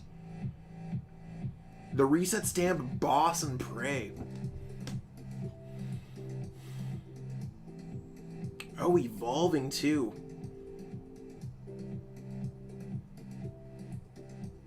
Oh, just going right there in the active? That's a spooky play.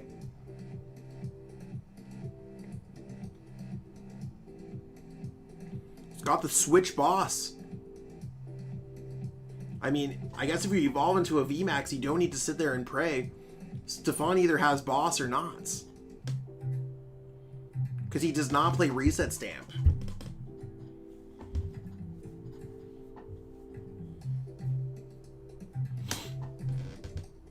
There's a Cherish Ball. This game's getting spooky exciting. What is going to be pulled out of the deck? So looking at Stefan's deck, there's the 2 to Dene GX already. He can't grab anything notable.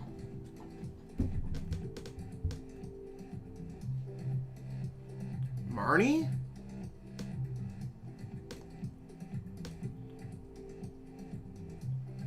I think he's trying to thin out the deck to use Oranguru. You can use Oranguru's Primate Wisdom to try to thin out the deck, because Stefan is a boss away from winning this game with the Dragonite GX.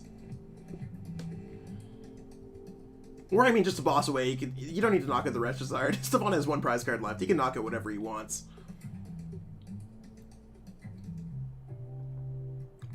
Are we going to see it off the Primate Wisdom? Are we going to see the sauce?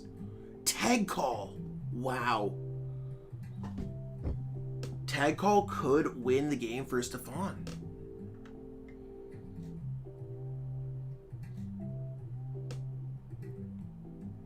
But what does he have off the Tag Call?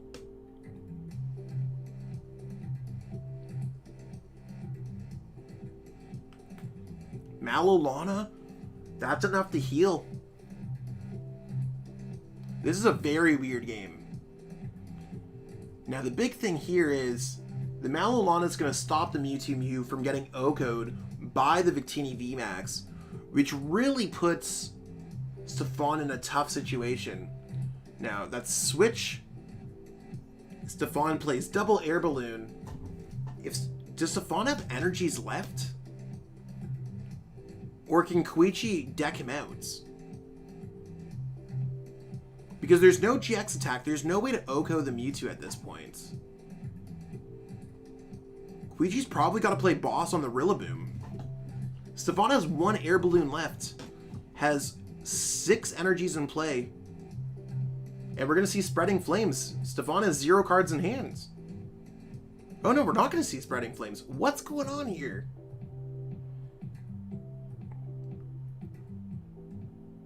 Welder?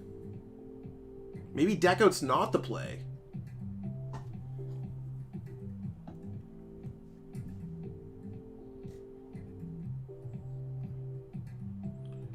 Because with the Victini VMAX taking damage, Koichi has no safe Pokemon in play right now. Stefan could just go 270, knockout Charizard, 270, knockout whatever. There's an Eldegoss. There's the Malolana for the game. And Stefan wins Chill Series number 34.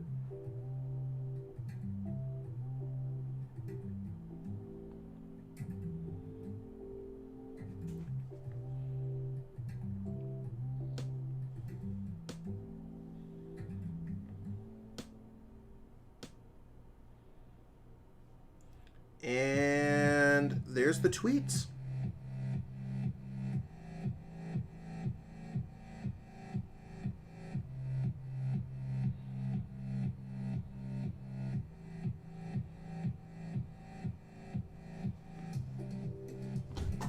Boom. So we have Stefan winning the whole thing. I mean, what a crazy set, everyone. We have Stefan winning with Grass Mewtwo. Excellent play from him, staying up all night. These were some crazy games, and I hope everyone enjoyed the stream. I do want to give a huge shout out to Chill TCG for putting on these events for the community.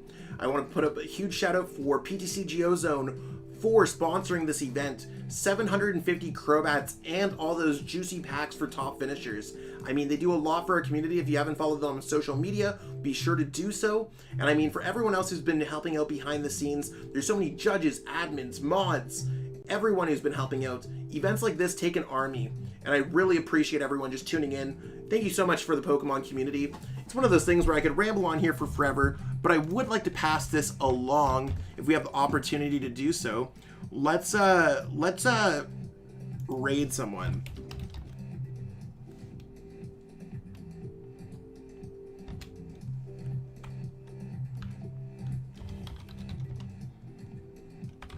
I would like to do.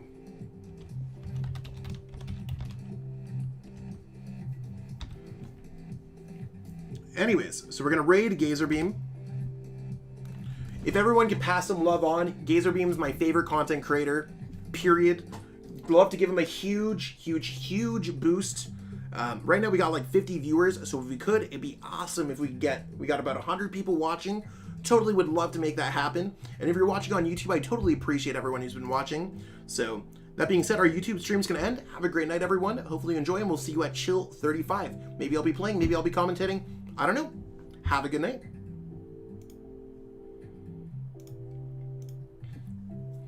Okay, we got